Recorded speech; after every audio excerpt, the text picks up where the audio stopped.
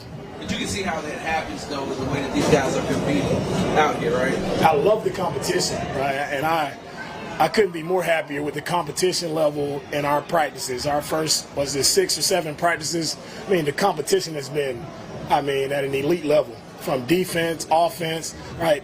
All sides of the ball are making plays, and that's what you want to see, right? No one side is just outdoing the other side every day. Guys are truly competing, making each other better, and that's what you want to see from the team. From a coaching standpoint, Coach, today's element and the lack of focus and penalties and everything else, how does that just give you something to go bring out watching film now to go back in there and just, sort of grab some people's attention that probably start wandering because of the elements? Yeah, the penalties will definitely grab a lot of guys' attention as they go back and watch practice, and you have to look within.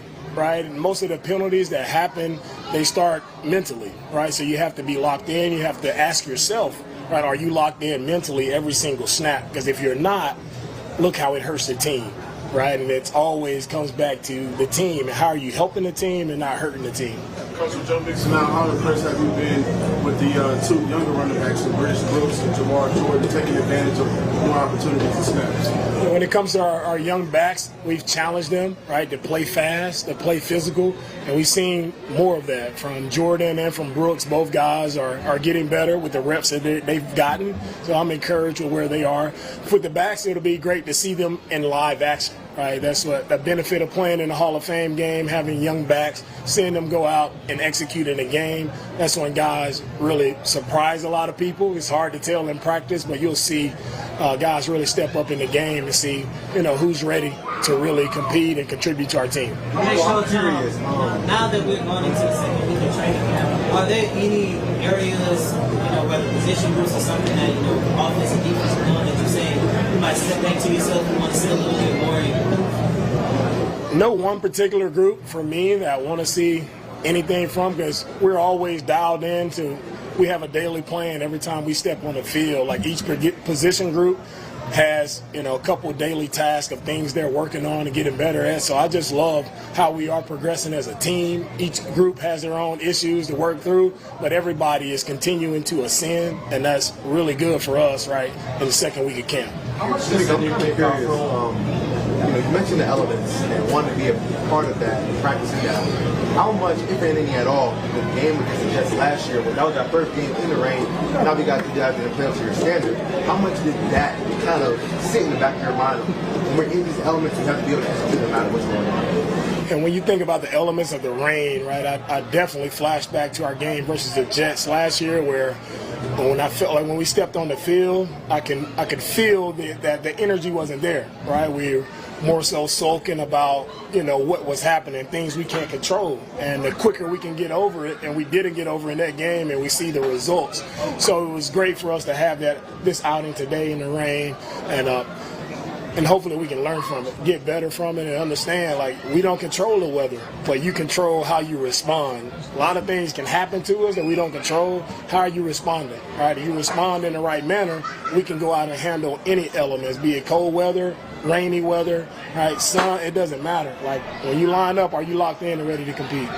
2 more, guys. The new kickoff rule and the first preseason game, is that kind of intensified a little bit, just the way you're looking at it, getting your first time attacking it, and getting a look at guys?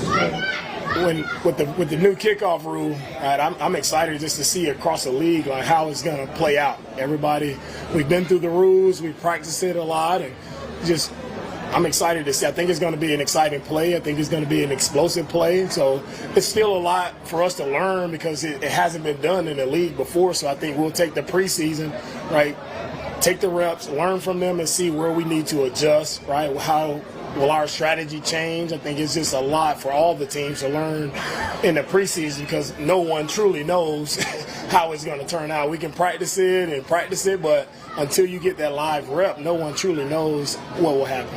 Last one, Chance. What type of growth have you seen from this training camp? From Brevin, what I've seen a young man who stepped out since day one, like, with more confidence. Like, he's been very confident this camp. He's been on the details of his job. He's playing fast. He's playing physical. Brev is, he's training. He really sticks out on tape. out of everyone watching not only offense but our special teams. Like, show some reps of Brevin the other day of him on our punt coverage, like how physical he was on the snap, how he got out and beat everyone downfield. Brev is doing an outstanding job his first 2 weeks of camp, and I'm so excited to see his growth, right? That's why I enjoy coaching, man. I get to see guys develop and see them grow, and it's not any guy I'm more proud of than Brev with the steps that he's made so far. Thanks, Coach. All right, thank you, guys. All right, that was DeMeco Ryans, Texans head coach, after today's practice. And I guess the one thing that stood out to me, John, talked about the elements, and it was raining all throughout practice. It rained hard here early this morning. There was just a constant rain, whether it was a hard rain or a drizzle or a sprinkle. It was wet out there. You were at that Jets game? Yes. Like, did you notice that, what he noticed about just kind of everybody just like no energy in that game? Now, part of that was C.J. Stroud didn't play. That didn't help the energy. Well, that might have been part of it. It's like, oh, Lord, what do we do? Oh, no, he got hurt that game. My bad. Yeah, but that might have been part of it. But before the game, I was down on the field, and I really didn't notice that. I mean, I'm not DeMeco Ryans. I'm not in the locker room, but I didn't really notice it on the field, but it was just so dreary. Like, once the game started, then you mentioned, of course, CJ was, I guess that was a concussion or something. Yeah. And he was knocked out, and you could absolutely just sucked out. So I don't know if he's talking about before game or after that, but either way, yeah, you could notice it during the game. And I don't think it rained at all last summer here.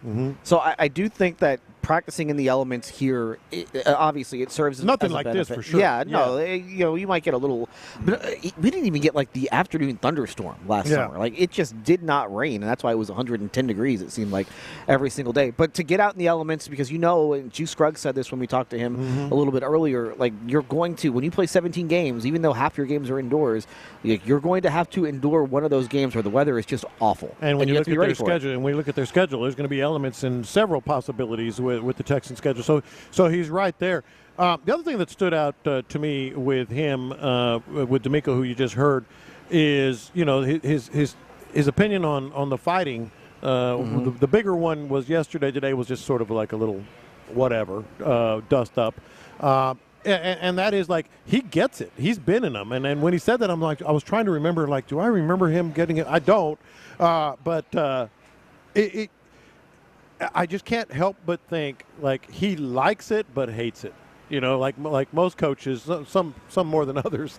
But he likes it, but he hates it. Like, his point on, you're out of the game if you're treating this like playing in a game and performing for this team, you're done. Both those guys and maybe more would have been thrown out yesterday. It reminded me, Ime Udoka last year. Yeah. Remember Jabari Smith threw a punch against the Jazz and got ejected? He said, if you're going to throw the punch, you might as well land the punch. Like, if you're not going to land the punch, don't even bother throwing it. Because you're gone either way. Yeah, you're gone. As soon as that punch gets thrown, you're gone. So you might as well land it. And he also said, Amen Thompson got thrown out. He hit, I can't remember who he hit, but he hit somebody, like, in the head. Yeah. and Ime told him, aim lower. If you're going to hit somebody, hit them lower. They won't throw you out if you hit somebody lower. So that's what made me think about that. We talked about the element. Okay. Texans, obviously. Now, we'll have to wait and see because the roof might not be ready for week one. Not going to be ready. So Cal said it's going to be possibly 5 weeks into the season. So now, are they going to leave it open, or are they going to close it? This is one of those for me that is a little bit of a low-key, concern. Because if you leave it open, they have 2 preseason games in August. Yeah. In that stadium. August. Which the roof would be closed for those games. Okay, I'm glad you said that. If you leave it open, you're getting baked. You're getting fried. If you not just you, the people who are in the stadium. Yes, everybody. Yes. But if you close it and you just blast the air, that's a giant hole. The air would just blow out of the top of the roof. Oh, okay, I see you know what you're saying. So if you leave it closed, you might be in. So they can't fill the holes. No, they might just blow the air and hope for the best. There's a couple of events before the first preseason game that they're going to kind of gauge how it works. But I think it's on the table that it just becomes a sauna. So which would you prefer, a sauna or getting fried? Let me tell you something. Press box is closed. So press box has AC. Do what they want. Play faster. Yep. Don't challenge those calls. Play faster. So, I mean, maybe the AC unit, maybe it's good enough that it'll just stay cool inside even with a giant hole out there. But I think it's on the table, man. I believe in 2008 they just left it open the entire season. When it got damaged in Hurricane Ike. But you look at the schedule, The first 2 road games will likely be indoors. Colts and Vikings, both indoors. Then you go at New England, at Green Bay. That's in October. At the Jets in October. Those are games that will be played outdoors and probably in bad weather. Those are 3 bad weather areas. Cowboys will be in indoors. Jacksonville will probably be nice weather even in December. And then you have Kansas City and Tennessee to round out the schedule. Kansas City and Tennessee both could be. Yes, especially. I mean, you saw it in the playoffs last year. Kansas City was like a frozen tundra. Killing people. They were in Antarctica, basically, in Kansas City. All right, coming up next, we'll do lunchtime confessions. I've got one about just like some clothes that I'm about to wear. Some clothes? Yes. You're about? Well, I got to hear this. Yeah, well, I'll tell you that next on In the Loop on Sports Radio 610. Nick Caserio reinforced the Texan standard in an exclusive conversation with Payne and Pendergast. Everything is earned here. It doesn't matter who you are, where you were drafted. Quite frankly, we don't really care. Ultimately, you're going to be judged on how you perform on the field, and everybody's held to that same standard.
Sports Radio 610.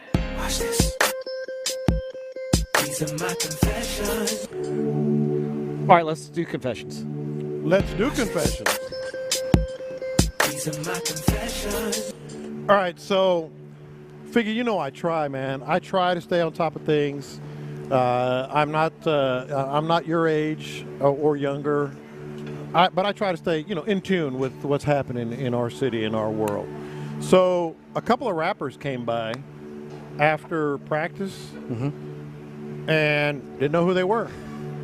Of all people, I turned to Adam Spillane. Yeah, like I would know. And I said, "Who is that?" And he just looked at me like I had two heads. I said to you, I thought I was going to ask you. Yeah. And then the woman who was kind of handling them, because they were signing autographs or an autograph or whatever, she said, "That's the guy that sings the C.J. Stroud song." Figgy, I have no idea still. I don't know either. I have no idea. I think the Houston Texans, too, they do pretty good with getting all these TikTokers and people that's maybe deep that in was the it. social media streets that I'm not really deep in, pause, but it'd be a lot of TikTokers that's going viral and they bring them in. So as much as I'm ignorant, I'm not completely ignorant. Haven't seen Sketch at training camp yet this year. I have not seen Sketch at all. All right, next. These are my confessions. All right, so I'm wearing shorts today, as we all are. All three of us out here wearing shorts. Yeah. When I go home, I will change and put on pants to go to the Astros game. Why? Just that's one of your deals? I try to look presentable when I go to work. Yeah. Can't go to cover an Astros game wearing gym clothes. Yeah, exactly. So I'll put on jeans and a nice shirt. It will be the first time that I wear pants since the last Astros game I was at 12 days ago. I haven't worn pants, and please don't cut this. I haven't worn pants probably since February. Figgy, cut that, please. I'm thinking maybe like some event I did that I, whatever, kind of like what you're talking about. But no, I haven't worn pants since February, man. Okay, well, I don't feel quite as bad. I don't feel quite as much of a slob now. Thank you for that. I appreciate it. Hey, the perks of the job. Go ahead, Figgy. Watch this. These are my confessions. Josina Anderson got to stop, man. What's she doing now? Dude, she tweeted late last night, and this is where her tweet said, "Just wow." She does that. She does that all the time. Go ahead. Like, why are you doing that, man? Yes. Like, I look through the comments. I'm thinking, like, maybe I missed something. Everybody, like, what are you talking about? Stop doing this. Yes. And people think she about to break some cowboy news and Micah Parsons and all this other stuff. It's just like, why did you do that? She just left everybody on the cliffhanger. I hate people that do that, man. Like, like people follow you for news. Yes. So you can't be doing that. No, I hate when anyone does that, especially someone with as many followers. She probably has over 1 million or thereabouts. I can't stand that. What are you trying to accomplish? Well, did she clarify what she was responding to? That was the last tweet she tweeted, and that was like 13 hours ago. She okay? No, I'm sure that's something to do with. I'm sure that's something to do with some injury or some. I don't know. Maybe she was watching something on TV. Like that's the hard thing about Twitter is that you will react to something that you just assume everybody else is watching, but in all honesty, probably nobody else is. And so nobody else knows what you're talking about. Yeah, and see, with her being this big in, sports and all that stuff, reporting, you can't be doing that. Like, she could be watching the show and just like, wow, oh, wow. Yeah. But maybe she was reacting to the Randy Arozarena trade. No, I don't think so. I don't think that was it. I'm going to have to say a no on that one. But I hate when she do that, man. I hate people that do that. Watch this. These are my confessions. Maybe I'm just getting a little bit too eager and anxious about the season. I kind of want to see Laramie Tunsil practice. Just give me one.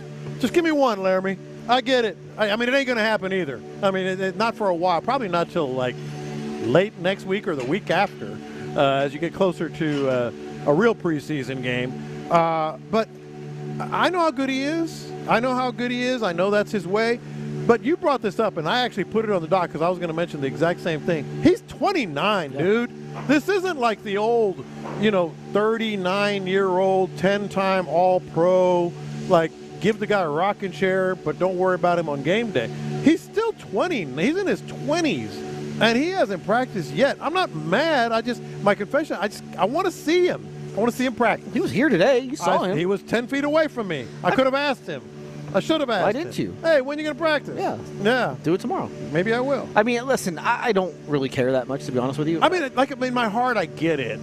But I'm starting to be like, come on, Laramie. I know that he's young, youngish, 29, but I don't think it does him a whole lot of good for a guy who you're just trying to get him through the season.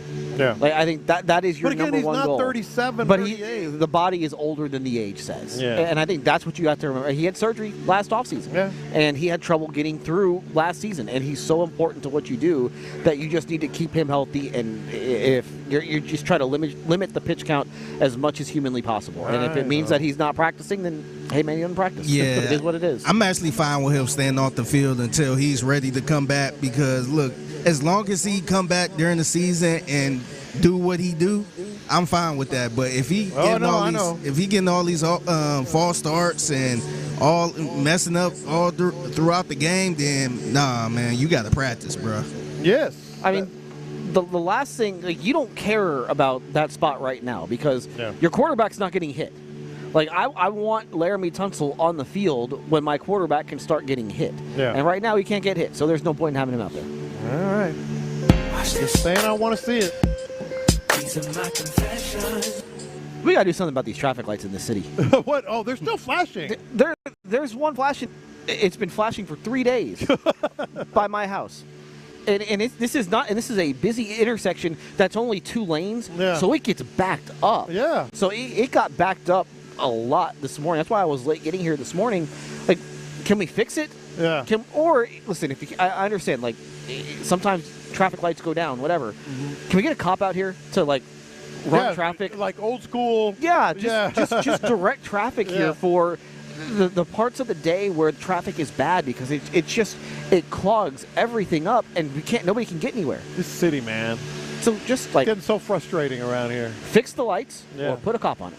One of the two. And by the way, it's dangerous because nobody knows how to drive when you have these stoplights out. Yeah. And so people think they know what they're doing, but they really have no clue what they're doing. And so listen, it's great for these personal injury attorneys. They are making a lot of money off of these traffic lights being out.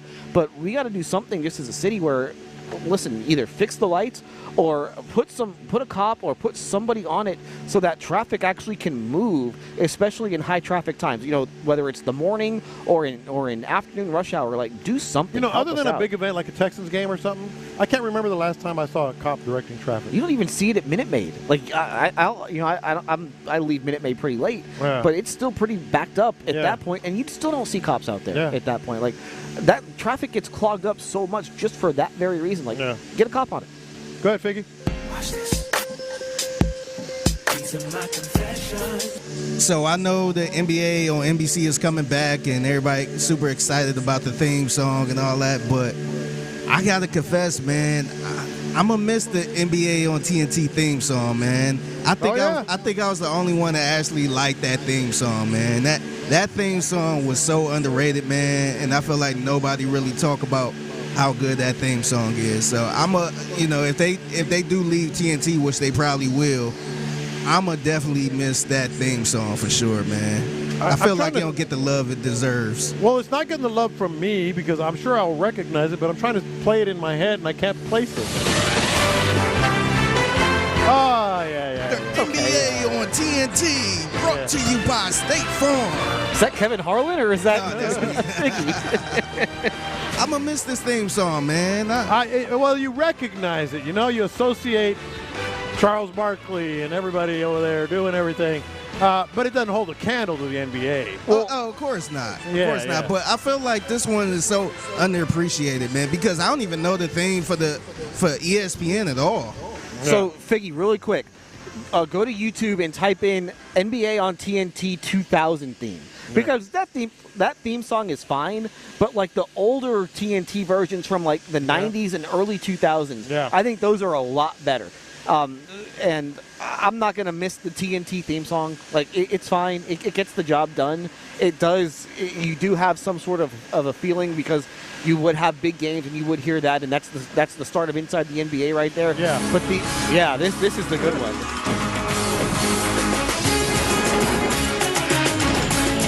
Yeah, I forgot this one too. Yes, this was a good one though. I can get into a YouTube rabbit hole listening to these old theme songs for hours. Oh yeah. That's a big game right there. That's a big game. That's Lakers Blazers Kobe. with Shaq and Kobe, and it's Vern Lundquist and Hubie Brown on the mics. Let's go. That's good stuff right there. Yeah. All right, coming up next on In the Loop, we'll replay our conversation with Texans offensive lineman Juice Scruggs right after he came off the field from Day 7 of Texans training camp. This is Houston Sports Leader, Sports Radio 610.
Live from the Houston Methodist Training Center, Sports Radio 610 presents In the Loop.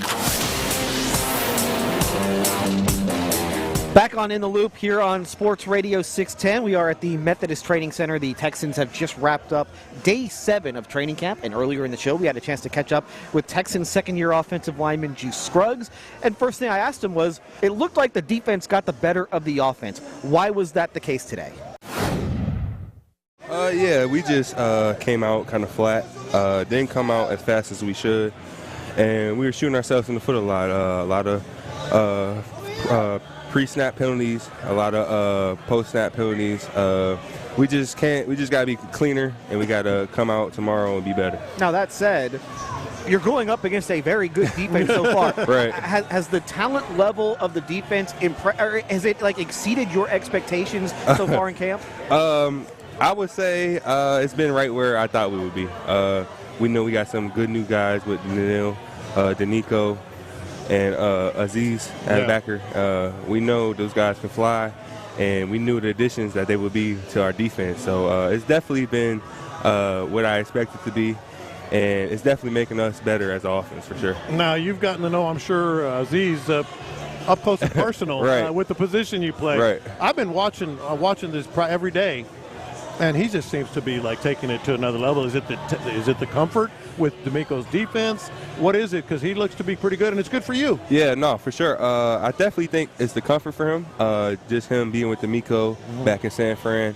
I definitely think, as like you said, as his camp keeps going, he just keeps getting better, and it's definitely helping me because I have to be on it, and that's what DeMeco talks about: iron sharpen iron. And with Aziz, I know what I'm going to get every play. He's bringing his all, and so I know I got to bring my all too.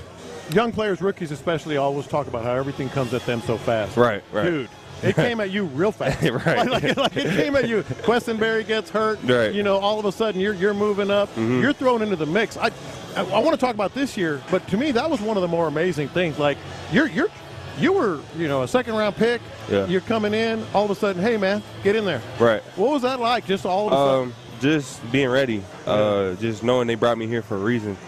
And even last year, I was behind Questenberry, and I just had that in my head, be ready when your time comes. And it happened. It just so happened, and I was ready. I didn't blink. I just went in there. And shout out to the vets, Shaq, LT, Titus. They had my back. They was like, let's go. This is what you came here for. Let's go.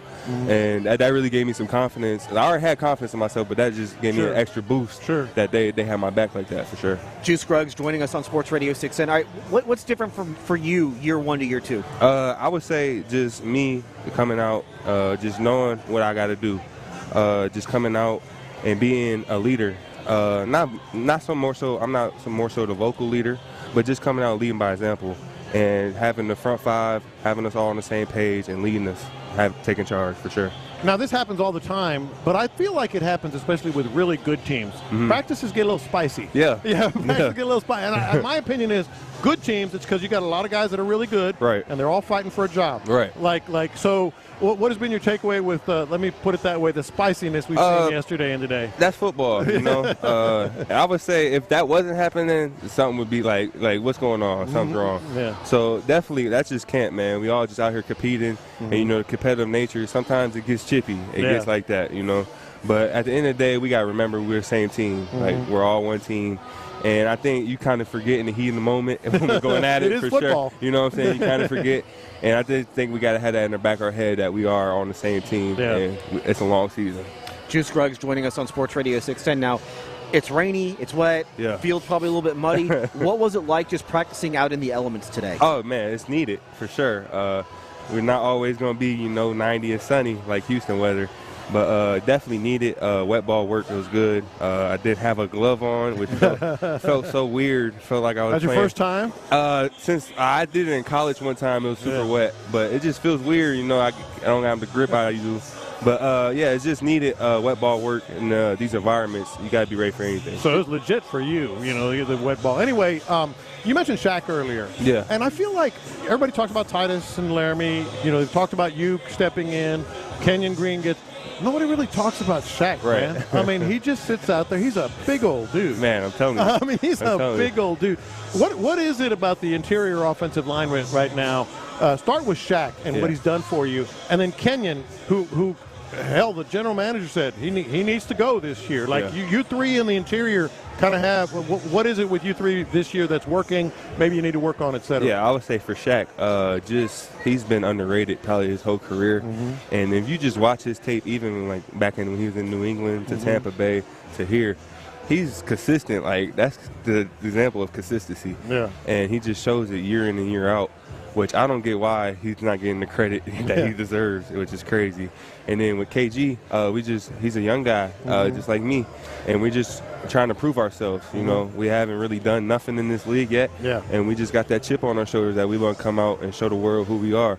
And we were training together a lot this all season, so I know what he's capable of, and I know what he can do. We just got to put it together and do it. So you can speak to any differences in KG this year to last year. Any thoughts on that? Yeah, just you could tell by looking at his physique.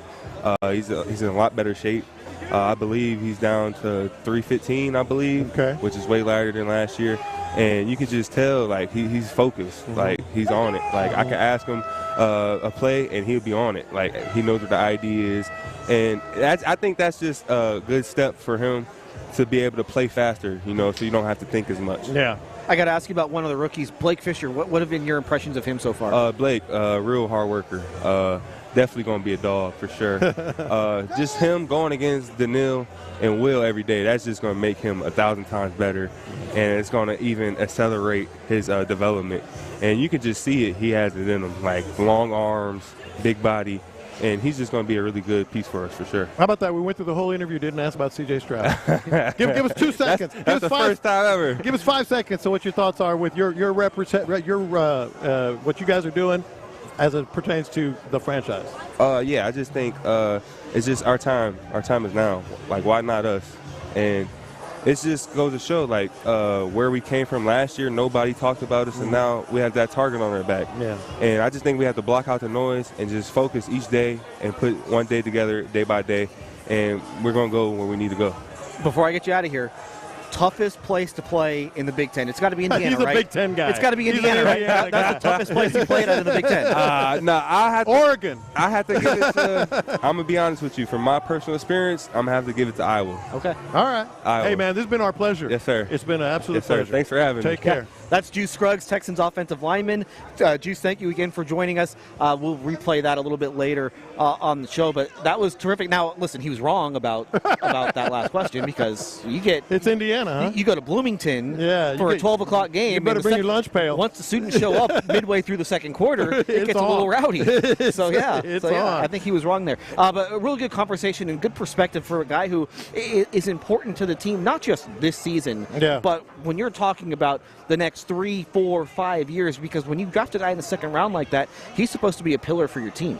If I didn't know what position he played and he sat down and we had that conversation, I would say center.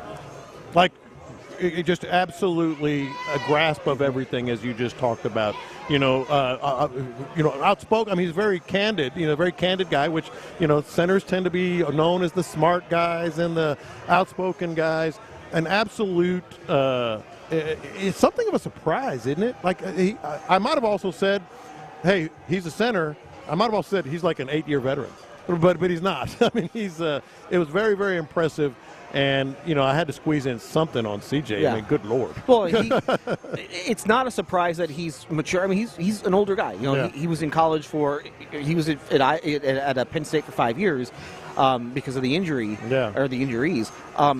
But he got hurt. It was tough for him last year, getting hurt and missing the first half of the season, and then boom, getting thrown in there right away to where he's the starting center for a team that's fighting for a playoff spot like that. Yeah. You don't get a whole lot of a learning curve right there, and I thought that he handled it pretty well, all things considered. Oh, fantastic! I mean, that was early in camp here, and they said get in there. And of all the criticisms and thoughts we had on the offensive line, Juice just kept performing. Here's the other thing about him that's really impressive. We didn't have time. This wasn't like a 30 for 30 or anything. But in another environment, I might ask him about this. he nearly died in 2019. Yes. That was the injury that I'm talking about at Penn State when he was in a car accident. He went through the front windshield of his vehicle. Wasn't speeding, wasn't drinking. It was black ice. He was actually going underneath the speed limit and hit some black ice and just slid into a ditch and went through the windshield. And so what that offers, any of us, we always talk about it, gives you good perspective, no, he lived it. Like he lived perspective, and he had the option to have this surgery and maybe never play football again or just wear a brace for months. He decided to wear the brace for months and then came back and is in this extreme high leverage position at center where you're having these basically kind of car wrecks, people have called them, on every snap. So that guy has perspective. He's got the maturity, and it was no BS. It's just, you sit down with him for any amount of time. It's just a pleasure to talk with him. And he's doing that, too, against Big Ten opponents, which you can say what you want about the Big Ten, but Big Ten teams, especially in that division that he's in at Penn State, they're stout up front. You're playing Michigan. Michigan, that's an NFL front seven. Ohio State, that's an NFL front seven. Even Michigan State, that's an NFL front seven. So you're going up against NFL caliber guys in college, coming off of that serious car accident like that. That's not easy to do. Yeah. Now, I will say, because he did say Iowa's the toughest place to play it in the Big Ten. He's not wrong. I wouldn't say that. In all honesty, it probably is Penn State. Yeah. But he played there all the time, and they're rooting for him. Yeah. But Iowa's very underrated for those types of. I would have said Penn State, but again, that's where he played. That's where he played. Ohio State, they're the meanest.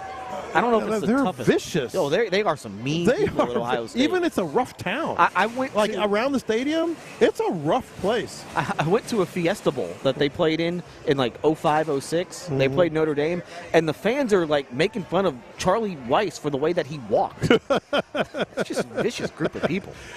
So let's talk about this offensive line then, because I said this yesterday. I feel.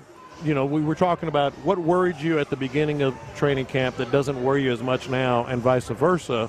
What were you not worried about? And I said offensive line. I'm not saying these guys are going to be the 95 Cowboys or 2000 whatever Steelers, with all these all-pros and Pro Bowlers, but they have looked good. This offensive line has been very, very solid, and when you take into account who they're facing, DeMeco Ryans on the inside, Azeez Al-Shaair noses up with Juice Scruggs almost every snap, and then of course you got Mario Edwards, who they've been raving about.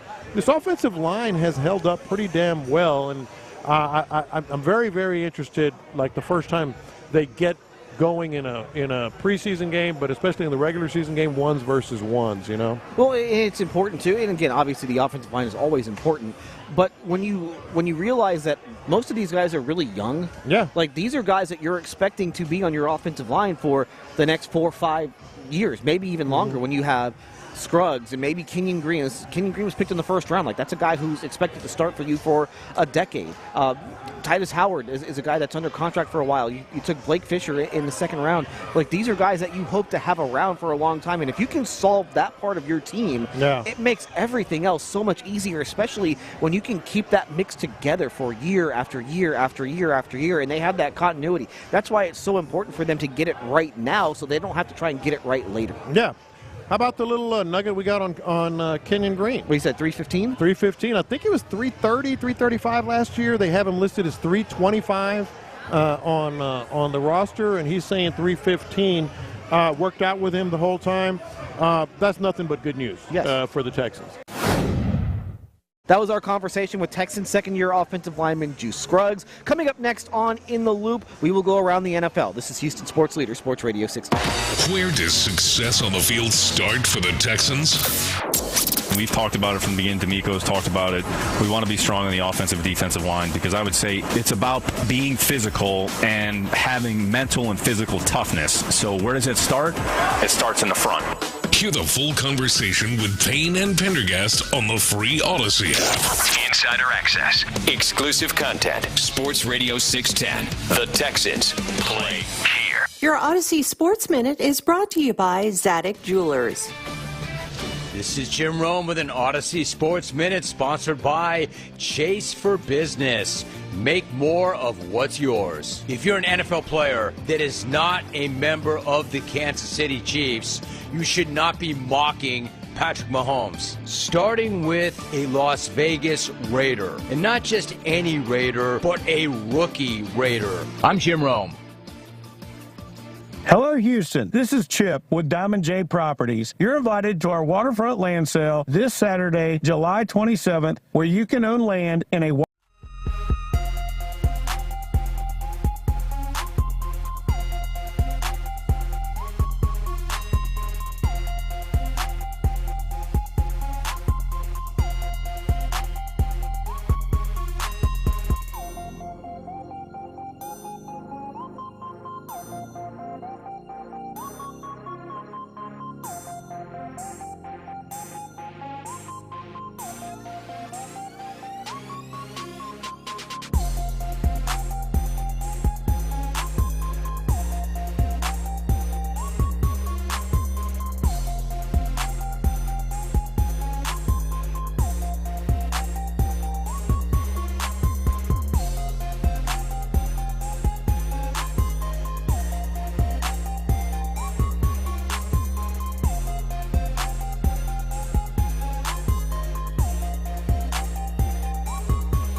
Odyssey Sports Station.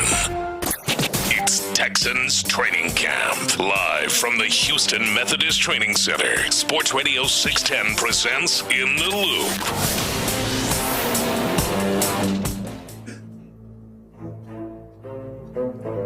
Wrong theme, Figgy. Yeah, it's the right theme. No, we had planned something out. We'll do it next segment. All right, let's go around the NFL on In the Loop. Sports Radio 610. Adam Spillane, John Lopez, Figgy Fig with you. Thank you to Aaron Raybold over at the Methodist Training Center dealing with all that weather that we had. And also, thank you to Juice Scruggs. That was a great conversation. Oh, yeah. And the one thing I'll say, and I think this was, my third or fourth day out at camp. The interviews that we've had coming off the field have all been just top notch. Like, they've all been terrific guys to talk to. Isn't it a reflection of the culture that they always talk about? That's a cliche. But these dudes, like beginning to end, when we come out of the shoot, first day of training camp, Will Anderson, just terrific. I mean, just boom, boom, boom. Everybody we've had has been absolutely terrific. And they've all been, like, happy and friendly. Like, sometimes you'll get these, and the guy clearly doesn't want to be there, and it's been a long practice, and he just wants to go inside. And these guys have been the exact opposite. They're not the ones that are ending the interview. Yeah. It's the schedule. Yeah. Like, they they go on to the next meeting or the next whatever. It's the evil PR handle, so that won't let us keep them longer. But they really have all been great. So, yeah. Thank you to the players who have taken and Texans PR. Yes, Texans PR. Even though they won't let us go as long as we want to go. Well, that's on us. Okay, we are starting to have some training camp injuries, and I think this is always the first thing that you look at when camp happens is who's getting hurt. And it's been funny, John, just because the Texans have been in camp for over a week. The rest of the league has not been in camp for over. The rest of the league pretty much just opened up camp today. And so you already have a couple of guys who have been placed on IR. I guess the big name is a kicker of all people. Michael Badgley, the kicker for the Detroit Lions, will miss the season after suffering a torn hamstring. I'm not sure when exactly it was, but he's going to have surgery. It was yesterday. Okay. I'm not exactly sure how it happened, whether it was a drill, running. I got to imagine that it was mostly just, kicking or something like that. But he tore his hamstring. It's very, very probable he's going to have surgery. He is going to have surgery, and it's a big loss for them just because the Lions were, Badgley was good for the Lions last year. Damn near won a game for him in the playoffs. Yeah, no, he pretty much won that Tampa Bay game. I feel like they don't appreciate him, though, because remember all that going for it on fourth down and all that stuff? Oh, yeah, man? that's right. I feel like they don't even appreciate him. Yeah. Well, they do now. Badgley was 56. He is 56 of 58 on field goal attempts inside of 40 yards throughout his career. He was the NFL Special Teams Player of the Week in Week 13 last year. So now the Lions, who are Super Bowl contenders, you would think, they've got to go with a street free agent now in Jake Bates. Guy that was in the UFL. Yeah, so that's what they're looking at. And so, again, the margins when you're at the top of the NFL are so slim that you lose a kicker. Again, it's a kicker. Who cares? But when you need 3 points at the end of a game, that's when you start to care. We see how it affected us. Yes, and how it affected Detroit. I mean, like I said, that was a playoff game. And, you got to localize it here, too, because Kaimi Fairbairn, this is not something we think about when we talk about injuries in training camp and everybody's walking on eggshells, although nobody wants to say it. What if we have a bad injury? It's not something you think about a lot with the kicker, but Kaimi Fairbairn is crucial.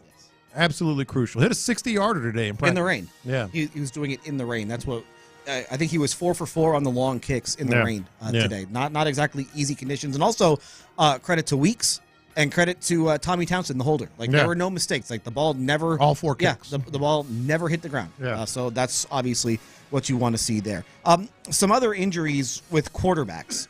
Russell Wilson is not practicing right now. He's got a calf injury, and it feels like the Steelers were so bad at quarterback the last couple of years with Kenny Pickett or Mitchell Trubisky, it's just go down the list. Who is it? Mason Rudolph. Yes, Mason Rudolph is starting playoff games for them. So you're just looking for some level of competency from that position. I don't know if Russell Wilson is that at this point of his career, but he's better than what they had. And, you have Justin Fields there if Wilson can't go. But it's just something to watch when it comes to the Steelers, because again, that was a playoff team from a year ago who you think upgraded their quarterback position. And I don't think I've ever said this in my entire life of watching football, going back to the early days just as a kid. I don't know how seriously I can take the Steelers. Like, you always take the Steelers seriously because they're the Steelers. You've had 3 freaking coaches their entire existence, or however many years it's been. But anyway, I don't know. You say he's better than anything they've had. Is he? I mean, he was awful the last couple of years. And is it just environment? Is it system? Is it offensive? Is it coordinator? And then you got Justin Fields, and I just don't know how seriously they can take the Steelers right now. It's a top-heavy roster, but again, they're always in the mix. It is coaching, man. That's what I'm saying. I've never said that in my life. I don't believe he has finished under 500 as an NFL head coach, Mike Tomlin. And this is now, he got that job in 2007, I think was his first year. So from 2007 to here we are in 2024, that team has not finished under 500, and they just find a way. They just find a way to get things done. Yeah. But they're up against it. Oh, for sure. Especially in that division. That division is very good. Yeah. Like all 4 of those teams in that division, you can say can make the playoffs this year. So again, the margins are so slim. So any one little thing that can be the difference between you making the playoffs or missing the playoffs flat out, as we saw last year, how close it was just in the AFC South alone. Yes. How close it was between all 4, or I guess between the top 3 teams in the division. Have you seen this the Chiefs and the Raiders thing? Yes. The Kermit the Frog. Yes. The Raiders have a Kermit the Frog doll that they put a Patrick Mahomes jersey on. It was a 7th rounder. It was a 7th round rookie that was playing the little puppet with Kermit in a Chiefs jersey, doing the Patrick Mahomes thing. Like, how dumb is this franchise? How dumb is this organization? They're not the smartest group, and they have. It's funny because they've gone through I don't know how many coaching changes and how many front office changes. They've moved multiple times in the last however many in the last 20, 25 years, 20, 30 years, and yet they still do the same stuff, and it doesn't lead to a whole lot of winning. No, they're not doing a lot of winning with the Raiders. Go ahead and poke the bear. That should fix things. Raiders made the playoffs in 2021. They made it in 2016. And then from 26, they went to the Super Bowl in 2002, and then from 2002 to, it's just been a comedy of errors and coaching changes and coaching firings, and they had to pay off John Gruden because of his stupid emails, and it's just one thing after another, and they just can't figure it out. Yeah, no, not at all. I saw this yesterday. Did you see Bill Barnwell threw out a possibility for Brock Purdy's contract extension? 65? 65 a year. $65 million a year. I think 5 years. Let me pull it up exactly. Yeah, I forget exactly the length that he projected, but $65 million a year. Here's the most important part. He probably will get it. Yes. He probably will get $65 million a year. We all keep an eye on C.J. Stroud moving on down the road. But Purdy, if you look at the results and what other quarterbacks have gotten, he'll probably get it. 5 years, $325. Yeah. He's better than a game manager. Like, he's better than that. But who's offering him $324? Yeah. Like, who's making that? Like, who are you bidding against? You're bidding against the market. And this has been what has annoyed me about this. Like, I'm all for guys getting paid. Like, I want to see it. Yeah. Like, I'm not a communist. I promise. I'm not a communist. But these are like billion-dollar corporations. And the people that are running them, you would think are very, very smart. And to just like hand that, like the Giants gave Daniel Jones, $45 million a year? Half of it, 4 years, $180, half of it guaranteed. Like, who was coming over the top and taking Daniel Jones from you? Yeah. And then you just put your team at such a disadvantage when you make dumb decisions like that. I just don't understand what these teams are doing. And this is in a salary cap league too. Yeah. Like, it's one thing if there's no salary cap and it doesn't matter. But this is in a league where there's a salary cap. So every dollar that you spend matters because it takes away from a dollar that you could be spending on somebody else. So if you're going to give out this contract, it better be worth it. And like, there's a league, like Major League Baseball does not have a salary cap. The Astros took Kyle Tucker to court over $2.5 million. Yeah. There's no cap. It does not matter. They took Kyle. They could not come to agreement over $2.5 million. So they went to arbitration and basically made a case about why they should not pay one of their best players money. And then you have these NFL teams and also these NBA teams doing it the same way in leagues that have salary caps, and they're just giving away money like it's nothing. But what you mentioned the Astros. Okay, what did you say a lot? when Abreu was struggling so badly with the Astros, and we were talking about, like, just cut bait. What did you say was the Astros' biggest worry? That he comes back and plays for someone else. Yes, and figures it out. Now, I'm not saying Daniel Jones is going to do that. What I am saying is it's the same thing at work here. It's ego and fear. It really is. And the third thing that's at work here is these agents really kind of run the whole show. Well, that's a problem. Yeah. Like, in all honesty, we talked about this. Who was it that we were talking about this with last week? Evan Mobley. Yeah. So you make the agent mad. Is the agent not going to take your calls ever again? Is the agent going to hang up the phone on you? But see, the thing is, that might be a Rich Paul client.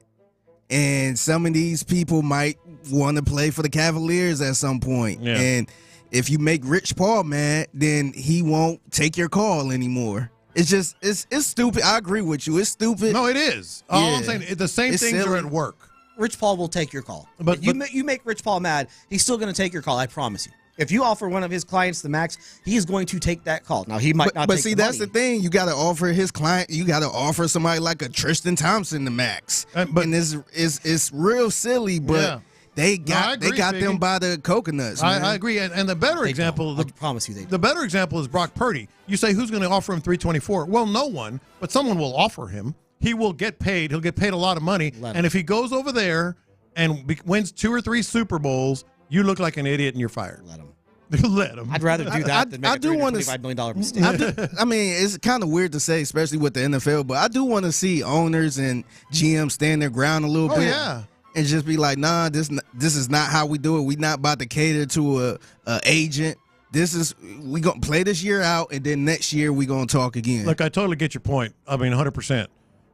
But there are so many things at work here that are why it happens like this.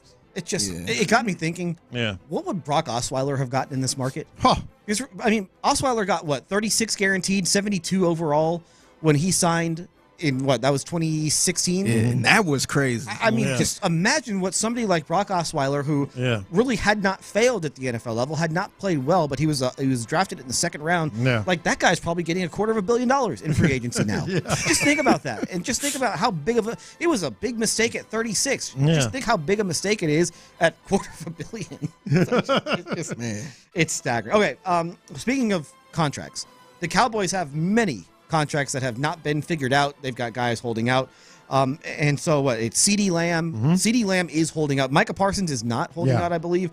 But then they also have Dak Prescott, whose contract is up after the season. Here's Jerry Jones talking about the situation that the Cowboys are in right now. We are so involved in trying to see where we are with our situations that is a major part of seeing the leaves fall.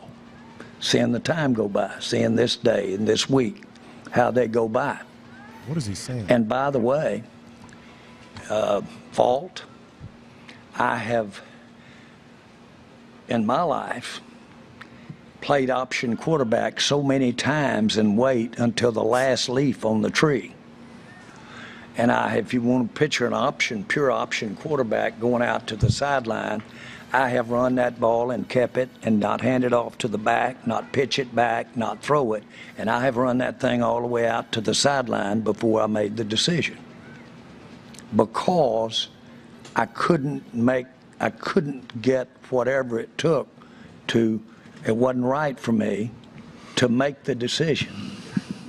And so what our fans, what you're seeing, what we deal with, is we're buying time. We're option quarterback, and then we're going on out toward the sideline, and we haven't handed it off. We haven't pitched it.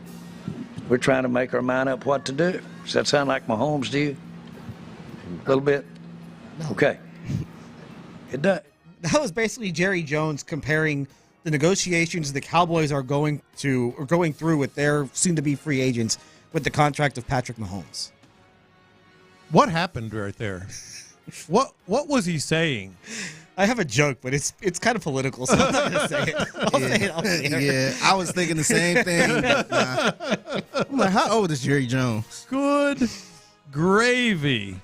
Steven need to step in. Like, seriously, what was he saying? He was trying to go for an analogy. I guess. And it didn't quite land. No, it didn't. It did not quite land. He's trying to be Scott Boras over here. Nobody can do it. Nobody can do it the way that Scott Boras can do it. But again, the Cowboys are just such an interesting situation because it's a team that has been really good in the regular season the last couple of years and then just been awful once they've gotten to the playoffs. They're not awful, but they have been disappointing once they've gotten into the playoffs. The NFC East seems to be their division to lose. I'm a little lower on Philadelphia than others, but you look at the other two teams, the Giants, not very good. Yeah.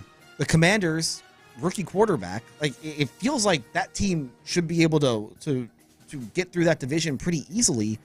But with all this stuff out there, it kind of feels like they're in for maybe a disappointing year. And, I've been going through division winners in my head recently, and so many of them are just repeat division winners from last year. Yeah.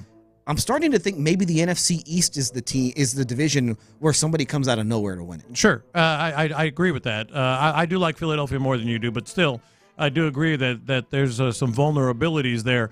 But I don't think the Cowboys, obviously it's open, but I don't think the Cowboys are going to be the one. I think there's so much disarray there, so much dysfunction, which we're quite familiar with. We know how to explain it. Yeah. That's going on. And you have a coach who is lamed up, basically. In the last he talked about that too. You talk about the other con. He said he also explained why he hasn't given him a contract. What was the reason? I didn't hear this. It was just babbling. Oh, okay. Yeah, it was just babbling. It's pretty much what Okay. we just heard. Yeah. Okay. Well, rough times in Dallas, I guess, right now. Yeah. It might be time to pass the torch. Yeah. All right, coming up next on Sports Radio 610, the internet is going nuts. We'll let you know why it's going nuts. That's next on In the Loop.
week on the free Odyssey app or wherever you get your podcasts. Houston's sports leader, Sports Radio 610.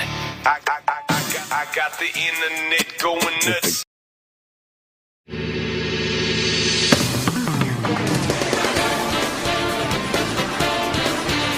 This one, the other one. Adam Spillane, John Lopez, Biggie Fig with you. Oh, this is the right one. You really love this. This is old school TNT, late 90s music right here. This is the theme. And this is so good. You didn't play the very beginning of it. That's what I was confused with. I suggested to Figgy that we just play old sports theme songs the rest of the show. You would love that. You can get lost on YouTube for hours. Oh, yeah. I mean, this is fantastic. They don't make them like this anymore. We bring this up because the NBA on TNT is essentially dead. The NBA said that Turner, Warner Brothers, did not match the Amazon offer. Now, Turner says that this is not the case. Turner says that they did match the offer that Amazon made. Mm-hmm. And so Charles Barkley put out a statement today on Instagram, and he basically just ripped the NBA. And here's the full statement. Clearly, the NBA has wanted to break up with us from the beginning. I'm not sure TNT ever had a chance. TNT matched the money, but the league knows Amazon and these tech companies are the only ones willing to pay for the rights when they double in the future. The NBA didn't want to piss them off. It's a sad day when owners and the commissioners choose money over the fans. It just sucks. I want to thank everyone at TNT who has been at Turner for the last 24 years. They are the best people and the most talented, and they deserve better. I also want to thank the NBA and its fans, the best fans in sports. We're going to give you everything we have next season. Oh, boy, he is. Yes. He is going to take the gloves off. Not that he ever really wears them very often, but Charles Barkley can say anything he wants, like anything he wants, and he's mad. And when he's mad, he does it even more. So I think it's going to be very entertaining. It's quite a shame that they're going to happen now. I really don't know what the contract details are. Nobody does outside of that circle. But I can tell you, the Warner Brothers came out already and said that they're going to fight this legally. NBA spokesman Mike Bass, less than an hour ago, responded to the claim that they're going to go to court over it. Quote, Warner Brothers Discovery's claims are without merit, and our lawyers will address them. Basically saying our lawyers are better than their lawyers. They very well might be. They might be. But it'll be, like you said with Barkley, he doesn't hold punches ever. And a lot of times the NBA will try to control who gets put on the air when it comes to their television partners. That's a big reason. Remember, ESPN, well, they fired Jeff Van Gundy, and a lot of that was because of the NBA. But also, there was a time where ESPN wanted Stan Van Gundy on their game coverage to be with Jeff. Yeah. He might have been with Jeff, but they wanted Stan Van Gundy. And David Stern said no. Yeah. Like, David Stern flat out would not allow ESPN to hire Stan Van Gundy. Now, the NBA might want to have some control over what TNT doesn't care. No. Like, TNT's out of the game now. Yeah. So very going to listen to a single word that the NBA says, and so it could get very uncomfortable. That's what I'm saying. Especially when you consider that Turner still, for one more year, has the rights to jewel events in the NBA, most notably the All-Star Game. And I would imagine they will try to get Adam Silver on with the NBA on TNT crew during the All-Star Game, during All-Star Weekend, and that would be a fascinating conversation. It's going to be must-see TV, and it always is.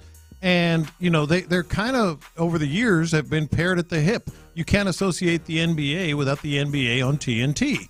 And I personally, I feel it's very stupid, not just dumb, stupid of the NBA to do this in the first place. I get it. As you pointed out earlier, there are, a lot of streaming numbers involved, a lot of more money in the future involved, because they're just going to keep paying them more and more and more. And I don't know if Warner Brothers could. Nevertheless, it's not going to resonate with the rank and file NBA fan. I think it will. I don't think the rank and file NBA fan cares. I think that the NBA fan like us, that are our ages, will probably care more because we watch TV more. Yeah. A lot of the younger consumers, which the NBA really but it's still targets, big. They don't TV target is it. still big. And also remember, this is the third package. Yeah. So the top package, the package that gets the NBA Finals, that belongs to ESPN and Disney. Mm-hmm. The second package, which gets probably the All-Star Game and then also a conference finals, that's NBC. Mm-hmm. So that's still on television. It's just now the third package is all streaming. But where do we all go? We go to the NBA on TNT. We do. Pre-game, post-game. And listen, that show could still come back in some form. Yeah. Charles Barkley, let me tell you something. I know Charles Barkley said he was going to retire. He's not going to retire. He is not going to We're retire. talking about $20 million a year. He said he was going to retire from the NBA in like the mid-90s. Yeah. And he played until the year 2000. He's never retiring. He is going to work. I think he would miss it way too much. He likes the lifestyle. So he's not going anywhere. It's just a matter of where does he elect to go. And I'm sure he will go somewhere, whether it's NBC, whether it's Amazon. He'll be taken care of. He will get to fire off his takes. I promise you, you will not miss those. You will not.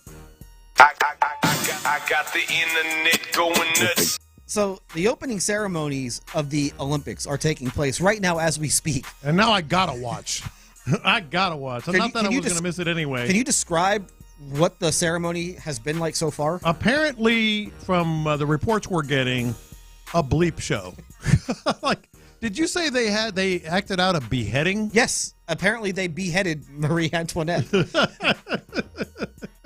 Part of a Les Mis thing that they were. I don't really know a whole lot about it, but yeah, they like beheaded somebody dressed up as Marie Antoinette. The only thing is not like a real beheading. I've read where the broadcast has been less than expected. The opening ceremony, while a lot of color and pageantry, less than expected. The only thing I saw was thank God for Lady Gaga because she's saving this bleep show. Yep. So good for Lady Gaga. Not the first time that's ever been written. No. I was at the Falcons Patriots Super Bowl and it looked like it was going to be a blowout at halftime, and then Lady Gaga came on and saved the day, and then that jumped turned from out the to be roof. Yeah, she did, and that turned out to be a great show, and it turned out to be a great game, and I think it turned out to be a great game because of Lady Gaga. Yeah. Is that fair? You do? Yeah.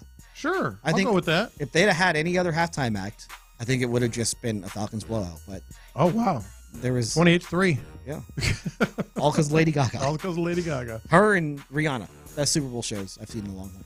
Rihanna was excellent. Rihanna came from a floating stage, while pregnant, and announced her pregnancy on in the Super Bowl, and then did the song about "You Better Have My Money" in front of a Super Bowl audience. That's as much swag as you could ever have. It is. There was another training camp fight today. You have the details of this. I'll let you explain this one. So apparently, apparently George Pickens and the wide receiver coach, the coach of the Steelers, had to be separated at practice. Now, apparently Pickens was the wide receiver coach, whose name, by the way, is Zach Azzani. He's a new wide receiver. A first-year coach. They had a heated exchange. I've seen heated exchange. I've seen fight. But I do know from reporters there that they did have to be separated. This is George Pickens and a coach. And the reasoning for this is, I guess, Azzani he didn't like his effort. Yeah, he was ripping George Pickens' effort, which has been an issue with Pickens in the past. So good for Zach Azzani getting on him. Yeah. And hey, that's an interesting thing to watch, because I think that you're down on the Steelers right now, and that's a tough division. A little bit. I'm worried because it's the Steelers. Yeah, they've got talent though, especially with those receivers, and to have maybe their best receiver going at it with a new coach, especially when you consider. What do you do in that situation? I don't know, because it's an effort thing, and it's always been an effort thing with George Pickens. Yeah. And if he's still not playing hard, then you got to do something. But that becomes a very awkward situation. You can't fire the coach. Well, you can. Who's trying? Well, I guess you could, but he's trying to get George Pickens to play harder, and I guess it's obvious to everyone there. But you can't fire George Pickens. You can't. I guess you could fine him. You can move him. You can trade him. You could maybe trade him if you feel like that. This is if you feel like at this point that George Pickens is it's never going to happen. He's never going to play with the effort that you want him to play with. Then you might have to do something. Otherwise, we need like a documentary on the Pittsburgh Steelers wide receivers, man. They be having some weird wide receivers, man. Yes, they do. And it's amazing when you think about it. And it's a credit to Mike Tomlin that Antonio Brown was like pretty normal while he was there. And then the second he left, he off the Jumped rails. deep end. Off Yeah. the rails. And by the way, there was another. I'm just going to call it a dust up. It wasn't like yesterday. Where it got pretty physical. But there was another dust up today at training camp, and DeMeco Ryans was asked about it afterward, and so he basically said the right thing, and clearly it's from his heart. He gets it, but he hates it. He also said, hey, I've been involved in some myself, so I started thinking back and thinking back and thinking back, and this one wasn't like team on team, teammate on teammate.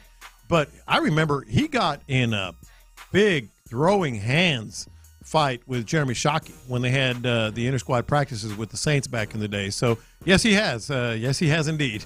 We'll play you that full quote from DeMeco because he did not talk after practice on Wednesday when you had the first little skirmish. So we'll let you know what he thought about that skirmish here coming up in the final segment. But when we come back, we'll also touch on the Astros because they host the Dodgers this weekend at Minute Maid Park, the start of a 9-game homestand, a big stretch. The trade deadline 4 days away, and a team in the AL West has already made a move. We'll talk about that next on In the Loop. Our guys on Area 4.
Skies, open roads.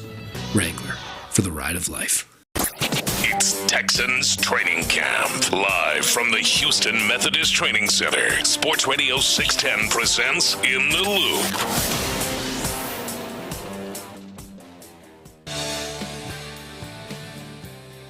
All right, final segment on In the Loop. Adam Spillane, John Lopez, Figgy Fig. The drive is coming up in 18 minutes. Let me tell you something. And I might get in trouble for this. French people are weird. They are weird. That's a weird group of people. You got Marie Antoinette beheaded, holding her own head singing. You got these dudes doing Lord knows what at the opening ceremony. You got some other dudes that were like punching air earlier. Look at these cats right here. At least they're not in the stadium. I don't know if this but is it's part of the ceremony, I believe. Yeah, I believe it is. Hey, here, let's just. This is what we do. I'm planning out the opening ceremony. She's holding her own head singing.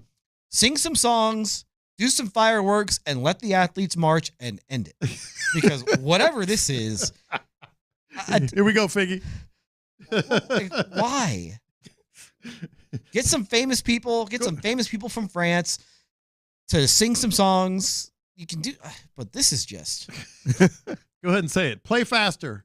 It's just weird. But Lady Gaga saved the day. Well, as always. Yes. So there you go. The opening ceremonies right now, they are going on as we speak in Paris. The Olympics are starting, and the opening ceremony. I just looked at that guy's face, and he's got this weird look.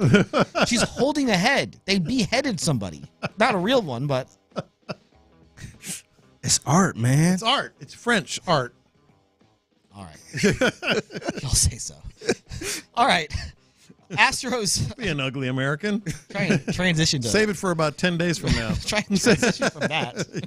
Yes. The Astros and Dodgers coming up from Minute Maid Park this weekend. Framber Valdez against Gavin Stone. Some news from the Astros right now. Chandler Rome from The Athletic reports the Astros have signed their first-round pick, Walker Yannick, to slot value. So $3.13 million was the slot value for the 26th pick, 26th or 28th, I can't remember which one. But they have signed him, so that's obviously good. They'll be able to get him into their system quickly, and he's somebody who I think people project could get to the big leagues relatively quick. Right? A very good defensive catcher. So that's news from them. Also, we will hear from Dana Brown at some point today. I believe Joe Espada talks to the media at 4. We'll hear from Dana Brown right after that, and hopefully we'll get some updates on some of the injuries. Still don't have a whole lot about Justin Verlander, Kyle Tucker, Lance McCullers. They really haven't given any sort of an update on since they said that he stopped throwing. And the same thing with Luis Garcia. So stick around for that. Ron and Bijani will have that for you on the drive here starting at 4. But when you see the Astros and Dodgers, it's kind of depressing in a way because this could have been a great rivalry in this era after the 2017 World Series. But the fact that these two teams really haven't played in like a high leverage game since that World Series is frankly disappointing. Well, we predicted it. We could see it coming, and then it didn't. They were alternating, making runs, so to speak. But you do lament it, I guess is the right word for me anyway, that it didn't happen. But I do feel like this is – it's not like, oh, my gosh, this is the most important 10-day stretch or 5-day stretch or whatever of the season. But it's important because the Mariners have made some moves, a move. The Rangers are kind of nipping at your heels a little bit, and the Astros have the Dodgers. Then Pirates with Skeens is going to – I guess he's still slated to pitch to start. And then the Rangers, the team we just talked about. Rays are next week. Rays and then, yeah. So it's obviously a big stretch. You're playing 3 teams that are over 500 here coming up. Yeah. And so you need to win these types of games. You have the trade deadline coming up in 4 days. Again, we'll hear from Dana Brown at 4 o'clock today at Minute Maid Park, or probably a little after 4 o'clock at Minute Maid Park. And you have one team that you're competing with in the division already make a pretty big move in acquiring Randy Arozarena, the Seattle Mariners did. So they get Randy Arozarena from the Rays for 2 prospects and a player to be named later. And listen, the Mariners are in a bit of a free-for-all. They are really struggling to generate any sort of offense. Julio Rodriguez is hurt. Yeah. J.P. Crawford is hurt. So this is just kind of, for them, trying to get some sort of an impact bat into that lineup that needs it. And it's a good value. I know they gave up more, but not as much as they could have. Arozarena is a proven postseason player.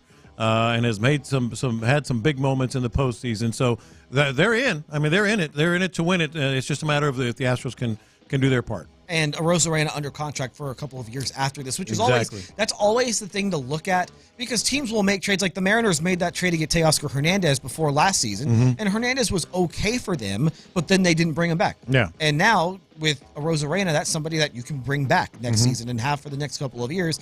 And when we talk about the Astros, they in the past have made trades for rentals. That is not the direction. Not that where they they need to are be right going. now. Yeah, they need to be looking at guys who can help them, not just the rest of this season, but next year, in the year after. And one of the names that has popped up, according to The Athletic, is Jameson Taillon from the Chicago Cubs, played at the Woodlands.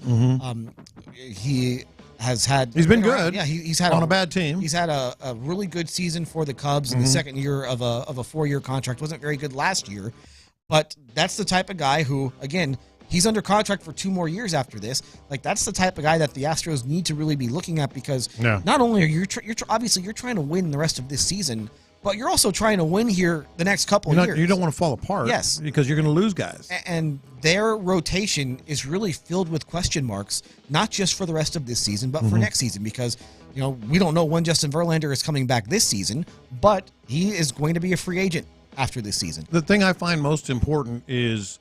and we've talked about this, but it's happening. I mean, you've got guys, rookies, young players that are extending themselves beyond anything they've ever experienced. And Spencer Arrighetti has not been good lately, and it's understandable. It is. I mean, you hope not. Blas is not a major league pitcher at this point. They say he is. I don't see it. I don't know about you. And then, of course, you got other guys that are still extending themselves, even though they might be a little more proven. Yeah, they have wanted to go to a 6-man rotation at multiple times this season.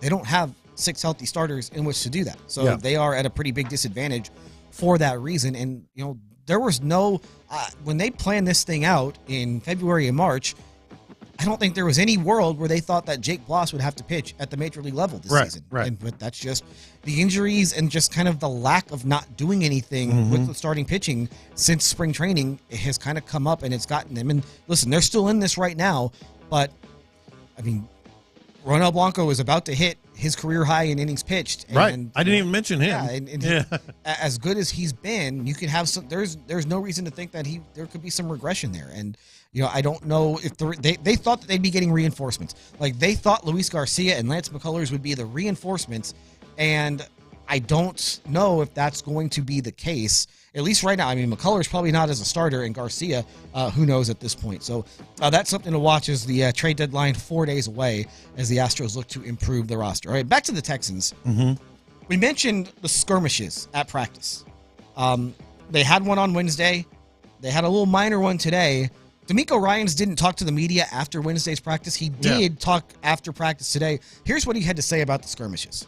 Well, when it comes to the skirmishes in practice, I don't want it. Right? I don't want it. I also understand it. Myself as a player, I was involved in some, so I'm not going to act like it doesn't happen, right? And the tempers get raised, guys. You know, it's camp. It always happens in camp. You have skirmishes and fights, but what I tell guys is what can we learn from it? For me, if we're in a game, like, are you throwing hands in the game? If you do, then you're thrown out of the game. So for me, it's just a learning lesson, man. If you throw punches, whatever you do, are you really protecting the team? Because now you're kicked out of the game. So I don't want it. I don't like it. It's sloppy. I think it's not representative of who we are, you know, as a team, as an organization. It's not what we're about. We're not encouraging that, but it does happen in camp. Just want guys to move forward from it. Nobody's holding any grudges. We're still teammates. We're still brothers, right? Skirmishes happen in our families all the time. We get upset, but at the end of the day, we're still family. It's still all love. Okay. That was pretty heated yesterday with Schultz. If you could see the look on his face, and we were right there.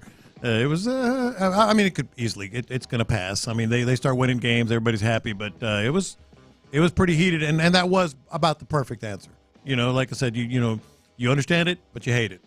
It happens, Yeah. and guys are competitive, and that's good. Like I think it's good to have guys that are competitive. I think the thing that you get concerned with is if it lingers, and if like too many guys are involved. Like if it's just two guys that are involved, okay, well they're competing over one play. But if you have like now the offense is going after the defense, and you have like 6 or 7 guys involved, well, that's when you start to get like, oh, I don't know, there's a little disharmony here. But no, I don't think it's like that. Rest assured, this is not like some team that there's all these little riffs or, whatever feelings. No, we mentioned it earlier when we were talking about the interviews that we've been having.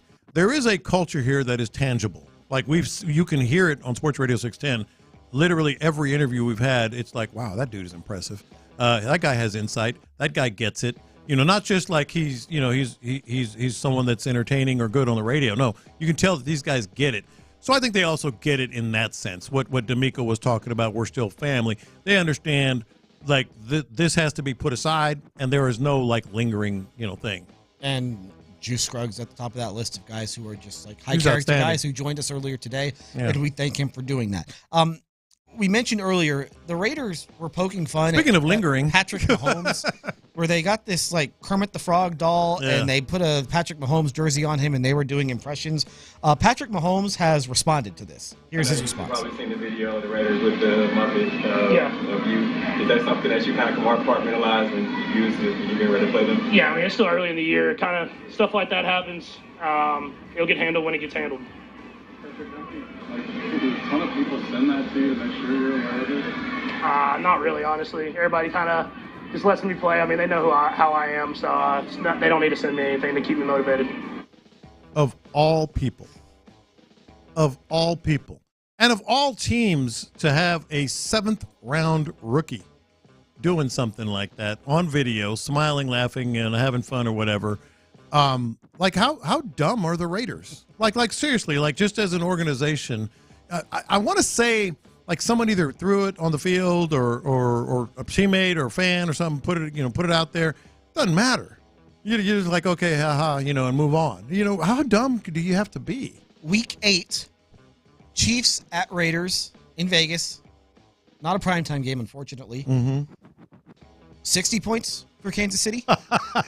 I could see it. 60? I could see it. I absolutely could. 80? The Dolphins scored 70 in a game. And rest assured, Patrick Mahomes talks. Oh, yeah. Oh, like he'll bark a little bit or a lot of bit. But no, man, that's about the dumbest thing I've seen all offseason, all camp. Call your shot. 70 points they put up on the Raiders. They'll put half a honey. It's not like the Raiders. I don't know who number 37 is. He's a 7th-round rookie. Yeah, I didn't have him. Yeah. Will he be on the roster? I didn't care to have him. Will he be on that roster for Week 8? Like that would be, first of all, it would be absolutely hilarious if that guy is not on the roster. If that guy doesn't, I'd have respect for Pierce if you cut him right now. Yeah. Like, he's not, but because he was a draft pick. I don't care if it was a 7th-round one. But nah, man, this is about as bad as it can get. And Patrick Mahomes, I could see half 100 put up on him. He has a memory.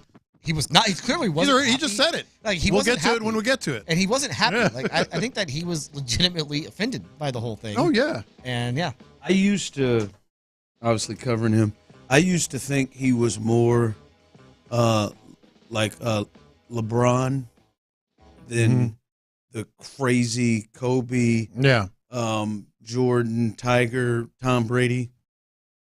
I don't think he's quite over there. He's got an but edge. he leans more over there. And when you say he doesn't forget, he does. Like that time he counted out how many touchdowns when somebody had a little something to say. I bet Max Crosby is like, man, why? Oh, yeah. Max probably has something to say about it, too. Well, again, this is a guy who might not even be on the team. We certainly couldn't be active. Just kicking Might that not be hornet, active. just kicking that hornet's nest and making everybody else have to deal with it. And That's classy. they talked to him in that Raiders locker room. Oh, they did that. Oh yeah, especially his coach. Like his coach is probably like first on the list. All right, Ron Hughley, Sean Bijani going to join us. Let's see, they've got the drive here going in from 2 to 6. Good day at camp today. I thought, by the defense. Yeah, and you heard Juice Scruggs say it with us, is that they were a little sloppy offensively, some self-inflicted stuff, but also I think it is a credit to how good and how much talent the defense has, and you're starting to see that right now. I think that's something, we've heard people here and there, hey, are we not giving the defense enough credit, or are they not getting, are they better than we thought, et cetera, which is all true, but I think that's going to be ongoing all year long. Like this could be a really good defense. Kamari Lassiter had a very big day again today. It's pretty uncanny. He's been consistent. He's been good. Had a hell of a play. Ron, I don't know if you saw it. It was just Stefon Diggs in the corner, and it looked by all rights going to be a touchdown. No, man, he went up there, the old ball skills thing that people talk about, and just ripped it. Hopefully he's getting better. Yeah. Hopefully he's getting more comfortable. Yeah, I know Clint wasn't real high on it, huh? Listen, I'm not calling it over with the kid.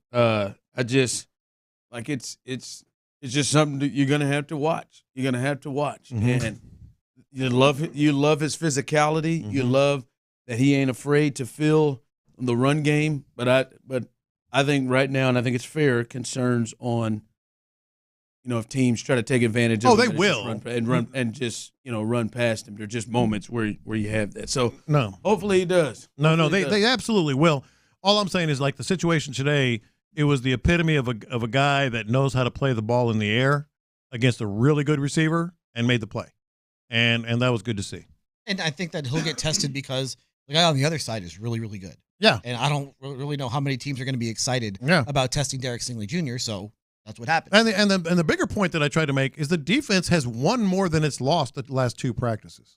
Oh, for sure. Yeah. The defense, the last 2 days, I thought they were towing the line, at least in their physicality the other day. But they have clearly been the better group. Yeah. After they got taken advantage of in that red zone day on Tuesday, that Dave red zone, they came back and they've kind of changed things up. So anything else stand out to you guys?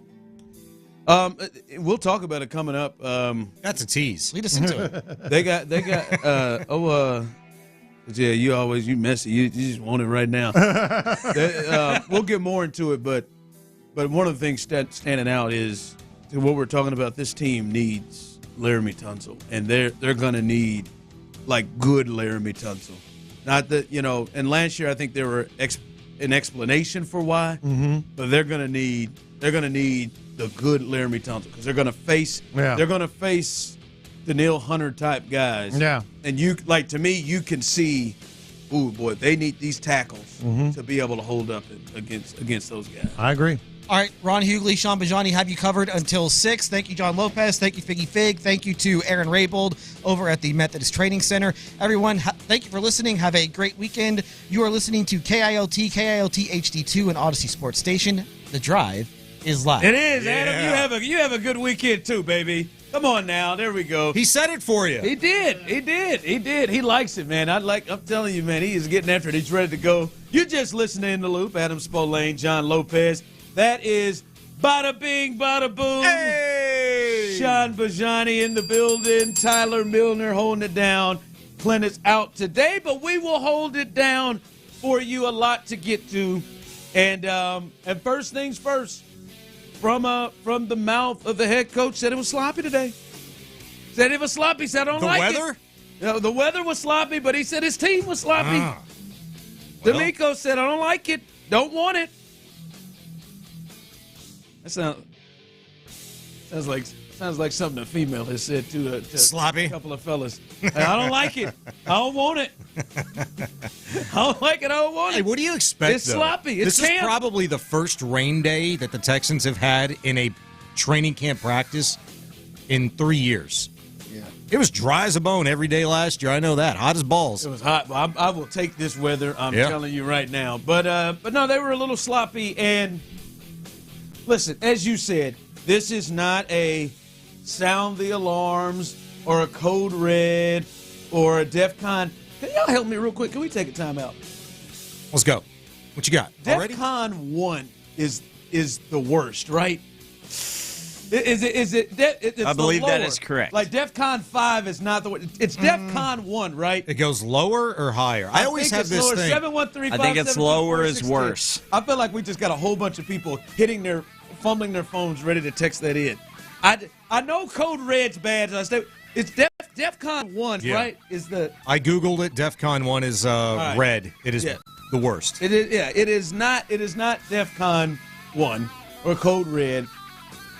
But to me, the sloppiness, I think we're now starting to move to a space where all these starters they got out right now, like they got to get them on the field. I got to get these guys playing together. There's some sloppiness happening because I think some of the starters out, like Joe Mixon again. I'm just telling y'all right now, Monday, if he don't practice, I'm going to switch from going with, and listen, I'm going to apologize right now to DeMeco and the Texans, but you all are going to have to take a little bit of this because of how the Astros handle injuries. All right?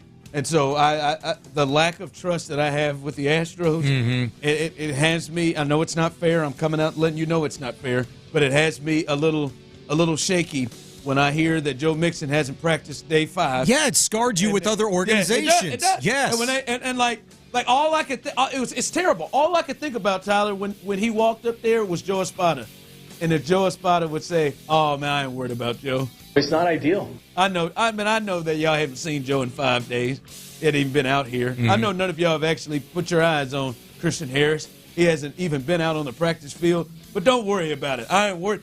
Listen, he's probably right. I'm just not gonna lie to you. The Astros have me a little shook when I hear anybody around here talk about injuries. Have we heard discomfort, stiffness? No, I just said Joe will be fine. Anything? Joe will be fine. Fine. Yeah, he'll be fine. So, and DeMeco said that with a big smile on his face. He'll be fine. I just think but when you look at the sloppiness, a big part could be is you're missing your left tackle. A big part is you're missing your starting running back. You know, Andrew Beck was somebody who got time in that role of his. You're missing guys that you need to be out there, and if they're sloppy now, you need to have those guys in there to knock out the kinks with this thing. So we're starting to reach a point now where, hey, I know they have a kind of a first preseason game that's a little bit ahead of everybody else, but you're still like less than 2 weeks away from the very first one. We gotta start seeing these guys coming in so they can clean. Let's remember this too.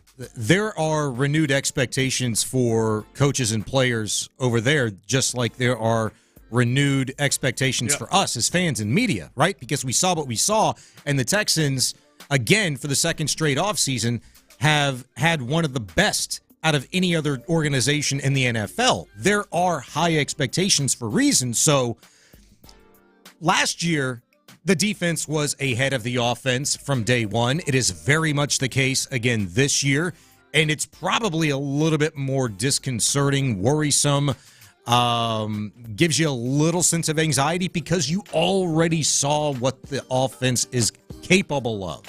And the defense is supposed to be badass because your offense, or rather your offseason was badass in bolstering said defense. But your offense is supposed to be badass. Sure. Right? I haven't seen top 5. But defense is supposed to be badass. It's not uncommon for defenses to be better than the offense this early. But that's what I'm saying. Another explanation to that is that your best offensive lineman's out, and the running back who you wanted to bring in is out too. And it's just we're getting close to a time It's where not a fair fight right now. and we're getting close to time to clean up this sloppiness. Yeah. Like that's something that has to be done. Just several, like not even just the sacks, but several pre-snap penalties, which I know ticked off DeMeco and ticks off coaches, things like that. That they just got to clean that up. And I think a big part of that is it's about time they get their full. Do you know they're on the same page? Spillane and Lopez had Juice Scruggs fresh off the practice field, so he probably spoke to them before DeMeco Ryans spoke to the media. And I would imagine when DeMeco calls everybody up at the end of practice, he probably let them know right then, or had probably been letting them know throughout practice, you guys look like ass. This is sloppy. I don't care if it's raining or not. Clean this up. Juice Scruggs said, hey, too many pre-snap penalties today, too many post-snap penalties today. It's two practices too sloppy. in a row. Yeah. It's two practices in a row where they had drops the other day. Mm-hmm. 4 drops. What do they count it? 4 for 12, but 4 of them were drops. Yeah. Is what happened with CJ. Multiple sacks that day. And then, today, another sloppy. There was pre-snap penalties. I believe I remember in a 2-minute drill the other day that Kenyon Green jumped off and had a pre-snap penalty. Obviously, they had more today. So just like that's something you want to nip in the bud, right? Yeah, you don't want 2 days in a row and this offense that has the capabilities for them to be like you like we don't get a chance to see all the great things that this offense could be if we all can't clean up. No, you're right, but there have been good reports on Kenyon Green as well, and the fact that he's been that guy consistently out there at left guard is also another pretty good indicator that he's not just being given the benefit of the doubt, because this is year 3. This is put up or shut up situation for Kenyon Green. There are other options for the Texans to go to, and whether it's day 6 or 7, the Texans cannot spare any expense or have the time to allow Kenyon to grow into this. No, they got to put the best freaking dude possible at that spot, and the fact that he's been that guy with the ones every day through the first week of training camp, that is important, and so that is a good sign, I would say, for him. And he's going to make mistakes, but everybody's going to make mistakes. It's you make fewer of them as you go along. That's the key. Yeah, and like I said, it's not crazy. It's not DEFCON 1. Just learned that. That's nuclear, man. Yeah, it's not nuclear. It's not. No, it's not that. It's just. Hey, as the coach, it's the first thing the coach said today. I got to clean it up. Mm-hmm. It's too sloppy. And I know you don't trust. I know you don't trust a damn thing I say. And you halfway don't trust Sean. Just halfway. Now, if Tyler said it, I think most of you trust Tyler. But listen to your coach. Your head coach said it. Your head coach, the first thing he said out of practice was, it's too sloppy. That's the first thing. That's the first thing he said. It's too sloppy. So if you don't believe me, believe your coach. He said it. He's the one who said it. My guy on the text line. No, he said it. He said it. My man on the text line. I'm just a lowly high school coach, but isn't the defense usually ahead of the offense this early? Tends to be the case at my level. Yeah. No, I'm not. I'm not talking about like the defense dominating play, and I don't think that's what DeMeco's talking about. What DeMeco's talking about, yes, defenses tend to be ahead of the offense, but that don't mean that Dalton Schultz just drops passes that are thrown to him right in the chest.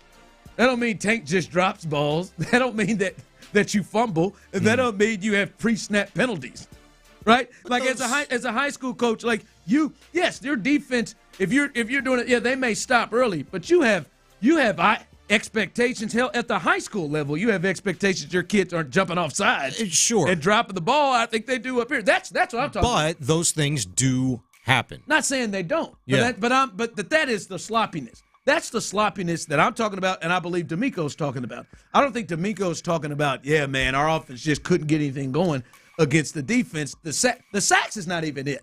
It is like we're shooting ourselves in the foot. Yeah. We got to catch the ball. We got to not have pre-snap penalties. That's the sloppiness. Here's the thing, too, though. One of the first things that Juice Scruggs said earlier today when he was on with the guys on In the Loop is that aside from, the reason why for the pre-snap, post-snap penalties, the sloppiness was, he said, hey, we just didn't come out ready today.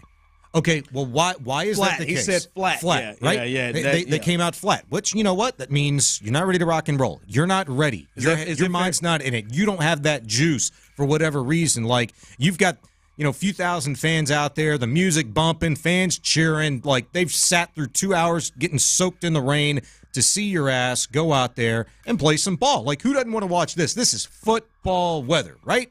And when you don't have guys like Laramie Tunsil out there who are ballers, are dogs. He was a dog all last regular season. He'd been load managed since like the first month of the year, and he busted his ass, played through injury all last season. How many guys did that? Jonathan Grenard and Will Anderson, various players all across the board, right? But we don't have those veterans out there like leading by example that are also and can be very vocal, especially you need that with the younger guys. Like, hey, man, take your head out of your you-know-what. Like, let's get it going. We got fans. We got expectations. This is a big practice. We're going to have to play through this stuff. We ain't going to be playing in the damn dome all season long. We got to learn how to play and execute here. You need that extra reassurance, that kick in the pants during the course of a practice, and that's what they're missing consistently. Can I run a little breaking news across you guys? Is it good or bad? I just want to get you all, both of you, your thoughts as soon as you hear this. Oh. Mike Garafolo, NFL Network. The Dolphins and Tua Tagovailoa have agreed to a 4-year, $212.4 million extension. Sources tell Mike and Ian Rappaport this puts him at $53.1 million as an average. Tua's deal is the highest on a 4-year extension in NFL history. So Tua gets $53.1 million. First thing you think when you hear Tua just got paid like this. Sorry, you said something about NFL history. I really didn't hear what you said. Oh, it's the highest deal for a 4-year extension in NFL history. All right, come on. Not the highest. It's not the highest AAV. No. So he hasn't reset the quarterback market. I hadn't reset it. So I think that puts him behind. I think that.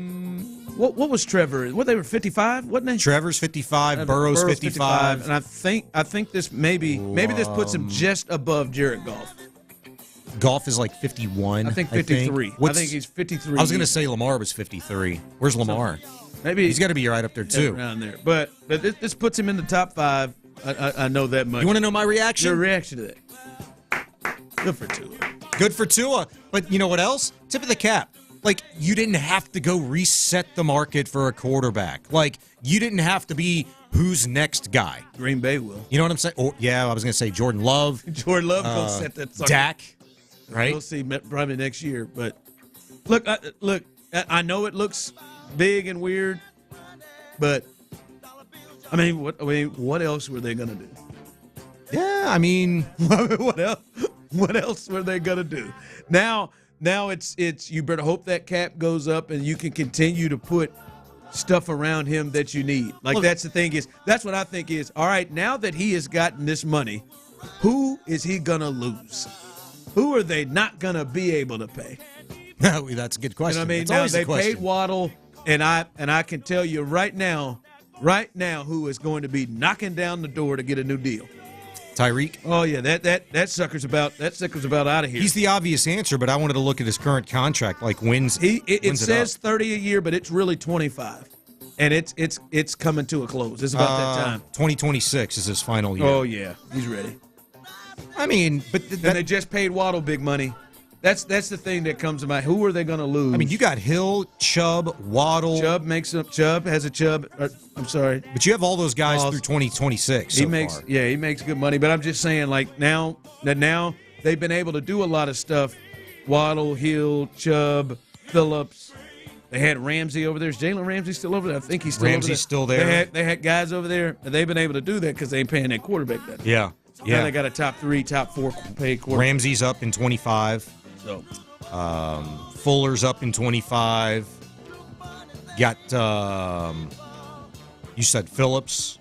Yeah, they just got several guys making pretty good money. Yeah, over there. Yeah. How about that? Go ahead, Tua. They got a couple of years Make that before money, they really baby. have to worry about that, though, I think. Yeah, well, Tyreek Hill's going to push that forward.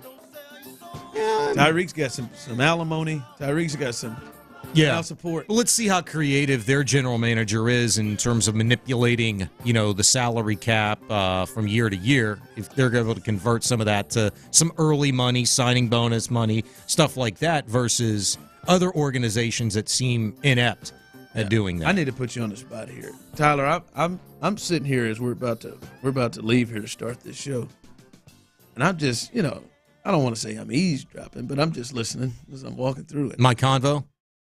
You got your wallet stolen, bro? Yeah. How the hell did you get your wallet stolen? I got my wallet stolen on Saturday. Now I'm just kind of putting stuff together in the conversation that I wasn't trying to hear and be nosy, but I can't. Well, I mean, I didn't. Were you at like a fast food restaurant? No. Don't get me with that. No. Saturday afternoon, about 4:30, me and my boy took him to the ball fields to go play baseball because he missed his T-ball that morning. So we went to go play baseball. To get to this ball field, you've got to go through like this winding driveway at a school, right? I'm the only car out there, only people out there. It's hot as balls. 4:30 last Saturday. Pull up, we get on the ball field. I wasn't on the field for 5 minutes, and I seen another car pull up right behind me, and I said, "Oh man, here we go." It's deal with other kids and stuff. Well, it was a mom and 3 kids. They go play in the playground. They spend about 20 minutes over there. Right before they're about to leave, I see this other car. Drives up pretty fast, by both two of us, and it drives around the school, and I knew there was no through, so I knew I was going to see them again. They were going to come back out. Because you go in, you have to come back out that same drive. Yeah. I took my eyes off of it as they were right in front of my truck. Well, they never passed my truck. Well, they did until they took my wallet. They stopped and went in the truck and took it? They went in my truck, in my center console. Yeah. I mean, I don't have anything valuable in my truck other than that. And it was a split-second decision, man. I was like, I'm wearing these shorts that my stuff always falls out of my pockets in them shorts.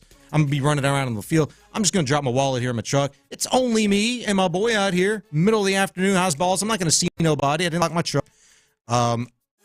They had to have been the ones, and then so they didn't use they used the card. They did. I canceled everything, and I've been waiting for these fools to use my card so I could get a camera, license plate, something.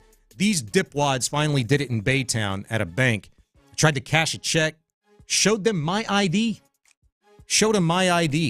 Oh, the teller called me and said, "Hey, was this you?" And I'm like, "No, it wasn't me. Check the cameras." I had not gotten this update from you, Bijani. Well, I was on the phone as you just walked in. Freaking Baytown? Baytown. They're in Baytown. Freaking Baytown. It's Baytown. It's y'all. Damn it.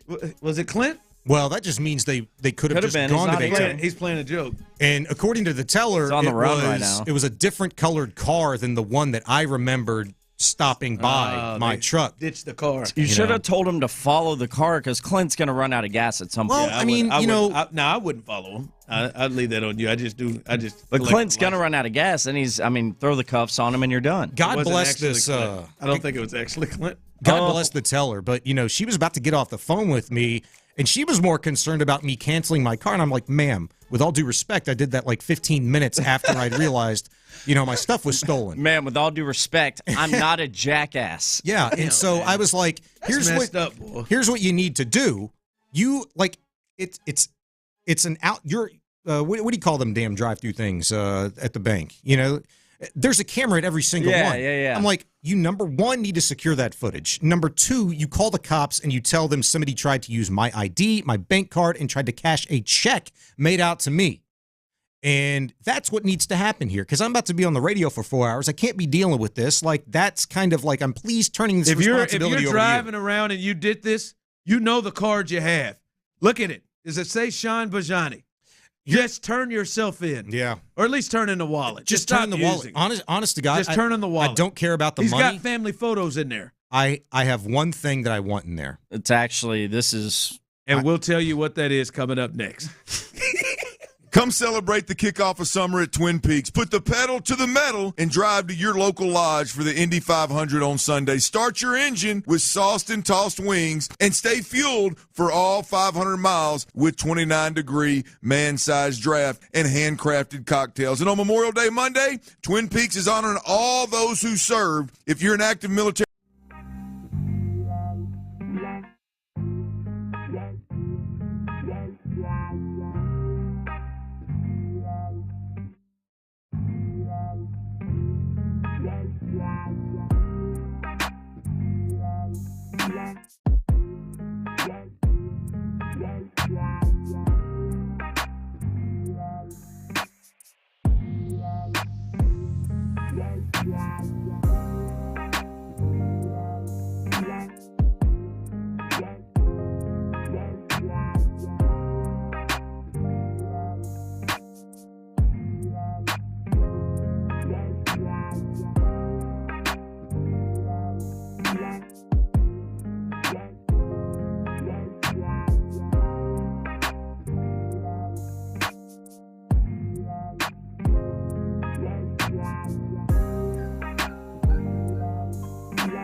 baseball conversation in Houston on the go lives where? Thanks to Sports Radio 610, I can get my Astros fix anytime, anywhere on the free Odyssey app. Yeah, that's right. Download the Odyssey app now and don't miss a minute of the conversation. Houston's sports leader. Sports Radio 610.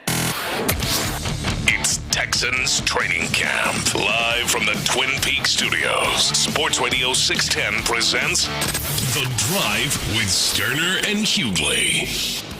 All right, Sean Bijani is in. Clint is out today. We'll hold it down, and you got to pay off the T's, as they say in the biz.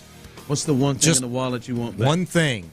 I don't want a credit card. I don't want gift cards. I don't want my cash. I don't even want my damn driver's license back. Yeah, you can forget about that. I don't even need my wallet back. I would like to get that driver's license back. Sometimes that can be a hassle. It already has been, and I'm going to get one within the next 60 days to 3 months or whatever their stupid timeline is at the DPS. No, I had one sentimental thing in there. It was an Our Lady of Guadalupe laminated card that my grandfather had in his wallet for 70 years. That was given to him by his mother. So this Our Lady of Guadalupe card, which you look at it, it's been through some stuff. It's probably at least 105, 110 years old, I would say. I hope you get that. I've had that in my wallet ever since I was a kid. And that's all I want back, man. That's all I want back. So it is kind of good. It's very good news that these losers tried to use my bank card and cash a check that I didn't even know I had in my wallet. They didn't try to cash that check. They ain't playing around, are they? Man, well, it's a good thing because that means they still have my wallet. I was worried that they took the cash and just threw my wallet like into the woods somewhere. Bro, I tell you, I walked for 2 straight hours the other day looking for that thing. Again, do the right thing. Turn that wallet in. Go back to that gas station. Please. Probably won't go to that one if you don't want to get caught. But go to another gas station and say, I'm just listening to Sean Bijani. Just drop it in the mail bin. Yeah, do that. They probably ain't going to do that. But you know, just let him get his stuff back. He just poured it out. Let him get his stuff back. All right. Bobby Slowick. And honest to God, I think if he continues to do what it seems like he's going to do, this is going to be potentially a 2-year run with Bob Slowick. And this being the second year. Yeah, and this being it. I'm really impressed by Bobby Slowick and the things that he's been able to do. But listening to him on the Green Light podcast, he was on with Chris Long. What he had to say about C.J. Stroud, I think a lot of people heard it about C.J. Stroud, but I heard it about him. And it's what makes him, I think, special and what makes him, to me, we could be sitting here looking potentially at the next Kyle Shanahan, next Sean McVay. Like when you hear, it's very simple, very subtle, but I think it's what separates great coaches from the rest. Here's Bobby Slowick actually talking about when he knew that the Texans offense had something special. Yeah, I'd say probably, people might laugh at this, but honestly, on offense, week 2, second half against Indianapolis, we were down 3 scores, I believe, and got into a situation where we had to go throw the ball. From there on, the way he operated the game and got the ball out, and where he got the ball out to, and the way our receivers were running routes, like as coaches, you could see like, oh, we got something here. We got something that could be really good. And then I think as players and as the Houston Texans, where it really clicked for everybody was the very next week. We played at Jacksonville. Yeah. Week 3, we were 0-2, and division opponent, really, really good football team. And we went in there and we played a good game, offense, defense, special teams, all the way across the board. And we executed what we needed to execute and played the way we thought we could play. And I think that just gave everyone belief that Jacksonville, it was one of the better teams in the NFL, and we can go and when we play the way we know we can play with anybody. And then from there, we battled for a while, and then Cincinnati was the point where it was like, okay, let's go get into the tournament. That game, we knew we were playing a team that's a playoff team, and it got into an absolute dogfight at the end where the players got to go make plays, and they did that. And that's really where our focus went from, all right, let's compete, to, okay, let's make sure we're getting in the playoffs and we got a shot. Listen, this sounds simple, and it should be simple. And it's not even just in coaching. It's in anything in which somebody is putting or making decisions on where a person goes, what duties a person does, what they do. Yeah. This may sound easy, but understanding who you have and their talents and what they do. Yeah, great point. And then putting them in the places for them to do what it is they do, and not saying, all right, this is what I do. This is what offense in this case I run. All right, this is how I want to run my facility. This is how I want to run my school. This is what the great coaches in this case, or decision makers, they have their guys, and they find out what their talent is, and they find out what it is that they do, and then they put them in those positions to do. It sounds simple, but you work a job, you've probably been in a position, you've probably been coached, maybe you've coached, not everybody do it.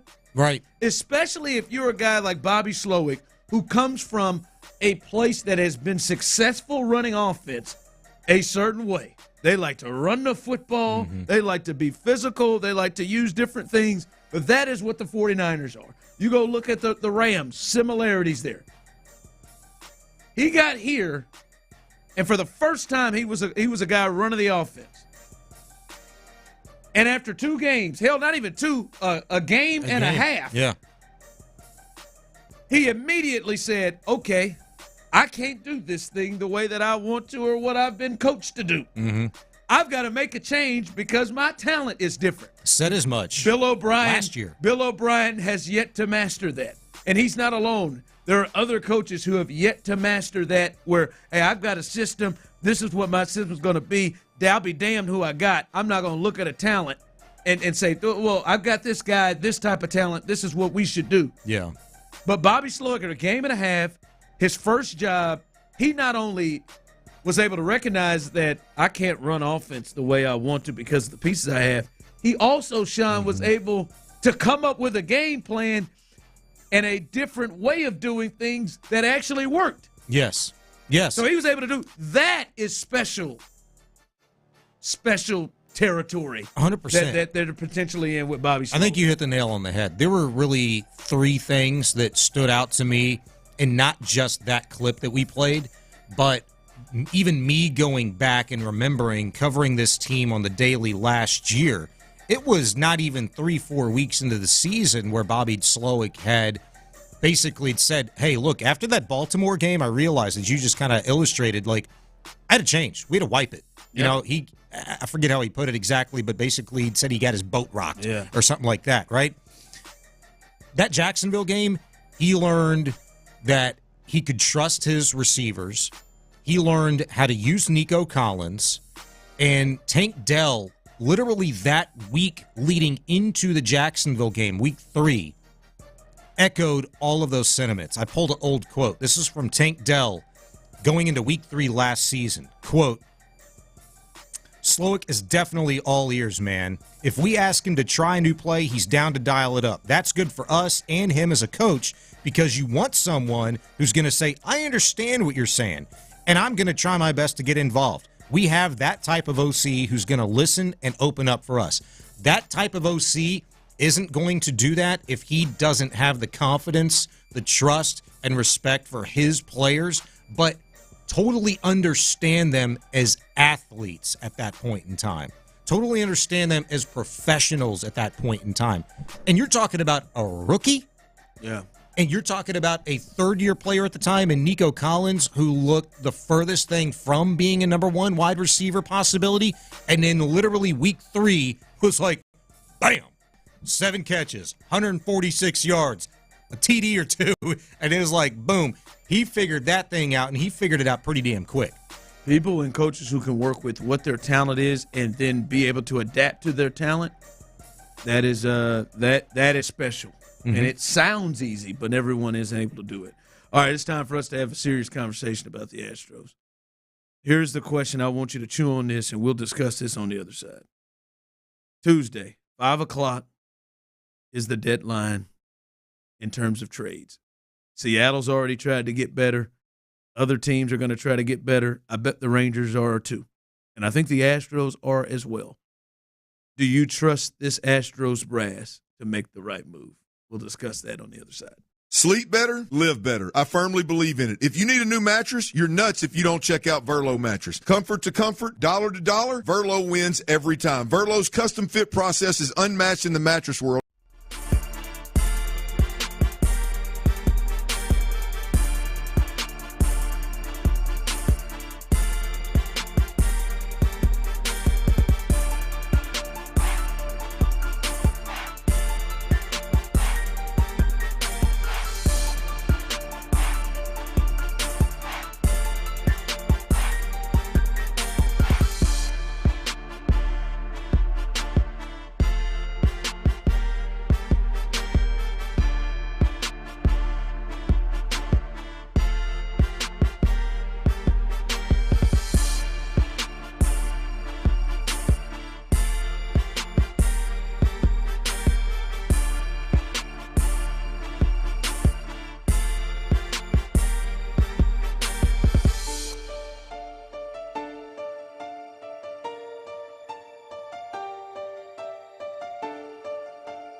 Wall-hung units free up floor space, lower energy bills, longer life than tanks, and a 15-year warranty. Find out more at tanklessmadesimple.com. It's Texans Training Camp. Live from the Twin Peaks studios. Sports Radio 610 presents The Drive with Stoerner and Hughley.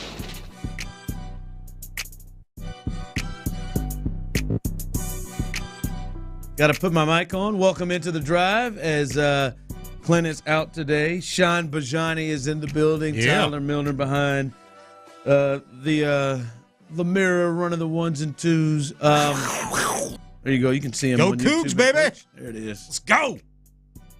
Hey, why don't you calm down just a tad? There it is. I love that. That was a good one. Always makes me giggle. That's what I'm here for. Mine's a little more raspy. That's like a Coug with emphysema. I don't know what's happening there. Coug needs to lay off the vape. Probably so. Are you two done couging? Sorry. One more. Oh, Lordy. It's getting worse. Hairball. We're moving into Should have stopped while I was ahead. All right. Donald Duck territories. We're moving into. You're right. All right. Stop it. Don't egg him on. It wasn't that funny. That was good. Egg him on. Friday, baby. He had to take his headphones off for that one. Yeah, he did. Had to really stretch out for that. All right, serious question. No, I'm serious about it. Yeah, I am trust? too. I'm trying to redirect. You trust? 713-572-4610. Tuesday. That's the trade deadline. Seattle's already made a move. We'll tell you about that a little bit later. I don't believe the Texas Rangers are going to just stand by. Chris Young's probably going to make a move there, the general manager. Just showing out. Now, I only know that because he was a Royal during the World Series run for the Pittsburgh. Yeah, but they need help. Royals. That's the only reason why I don't just know random general managers' names in Major League Baseball. Yeah, you do. No, I don't. You are full. It's a compliment. Yeah. You are full No. of the most random names in sports, stats in sports, history in sports. I'm telling you right now, I don't have general managers, not baseball ones. You have like multiple play-by-play calls memorized across decades of sports. Verbatim, too. Verbatim. Yeah, that's different. That's different than we got to do a segment with that at some point. I got Dana Brown. I got J.J. Picola. That's just because that's. You got me on that one. Who the hell's? That's the Royals. Oh, the Royals. J.J. Picola, huh? I got Chris Young just because he used to pitch for the Royals. Okay. I think I got Brian Cashman. Is he still with it? I think he's still with the Yankees. Still. Yep. Still spending a lot of money and still losing. Indeed. That's all I got. I don't have any other general manager. DePoto, Mariners. Don't have it. You'd have got me with it. That's familiar, at least, right? Yeah. Yeah. It's one of those, if you would have heard it, you would have been like, oh, yeah. I'll take it back old. Just say John Sherholtz. He's somewhere. I'll take it old school. But that's the thought. Do you trust? And the reason why I say Astros brass, because I don't like I do. I think Brian Cashman in New York's making the decision. I am not 100% sure that it is just Dana. Like to me, if you were to ask me, gun to my head, hard to scroll in places I don't want to get shot, I would say this is a team of people who make a lot of the decisions. That's what we've been told and led to believe to this point. You're right. It's a team. Yeah. Like I think Jim is heavily involved. Obviously, I think Dana and his crew. I think they make a lot of he does a lot of the tough work. But I think I'm sorry, Jeff Bagwell's probably involved in this. Reggie Jackson's probably involved in this. You think Bagwell was involved? Nothing. He was involved. I'm just saying. Don't let him off the hook. I didn't. I just tried to slide it in there. But my thing is, they've got some things that they need to address. Secondary. But their rotation. They've got the secondary. Bagwell probably is really on your mind. Bagwell's probably scouting the secondary. I mean, he brought Abreu in. The he doesn't know what the hell he's secondary. doing. Yes, they've got some thoughts of what they need to do with Jalen Petrie. But no, they've got the rotation. Maybe another bat. They've got some things that they can do. My thing is, do you trust? Do you trust that Dana, Jim, and company are going to make the right decision? It's impossible to really answer with any conviction in terms of a yes right now, right? Because they've given us no real reason. Like, it took them months and months to finally do what we've all been wanting to do originally, which is get Jose Abreu's ass out of town. That finally happened. And almost to the detriment of squandering an opportunity of this season to go to an 8th straight ALCS, an 8th straight postseason, right? I think it's TBD. We are still in the dark in terms of knowing exactly who this general manager is. From the guy that day one said a lot of great things, but a lot of things that Astro fans wanted him to say. We wanted to hear that from Dana Brown. He's an aggressive guy. He's a baseball lifer. Jose Altuve is going to be an Astro for life. Alex Bregman's going to be an Astro for life. Kyle Tucker's going to be an Astro for life. All of those things he said literally like the day after his, or the day of his introductory press conference. And how many of those things have come to fruition? One, Jose Altuve, locked up. Everything else is very much in flux. We don't know how aggressive he actually is or is going to be allowed to be in what I think most baseball fans would deem the most important time of year, not the MLB draft, for the general manager, and that is the week leading into the trade deadline. We don't know what we got. It's just so many people who have power that can make decisions and to sway things. Mm-hmm. It's just too many voices. Right? Well, it's the voices that are have too many been voices influential. Yes, yeah, it's before. too many influential voices. And here's the question that I asked the second that it happened. When the Astros, for whoever's decision it ultimately was, we have to believe it's Jim Crane that pulled the trigger on that squashed it, ended it, right? He began it, he ended it. That's how it was going to have to be. Yes. From that millisecond, I said, has there been a power shift now? How did this come to be? How did Jim Crane, get his eyes open to the fact that this is what needed to happen? Did it take Joe Espada? Did it take Dana Brown going into Crane's office, with Bagwell and Reggie all sitting there and saying, hey, let us run this team. We know what we're doing. We're capable of it. This is what we do. This isn't working. And literally the numbers have proven as such. The day that he's been out, I mean, it's been an entirely different team. But I think that's a point that makes me concerned. I think we could sit here and they can do it. The key word is trust. Is do you trust that they can? And that's the part, right? I think probably a reason that it took so long to come to what the decision everybody could see was the right decision to make for Jose Abreu is because there was too many damn voices in there. Mm-hmm. There were too many people who were, all right, let's give him just a little bit more time. Let's do this. Let's send him to that complex league that's shortly going to be named after him. Let's do all these things. Because there was too many voices in there. And I think the point you made is very good. It ain't just voices. Right? There's some things that can be like, here, man, this is my fault. This is my fault. But it is voices with power. Mm-hmm. It is voices with influence that where we could be at a bit of a standoff where there's 3 or 4 voices that have 3 or 4 different feelings and thoughts on it. So yeah. That's how did it come to be? I mean, it took more than just Reggie Jackson accomplishing what he did as a player and is a Hall of Famer, then Bagwell, what he accomplished as a player and is a Hall of Famer.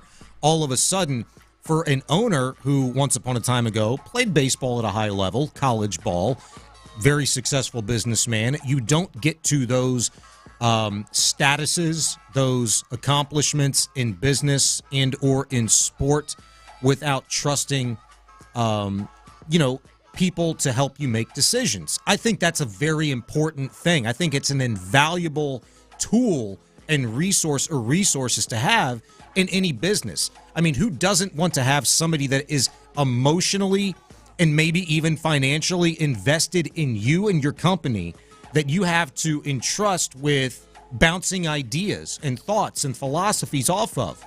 I think that is incredibly important. I think the Texans, and Cal McNair and Hannah McNair have that or those people right now that they didn't have, the first 3 years when they took over this organization. Yeah, they had some people in there with too much power. And too strong a voice. Sure, but they gave them the keys and they let them run wild, right? I think now they have people to where they can bounce things off of that are, very much influential, but in a good way because they understand football. They understand marketing, advertising, the business of the NFL, and they are listening to the right people. How they were directed to those people, I don't know. Who those people are, I don't know.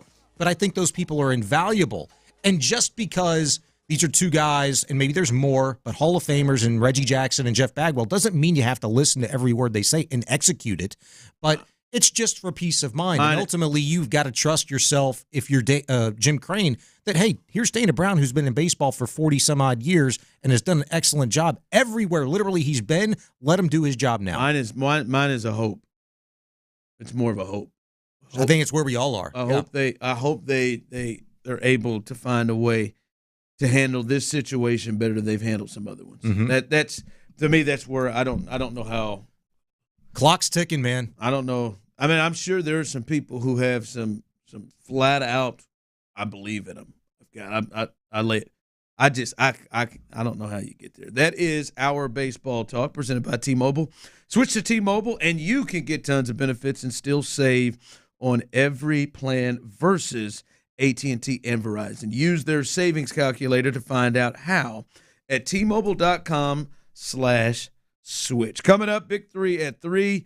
Wait till you hear from DeMeco himself. He'll let you know how he felt today's practice, how he felt it went, and for the first time we hear his comments about people call it a skirmish, people call it a fight. I call it that moment where Derek Stingley Jr. lost his damn mind. He gives his thoughts on that. We'll get you set up for this weekend and let you know what the Seattle Mariners have done. All of that coming up next. Electricians, service techs, helpers. Let me get your attention.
diagnose, treat, cure, or prevent any disease or condition. KILT FM HD2 Houston. Insider access, exclusive content. Sports Radio 610. The Texans play here. An Odyssey sports station. Sports Radio 610 presents The Drive with Stoerner and Hughley. With the biggest stories of the day, it's the Big 3 at 3. Number 1. All right, welcome back in, Sean Bijani. Fired up, Sean Bijani. What a break. Just don't do it. Just here, we'll just move through it. Sean can't wait to 3:18 so he can resume whatever it is that he was. Like you ever been in a converse, like hearing somebody on a phone call or something like that, or talk where you feel like you need to leave the room? Yeah. Like, and not just leave it, but like leave it discreetly. Like I felt like I like should, slide out of the room. Like I was thinking maybe I should come underneath this table and crawl all the way out of the room, because that felt like gently open the door. That was in need of some privacy. Bro, I'm 0 for 1. I know you are. And you think I'm mad right now. You just wait till I go 0 for 2. Because I know it's coming already. Like I moved, but we started to get a. Oh yeah. Like a you know when you get mad, when people get mad, like he's a mad guy that talks in the rhythm of the hit. Yeah. What should I do? Like it was in the rhythm of the hit. Well, pulling the carpet back, I obviously am not in that studio with y'all. I'm in my own studio. We're separated by this piece of glass, so I couldn't hear anything. But just the visual of what was going on in that break with Bijani, I was like, oh, someone is getting it right now. Someone's getting it. I wanted to I'll just put it like this. I'll put it like this, very short and succinct. This is why people take matters into their own hands. That was the epitome. This audience, wherever you are, if you can hear my voice, that is exactly why people take matters into their own hands when they file police reports and not a damn thing is done to follow up with you about it. Sean Bijani had his wallet stolen out of his car, and he's trying to get it. Assets. Get the situation rectified. And it was. I wanted to get those glasses that the kid had in Big Daddy. That made him invisible. It made him invisible. Like I wanted to find them and put them on. You can't while I was see him. right here. Because I'll be honest with you, I wanted to listen to everything because it was juicy. I just didn't want to be seen. So I wish I had them glasses. Stay in the next break. I'll probably get the same damn lady. I'll leave. I'll walk out. All right. Today, sports camp got back going for the Texans, and listen, the kind of report words out there was it was sloppy. It was sloppy out there, and this was the head coach DeMeco Ryans as he spoke to the media today, addressing how camp and practice looked today. With today's practice, first off, it was good for us just to get in the elements, right? Getting in the rain. Everybody's been complaining about how hot it is in Houston. Now we got a lot of rain, but I'm happy we were able to get into this situation and, see if guys can execute, right? With external factors that we don't control, can you still go out, operate, and execute? And today wasn't great by any means when we look at how sloppy we were. Just pre-snap penalties, right? And just guys being where they're supposed to be. So a lot to clean up, but I'm very thankful for having the NFL officials here today so we can get in, learn from our mistakes, and grow from it. So today was a huge, huge day for us when it comes to learning from it and getting better.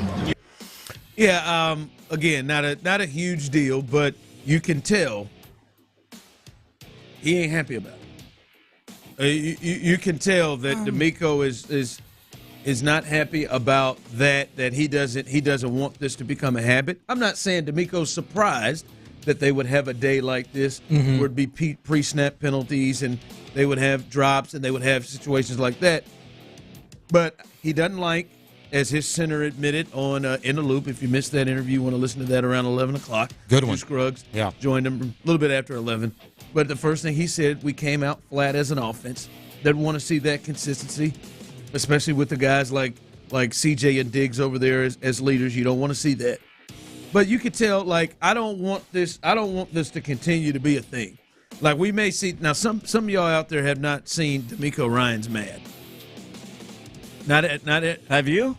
Some people haven't seen DeMeco Ryans mad.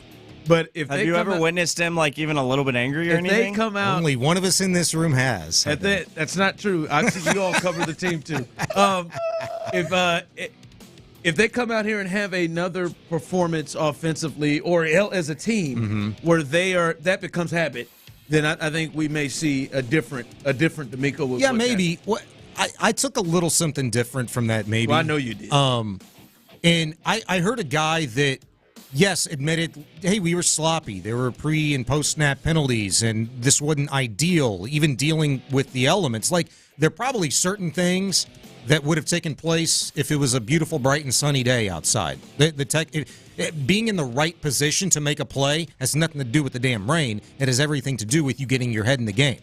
And the fact that he mentioned that, hey, we're glad we had NFL referees out here today, well, that's big, right? Because was it about 3-4 days ago at training camp, everybody was talking about Kamari Lassiter and his coverage on Stefon Diggs and da-da-da. Well, it should have been a penalty. Well, a flag wasn't thrown. You didn't have NFL referees out there. You had some other slaps out there that probably should have thrown a flag, maybe. Well, today you had dudes out there, and they were calling them under the...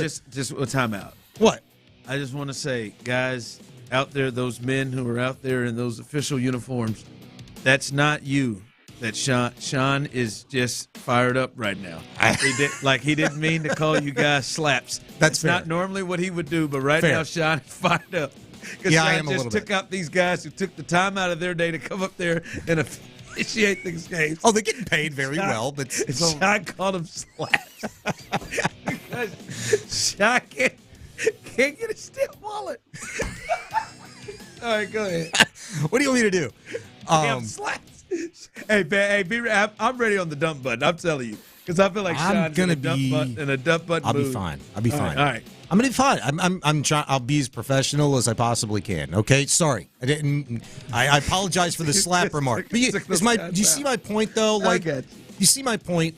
Today is probably a day in which more things are going to be called a little more tightly than they would have been 3, 4, 5 days ago at training camp practice. Okay. It's not ideal, but again, let's not pretend that as much as the defense is ahead of the offense right now, that this team is coming out flat and unable to execute every single day. The weather stunk out there, and you had NFL referees out there. Let's see what they look like tomorrow at practice. Let's see if week 2 they can take the step, because that's what they all talk about for 2 years running now is stacking days. Yeah. Well, you've got to flush the bad day and start stacking good days. Tomorrow's a new one. All right, before we move real quick, here was DeMeco, and everybody talked about it from the last day they had practice. They were off yesterday, but the day before that, as I like to call it, Derek Stingley lost his mind day, and the little skirmish that happened. Here is DeMeco commenting on that. Well, when it comes to the skirmishes in practice, I don't want it, right? I don't want it. I also understand it. Myself as a player, I was involved in some, so I'm not going to act like it doesn't happen, right? And the tempers get raised, guys. You know, it's camp. It always happens in camp. You have skirmishes and fights, but what I tell guys is what can we learn from it? For me, if we're in a game, like, are you throwing hands in the game? If you do, then you're thrown out of the game. So for me, it's just learning lesson. And you throw punches, whatever you do, are you really protecting the team? Because now you're kicked out of the game. So I don't want it. I don't like it. It's sloppy. I think it's not representative of who we are, you know, as a team, as an organization. It's not what we're about. We're not encouraging that, but it does happen in camp. Just want guys to move forward from it. Nobody's holding any grudges. We're still teammates. We're still brothers, right? Skirmishes happen in our families all the time. We get upset, but at the end of the day, we're still family. It's still all love. Well, I'd imagine what conversation he actually had with Derek Stingley. If he said all of that to us, we don't like that. I wonder what the conversation. But he's echoing what I was saying yesterday, and that is, like, I think there were parts of DeMeco, he may not say it up there. I think there were parts of DeMeco who enjoyed it, who loved to see a bit of the fire. Now, not the hey man, I'm about to come from you from behind move, but that light the fire and light some of that. But as I said, yeah, okay, we got that little our dog out today. Let's be smart, because to me, what preceded the fight was Jimmy Ward going to damn near take out Stefon Diggs, who is sliding down. Right there ain't no. I don't care what any of you all say. I don't care if any of you say, "Oh, Ron, you didn't play football, or you don't know football," or I don't give a rip. There ain't nothing there ain't nothing in Minnesota if Justin Jefferson is going to take a slide that any defender go take out Justin Jefferson in practice in training camp. There ain't nothing that would happen in San Francisco where Deebo Samuel or George Kittle are going into a slide that somebody should go down and take them out. Yeah, it was a couple of dirty plays. Like to me, it bordered at least. I don't even know if they were or not. Maybe they were. I don't know. They bordered on. Hey man, that's unnecessary because all of this stuff sounds good until Stefon Diggs gets hurt. If that would have been on a rando Sunday during the regular season, I think there's a chance and you saw that, it could have been a penalty. Yeah, I think there's a chance. I mean, come on. Like if you would have seen that on a random Sunday with two completely different teams, and you see that play, you're like, ooh, yeah, okay, where's the flag? Could have been a flag on that, right? And you see Stingley do what he did to Schultz, like completely blindside the guy. That's a flag, right? That's uncalled for. That's reckless. Never mind their teammates. Those things do happen in training camp. That's something that DeMeco Ryans wants and needs to get corrected. But at the same time, I do agree with you. He likes that feistiness. What coach doesn't? But he didn't like those two things. He didn't like his brand new guy that's become one of the leaders of his offense, Stefon Diggs, going down and Jimmy Ward doing that. And he didn't like, you walking away not expecting that type of force to come in. That could be a back issue. That could have gone differently for Dalton Schultz. Oh, sure. And we got to chill out. First thing I thought of was twisting an ankle. That's why I said you got to address it with them because I'm telling you, it's hard to believe that Dalton Schultz is lined up as a tight end and knows that he's got a blocking assignment if he don't hunt down 24. You could see that happening if you don't address that situation. So it's good to hear that DeMeco's in line with me. Big 3 at 3. Number 2. For once? Yeah. I've been more than once. Go back. Astros, they are hosting the Dodgers coming up tonight. They start a 3-game series. They lead the AL West by a game. Framber Valdez is on the mound. I think for me, the bigger picture, I'll give you the lineup real quick. Altuve leading off with Bregman behind him. Alvarez is the designated hitter tonight. I don't know why I just didn't say DH. Diaz is catching tonight. Peña is batting behind him. Singleton there. Jake Myers and Loperfido behind him with Chas McCormick. Good to see Chas getting another back-to-back starts after he went deep. It needs to happen. When he does well, he deserves the opportunity to continue to produce for this team. Don't come at me about white boy Chas. It's Chas Kane. He does not get that name or the music right now. It's just Chas Kane. No Chazzy Fizz, no Chazzy Fade, no Chasmanian Devil, nothing. He's got to earn it. He's been stripped. But I do think for him, he is somebody who has to get at bats. Yes. But I can understand it's hard when you look at his numbers to justify giving him those at bats. But I think that's what he has. He has to have to get the best out of Chas McCormick. Yeah, I agree with you. He's a guy that's very used to playing every day, or certainly more than he has, right? And when he's had the opportunities here of late, he's produced runs. And in those 7, 8, 9 spots where he's typically been batting of late since he's been going through these struggles, those are 3 spots that only the Atlanta Braves are worse than the Astros in all of Major League Baseball in terms of on base and slugging and OPS and just sheer production of any sort in baseball for a long period of time now. And so if you can get Chas McCormick regular at bats and he's going to start producing runs, that's huge. Because guess who's batting a little higher in the order more times than not is John Singleton. He hadn't done anything in about a month, or at least this month. Yeah, some guys, John, Jake, don't do it. Jingleheimer Smith? That's what you were going to do yourself. I did it if I heard it as soon as I said it.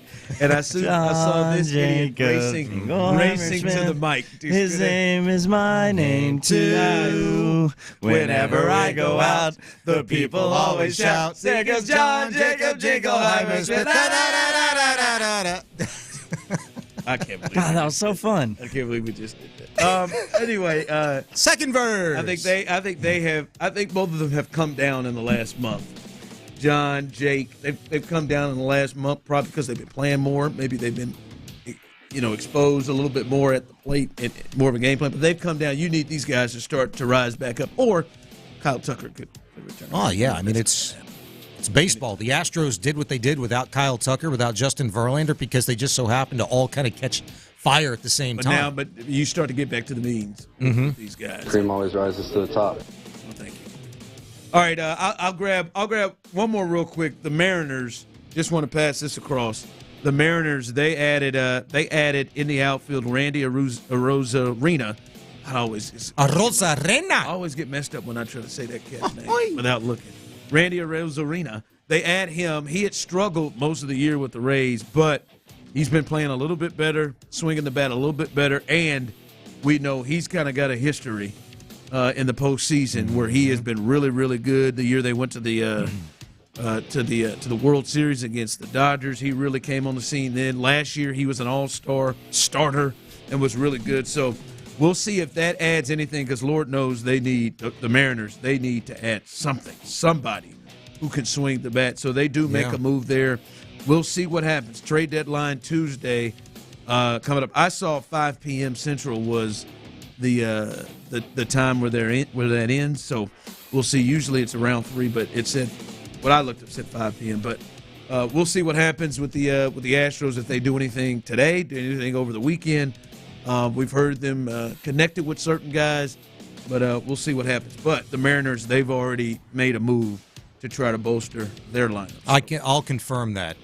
Just looked on MLB.com. Deadline July 30th at 5 p.m. Central. Okay, yeah, 5 p.m. Central. So that'll be right in the middle of our show to see if the Astros add some last-minute moves. All right, coming up, a player that is promising player, a fan favorite. We haven't talked a lot about this offseason, at least since camp has started. Don't know if that's good or bad, but I got a thought about Will Anderson I want to discuss. That's coming up next. Tall boy, wolf killer, silver bullet, the one that's made to chill.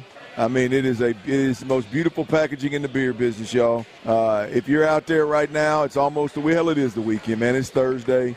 If you're already drinking Coors Light, you're drinking the world's most refreshing beer, and you look good while you're doing it.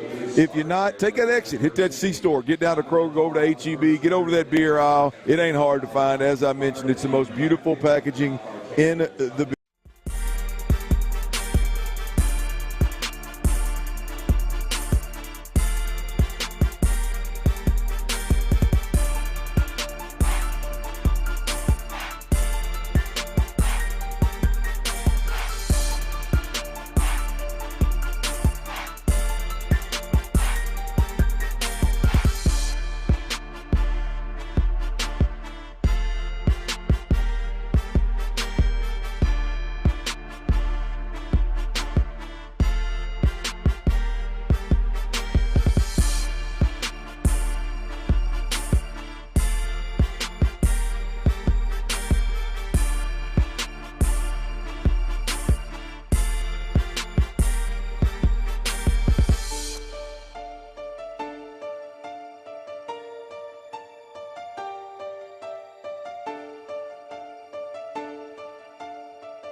Texans training camp. Live from the Twin Peaks studios, Sports Radio 610 presents The Drive with Stoerner and Hughley.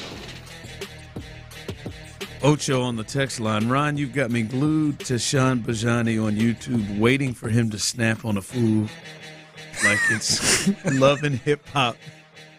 Hey, I forget people get to watch us during the breaks, too. You saw me sliding them earphones, man. I said, let me slide these earphones so he can really get after this like he wants. Well, I talked to somebody at the bank now, and so they're the only ones that know what the hell's going on. The people at the police department don't know their butt from a hole in the ground. All right. So, well, thanks for the people at the bank. Yeah, they're going to take care of it. Tyler, I put my headphones in when I heard him say, so you all have acquired my driver's license.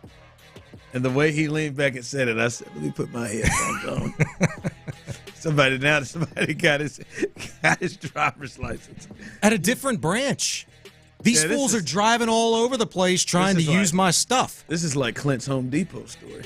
This thing will slide. Oh, man, his Home Depot story, this kicks its ass. I'll just tell you. And I just want to also say, Home Depot, I'm open for business. You want a partnership. Same. Right here. I use them all the time. Love them. Just don't try to move in on mine. I said it first. So if we can do a partnership, I'll go in on it with you. Okay. All right. I can do that. All right. Sean Bijani and Clint Stoerner is out. Listen, we've talked a lot about C.J. Stroud as we should. We talked a lot about Derek Stingley, and Derek Stingley then just brought himself to the forefront the other day and said, y'all gonna talk about my ass. We've talked about a lot of people. Will Anderson has been quiet, not a lot from him. And listen, there ain't nothing been wrong with him. Will's been fine in camp and has done what he's needed to do and and gearing up to see what he does moving forward. My thought and wonder is, like, how should we be viewing Will going into this year? Right? I mean, he was a rookie defensive player of the year, and there is obvious promise. But see, CJ, who was the offensive player of the year, I have expectation that every week, now it may not happen, but walking into it every week, I feel like CJ is going to be a major difference maker. Yeah, you should feel that he's going to be. He is somebody that looks like he's going to be a great player. And when I say, and to me, what a great player is week after week after week. No, I mean, there's some bad games in there, but week after week, for the most part, you are a difference maker and a big reason why the team performs at its best or the team wins, and that is shown by eye tests and by numbers. Sure. Like, I think that about CJ. 713-572-4610. Those of you on YouTube and Twitch, Sean, Tyler, Clint, wherever you are out there. Anybody out there listening? Is that what you feel for Will Anderson? Do you feel for Will Anderson that you have that type of expectation that week in, week out, that he is a great player defined by consistently a problem, consistently somebody that is making big plays week after week after week? Do you have him in that space? Because I don't think he was that last year. Like, he was a rookie. I don't think he was that last year. Do you have is that the expectation you have for him? I think he grew into that last year. I really do. And what was odd about it is that when he was at the peak of that, where he'd kind of started to figure that out, he'd gotten banged up. And he continued to be a force. He continued to be a disruptor, along with another guy across from him, or on the opposite side, rather, in Jonathan Grenard, who was also banged up, who was also in the midst of a career year. The reason why I feel that way about... But I didn't expect a guy like Jonathan Grenard to be great, like every game in and game out. He had a great year. That's not what my expectation was. Was going into last year. Okay, well, maybe not great, but I expected to see the very best out of him for multiple reasons. One, they got a head coach who had gotten the very best out of guys in San Francisco 2 years running as the defensive coordinator. They got a coach who, as defensive coordinator in San Francisco, developed players and got the very best out of them. I mean, Fred Warner is the guy, and the the guy poster child that DeMeco brings up all the time, that players even on this team bring up all the time, that I think they're,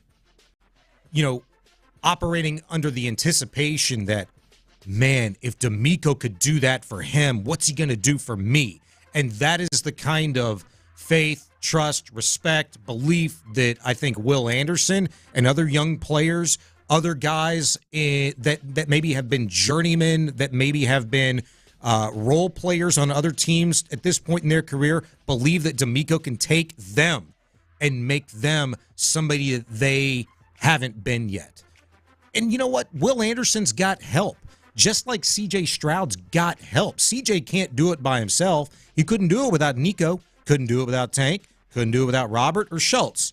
And now Nico's got Stefon Diggs thrown into the mix. Now Stroud, has got, an offensive line that is maybe starting to put things together, thrown into the mix. A running back that's supposed to be better than Singletary, thrown into the mix.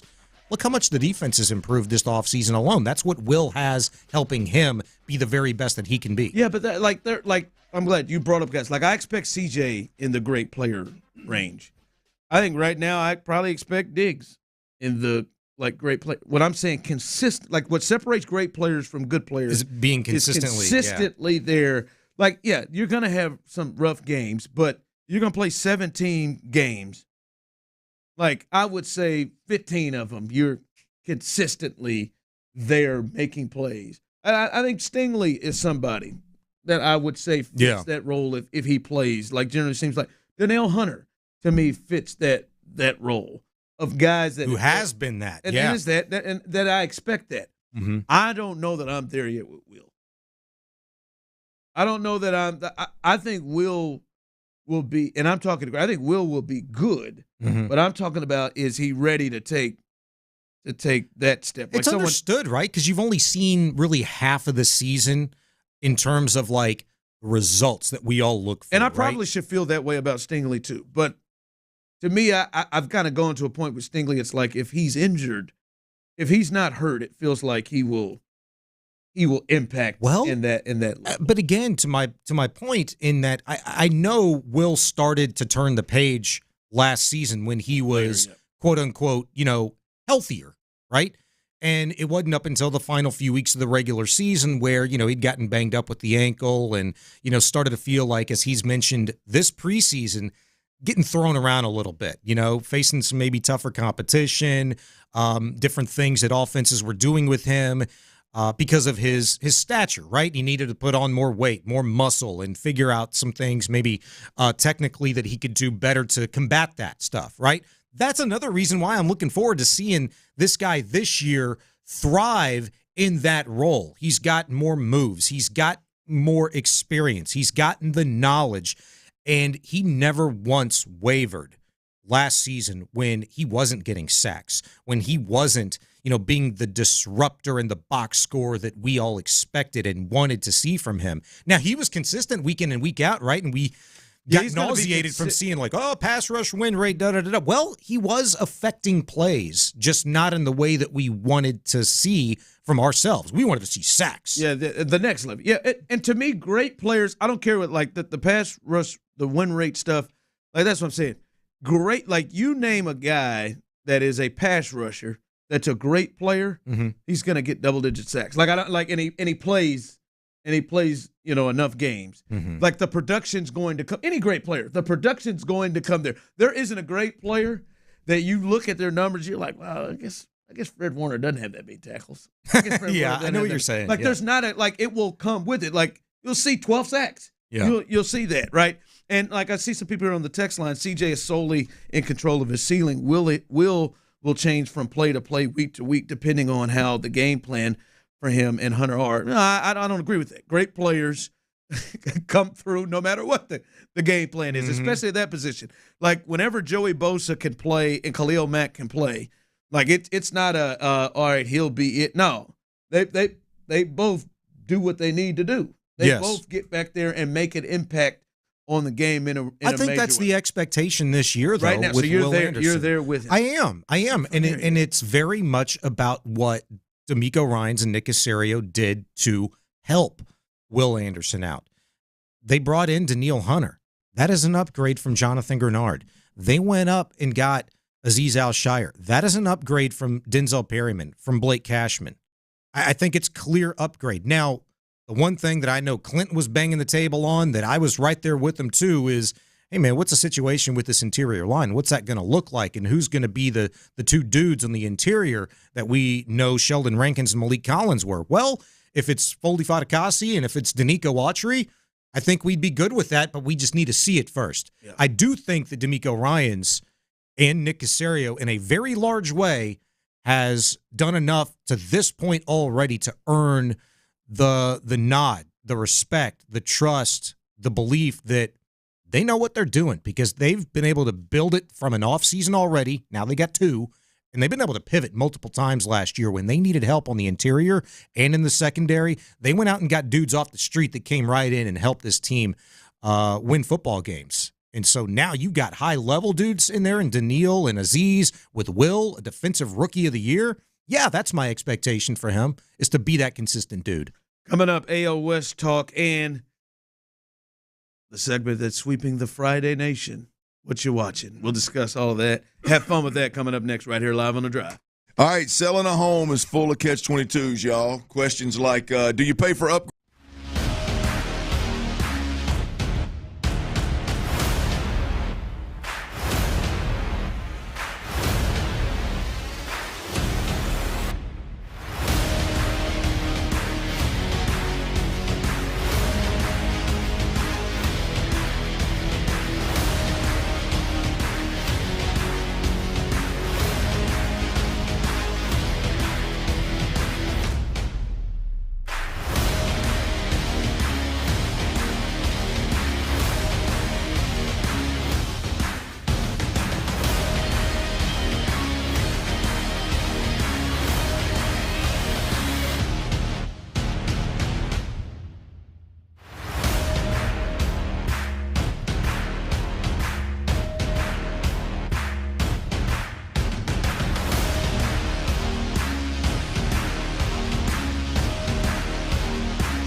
Insurance company coverage provided in service by affiliates and third-party insurers. Not available in all states. Sagamore Spirit Rye Whiskey. It's Texans Training Camp. Live from the Twin Peaks studios. Sports Radio 610 presents The Drive with Stoerner and Hughley.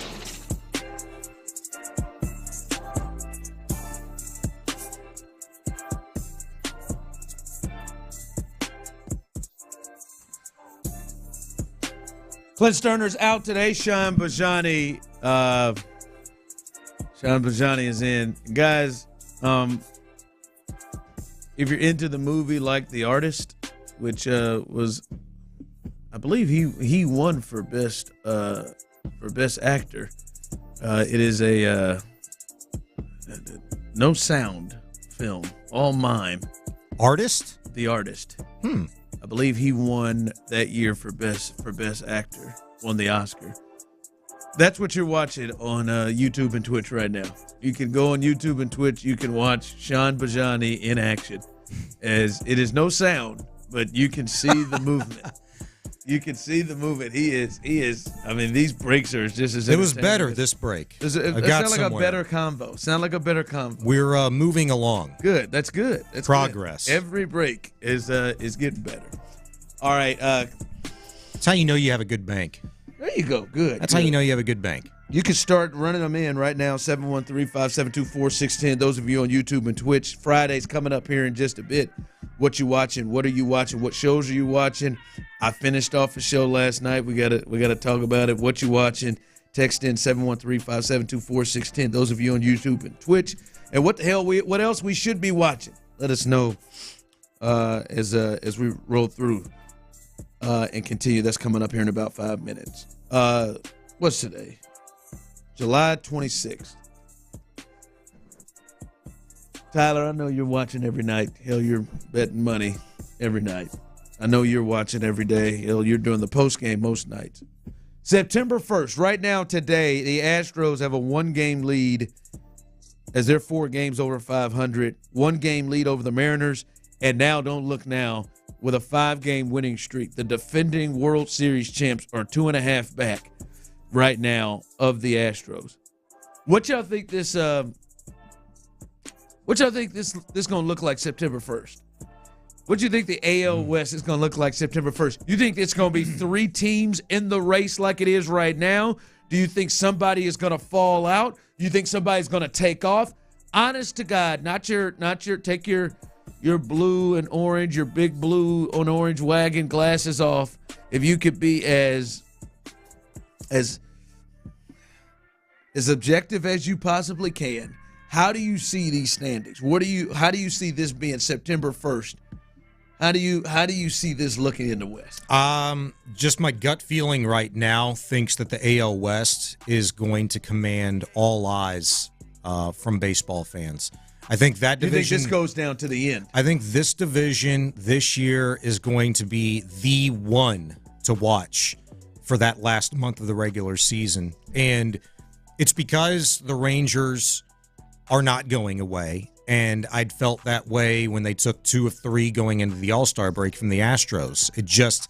Stros had an opportunity to kind of not necessarily step on the throat, but to kind of, give them a forearm shiver, maybe an elbow to the gut a little bit to create some breathing room. They didn't take advantage of it. Yeah. And here come the Rangers. They're playing better baseball. They took advantage of it. They're going to make moves. Yep. They're going to get healthier with guys they already have in-house. Jacob deGrom is looking to come back soon is what the word is. Scherzer's going to start ramping up even more. He's already back pitching. He's already back, yeah. The Mariners just acquired Randy Arozarena. That's an organization that I feel is very... They had a 10-game lead. They have got, they have got to be trying to roll through. And you know what? Before they even had that 10-game lead, they axed their offensive coordinator, bench coach guy, and they played better baseball to that point. And they slipped again. I need to fire the next one. They went and got Randy Arozarena. They're not going to be done, I don't think. Yeah, I don't either. But they're very similar to the Astros in the sense that they're looking for 3 guys. They need 2 bats and another pitcher, and the Stros need 2 pitchers, and I think they'd like the other bat. Yeah. The bat and the pitcher Diaz wasn't enough. No, I think that's kind of an embarrassment of riches. The 2 teams looking at those positions, and the clock's ticking for the Astros because the Mariners have already made a first move. What are the Astros doing? For weeks now, there have been circulations around Eric Fetty, Cal Quantrill, Jameson Taillon, Yandy Diaz, Jameson Taillon, the other fella from Tampa Bay, first baseman, utility player. Yandy Diaz. No. Yandy Diaz is the other one. There's another one. He's got a kind of a funky Latin name too. Can I tell you what? Can I tell you what I want to happen? I would like for Seattle to go ahead and slide up on out of this. Yeah. And Tyler will hate it, and some of you will. I want it to be a battle between the Rangers and the Astros. I want it to be a battle, and September means a ton. I understand that. This thing keeps bubbling, and this rivalry keeps bubbling, and it keeps going, and this stuff matters. And I wanted September baseball. I want to see Tyler at prime trash talking of the Rangers.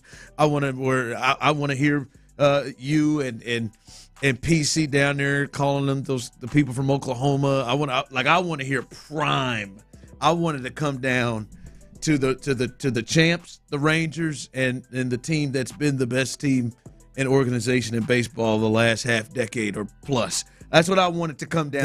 That is what would get me going. Yeah, that would command the most attention. Yeah. That would be the best drama. Interstate rivalry. Isaac Paredes is the other guy I was thinking of, third baseman for the. He's nice. He leads their team in home runs. Yeah. I mean, and that's interesting to me is that I feel like Isaac Paredes and Yandy Diaz, the bat has been a little bit more of the scuttle that we've heard in terms of what the Astros are in on in recent days rather than the pitching, which is interesting to me. But certainly the Stros need pitching. What was that? What was Zach Eflin, one of those starters? Zach Eflin, yep. Eflin, he's gone. Where? The Orioles just picked him up. The Rays are making some moves. No, they weren't even that far out of it. Who knows? But the Rays, that don't necessarily mean that they're not trying. But no, he goes to the Orioles. Orioles made a move earlier today for somebody. Ken Rosenthal just reported that one.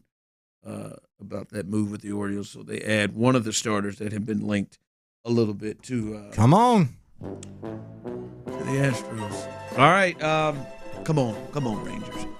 Come on. What does this music signify? There it is right now. A little what you watching. Text in 713-572-4610. What you watching? This would have been the appropriate music to play during the last two breaks. The circus that I was dealing with. But. Yeah, this could have been. Daniel Hall over here on YouTube and Twitch says Shogun on Hulu. I've not heard of that. I've heard of it. I've heard of it. I've not watched it. I've not watched it. Just finished last night, the last episode of Presumed Innocence. I need to get back on that one. Hey, they got me. Is that a series? Yeah, okay. So it's. I'm only two in, Bijani, but it's good. It's 8 episodes, and the 8th one just came out yesterday. They got me. They got me. I love suspenses. I thought I had this pegged, and then immediately they took me to the right, and then they just went all the way left, and I was pissed because all the signs were there. Solid one. He's as into it as you and I are into like Better Call Saul and Breaking Bad back in the day. I was into Breaking Bad as well. Let me go in there. The Boys. That's coming. All right, I'm gonna start that. That's good. I finished Receiver. That was pretty good. How many episodes is Receiver? 8, I believe. Oh, I need to see that. Dude, watch it. It is. I can't say how good that is. I can't say enough how good Receiver was. Well, it was better than the Quarterback one from last think year? so. Yeah. I didn't think Quarterback was like all that great. Yeah, because Mariota didn't bring nothing. Yeah, he was in and out. Yeah, that punk ass bitch. Okay, that's strong. I quit on his team. I reserve comments like that for guys like that. No, but that's like Jake Odorizzi level. Who was the star of that Also one? a punk ass bitch. Who was the star of Quarterback for you guys? Mahomes. Yeah, I was gonna say, but actually, Kirk Cousins was. Kirk was good. Cousins Kirk was and his really family. good. Yeah. Kirk Cousins and his family, who I feel like lives like I do. I mean, that whole thing opened up with him like reading a bedtime story to his kids. Yeah, when that fool burnt that. When that fool burnt that hole in his shirt. You said he tried to start. I didn't know that Pete Rose doc was out. I didn't know it was out either. It came out on the 24th, and I didn't know it was on HBO Max. My buddy texted me last night, like, dude, this is fantastic. I pulled it up. pressed, play, what I thought was play, and it goes into HBO Max. And I'm like, son of a gun, I don't have it. Oh, I got it. I'm going to jump on that there. I still haven't done it. I still have yet to start season 3 of The Bear. I haven't either, and people are not making me want to. I pulled it up, and I couldn't. I'm not ready. I need to be in the right moment. Ocho Mara Kingston, yeah. Clint swears by that. Very good. I'm in the middle of that one. Are you? Text line coming in. Catching up on 11 years of Chicago police. Wifey goes out of town soon. Getting bloody. Masters of Air as well. Listen, that's all right, baby. I am thinking about starting CSI Miami from the top. Oh my God! I caught during the hurricane when we lost power, and I just had the generator, and all I had was just antenna channels. I was watching it every night. I probably got my boy Ron? 5 or 6 episodes in. I'm thinking about starting CSI Miami. How do you watch those? It is so hilarious. Cable television, like in the day of streaming we're in. I can't do it. It is man. so funny. The guy who's the star of CSI Miami. He's got this tone that he see the talks ginger. about. Yes. Yeah, I know exactly who and what you're talking about. Tyler, what was the crime doc you told me to watch the other day? And I did. I just can't remember the name of it. Was it Amanda Knox or was it the? That's a good one. I saw the Amanda Knox, but I thought it was Perfect Wife. Is it what Tyler, Jennifer did? No, God, what was it now? Tyler, take that down. That was really good. Take that down to processing, and we'll get that body in to see what the fingerprints are on.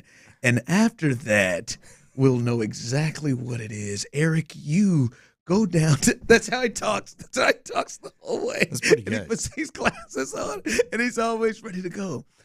Actually, you're not going anywhere. I suggest that you sit down in your seat. You're under arrest.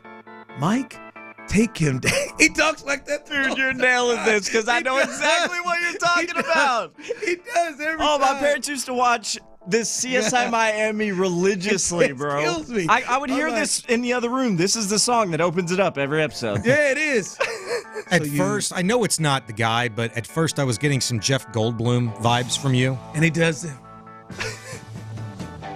I would suggest that maybe you start coming clean and telling us everything you know. He talks like that the whole way. Coming up, Dirty's Daily. It's going to be hard to identify. Dirty's Daily. The without a disrespect face. to the Houston Texans. I ain't got a dog in the fight, but I think this is extremely disrespectful. We'll discuss that day.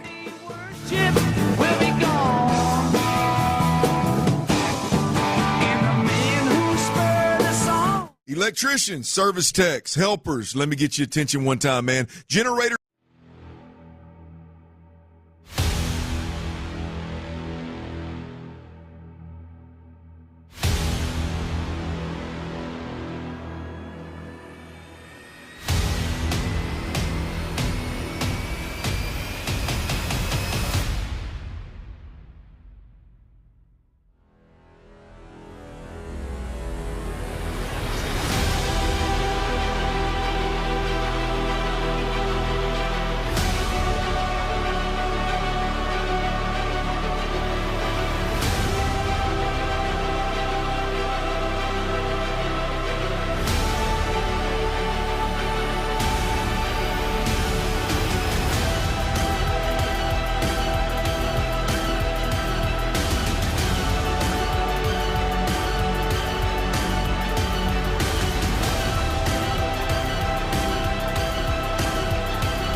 Insider access, exclusive content. Sports Radio 610. The Texans play here. An Odyssey sports station. Sports Radio 610 presents The Drive with Stoerner and Hughley. Dive into the mind of former NFL quarterback Clint Stoerner. I like a good time. I like to have a party. I know you do. It's Dirty's Daily. All right, Dirty's Daily. Clint is out today, but Bijani is in, and we will hold it down. And I do want to get into what I believe is just flat disrespect to the Houston Texans. But first, I want to pass this trade news pass to you guys. The Seattle Mariners, who have already been busy late last night acquiring Randy Arozarena to add to their offense and to their lineup, they have now acquired right-handed reliever, and we know him, Yimmy Garcia from the Toronto Blue Jays. Garcia was one of the best right-handed relievers available during this deadline. So they acquire him as well. Seattle remaining busy is the report from Jeff Passan. So they're on it, man. They are. They add a reliever. I think you talked about it. They needed a bat, 2 bats, and an arm. 2 bats and an arm. And they've got 2 of them down. Mm-hmm. And they've got until next Tuesday to see if they'll potentially add more to them. Do you think they have become a significantly better baseball team already? Yeah, with those. No, I wouldn't. Randy, if this was old Randy, and I know he's been coming on lately, but like you could go and pull up Randy's numbers. Randy is not the all-star player that he was last year, and really he was just in a really bad stretch there for a while where he couldn't get anything going. But I do think they are a better team. We'll see what else they add here. They've got prospects to get things done, and it looks like they are not punting or giving up on this thing. They're going to try to add to their team to get them. Yeah, this could be a situation for Randy Arozarena where a change of scenery does him some good, even though he's been coming on of late with Tampa. I mean, he's a good ball player. He's a difference maker. Performs on a big stage. This is a huge get for the Mariners. There's no question, but I know there's the pessimism, there's the doubt, anxiety in regards to Kyle Tucker, still not doing very many baseball activities. Has been out since June 3rd. When you have the ability to bring that guy back, that cancels that whole. That's why, to me, the Astros, the bat thing is not as much to me because you're looking. Well, I mean, you look a lot differently. You add him. It's the arm. You do. And you're right, 100%. If you had to just pick one thing to address, we'd go pitching before we went bat, right? Yeah, it's just that. Yeah. Here's where I'll die on this hill, and it's absolutely just the case. It needs to happen. The Astros over the last 7 years had been able to, win despite shortcomings with Martin Maldonado, Yuli Gurriel, or John Single, or Jose Abreu, rather. If you don't have to do that, why would you want to do that? Even though you've been fine before, if you don't have to, the objective every deadline is to see how much you can improve your ball club and where you need it the most. Well, pitching is where you need it the most, but without Kyle Tucker, I mean, anything could happen, and if you don't have a Kyle Tucker, you don't have a lot. You're missing one of the best hitters in all of baseball. If you can fix that first base situation and get a more consistent bat in there, I don't understand why you don't do it. Yeah, if you can. Like, that's the thing is they are limited with the resources they have to be able to go and get significant enough pieces to make what you're. Like what you're talking, I don't think you're talking about a Litmus Diaz. Absolutely, I think you're not. talking about somebody more that's a real impact bat. I actually came to an understanding of the Aledmus Diaz move more last night than I ever had. Not him starting at first base his first day back with the club, but I understand why they brought him back. Yeah, I can, that's fine, but I'm just saying you're talking like Vlad. You're talking like a not necessarily, not even that. Like Ty France, dude. Ty France. 29 years old, proven bat. He's looking a little bit like Randy this year. Sure. He has struggled. And not an emerging Randy. Yeah. He's still very flat, but that's a guy who's good solid glove, has been a proven bat. that, it'd be cheap. If you acquired him, picked him up. Yeah. That's an excellent compliment in this iteration of the Astros situation at first base, something that John Singleton's just not able to give you right now with any realm of consistency. It's nice to get those 2 weeks of 280, 300 out of him, but he's not producing runs. Ty France, when he's good, produces runs. Yeah. We'll see what they do when he's good. He has not been good this year, which is why the Mariners still didn't go ahead and roll. But we'll see what they do. Hopefully they do something. But Seattle sure is doing something, and we'll see what happens. Seattle and the Orioles have been the most active teams thus far leading into the trade deadline. All right, this is why I feel it's disrespectful. And you know me, I'll tell you this. Listen, I root for the Texans. I like the Texans. I root for them to win, except for when they play one team. I root for them to win. But I'm not going to say I'm not a fan. I don't live and die the way that I think Tyler does, the way I know you do. When I say live and die, I mean it, these two. But I think they are absolutely being disrespected by CBS. I mean, and to be honest with you, I'm borderline shocked by it. And that is, they've announced, Tyler, the broadcast teams for Week 1.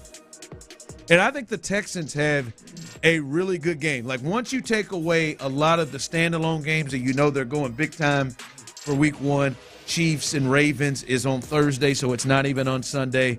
Sunday night is I forget who Sunday night is, but I know it's a big game. But they are like they're kind of Monday night's a big game. They're spreading this thing out. But the Texans Colts game, to me, is one of the better games on the schedule. I think those are two playoff-minded teams. Mm-hmm. I think the Texans are this year's sexy team to potentially get to a Super Bowl. This is they feel like last year's Lions team, the Texans and the Packers do. Like, it feels like that is a game. There's kind of been some trash talk in the offseason between C.J. Stroud, the quarterback, and their linebackers. And did you hear this? They have Andrew Catalon and Tiki Barber doing the game in Week 1. That's Lovie Smith era. That's Dave. Maybe it was Spiro and James Lofton. That was maybe it was Andrew and James Lofton. I think they kicked James Lofton to the curb and brought in Tiki. But I think you're right. But they've got their fourth or fifth best broadcast team on it. That's C team. And then when I look, it ain't C. Hell, it's D. And then when I look at where they're sending their other broadcast teams, and generally when you look at that, that's where it seems like most of the country are getting those games. They have Jim Nantz. I don't even like saying his name. They got Tony Romo and his partner doing the Raiders-Chargers game. Oh, that's right. I forgot about that. The Raiders-Chargers. That's where the number one team is going, Raiders-Chargers. And then they have Iron Eagle, Charles Davis, their number 2 team, doing Patriots-Bengals. The Patriots need to be doing in those Texans old games. Patriots should be getting Catalon and Barber. Yes, absolutely. Yeah, I agree. And then Kevin Harlan, which I think is their next team, with Trent Green's getting Jags Dolphins. I won't argue with you that Tony Romo and his partner, they look at them as the best. But I love DeMeco Ryans, man. I tell you what. I cannot believe they viewed those games above the Texans. I'm with you 100%. Look, the only logical thing, Harlan, he's so great. He's so great, especially at football. But I think they have him and that Jags and Dolphins game particularly because there's probably going to be a lot of big-time calls in that game, a lot of offense, a lot of very excitement, and Harlan's fantastic at that, right? I can understand that. But what's the intrigue to get your number one broadcast crew for Raiders and Chargers? It's just they have clearly valued Jim Harbaugh. That's it. That's the storyline. Over the sexy pick to get to the Super Bowl and against another team that is a playoff team. These two teams played each other. You say sexy pick to get to the Super Bowl? I think if you say, like, all right, who's that sexy pick? That pick that people that's outside of the norm? outside of the Chiefs, 49ers, Ravens. I think the Texans are – I think I would compare the Texans to the Lions from last year.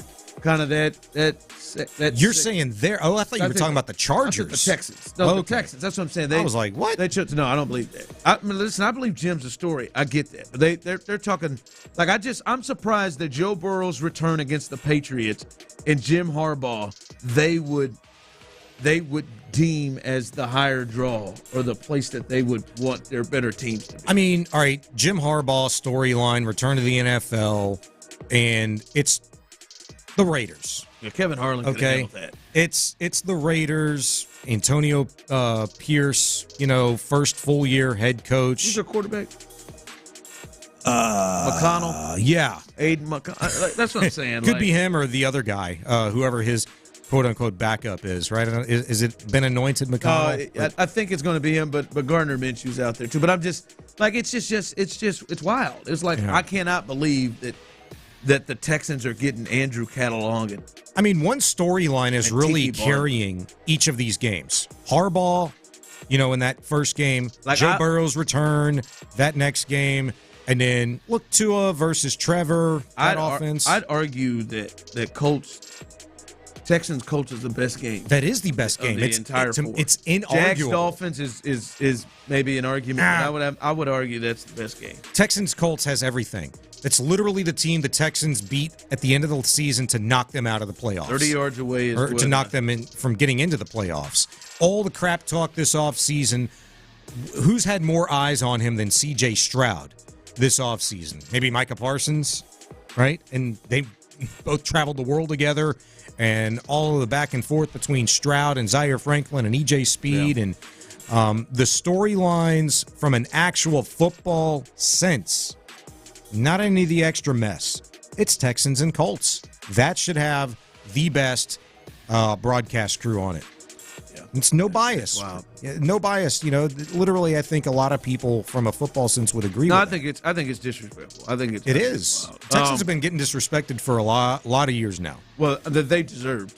Some of it wasn't disrespect, but some of it was well deserved. I'm not even talking about the 3+ years in the dark ages, even prior to that. Talking about before that. Yeah. And this has been something that's on my heart all week, the last couple of weeks. I know you're out at practice. Tyler's been out at practice, at training camp.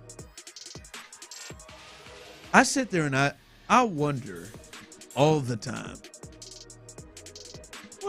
I wonder if does Nick Caserio, does he hear this music that's being played out there? Like when he's at camp, is he into it? Does he kind of like it? Does he just completely, utterly tune it out or what? But I'll watch him and Tyler, you know the type of tunes that's being played out there.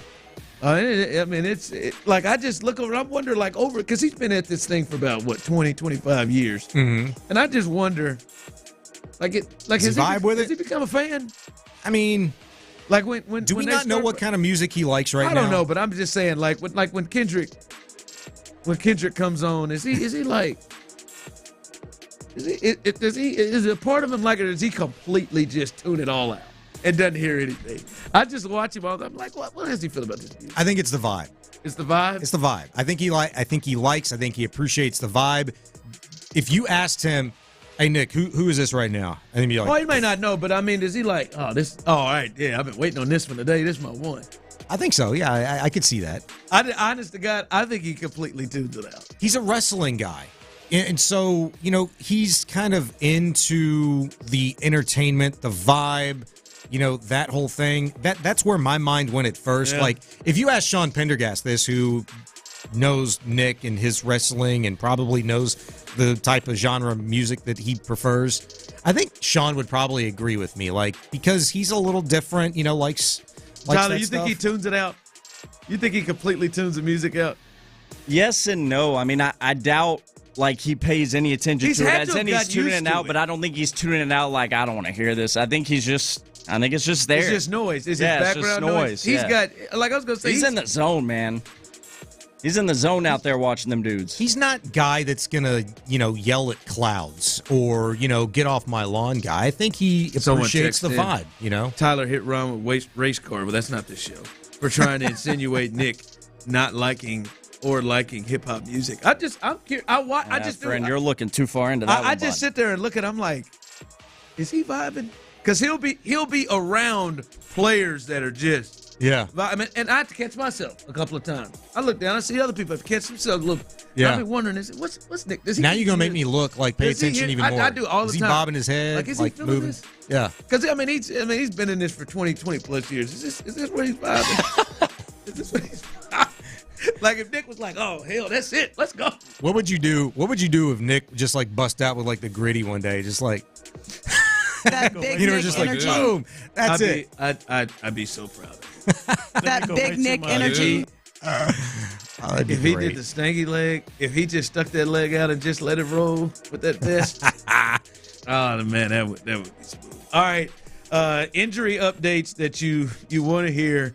Tyler said in my ear of Kyle Tucker, buckle up. I can't wait to hear that. Joe Espada, your time's now. Coming up next. Build your custom home on your own land with Our Vision Homes.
Yeah, that's right. Download the Odyssey app now and don't miss a minute of the conversation. Houston's sports leader. Sports Radio 610. It's Texans training camp. Live from the Twin Peaks studios. Sports Radio 610 presents The Drive with Stoerner and Hughley.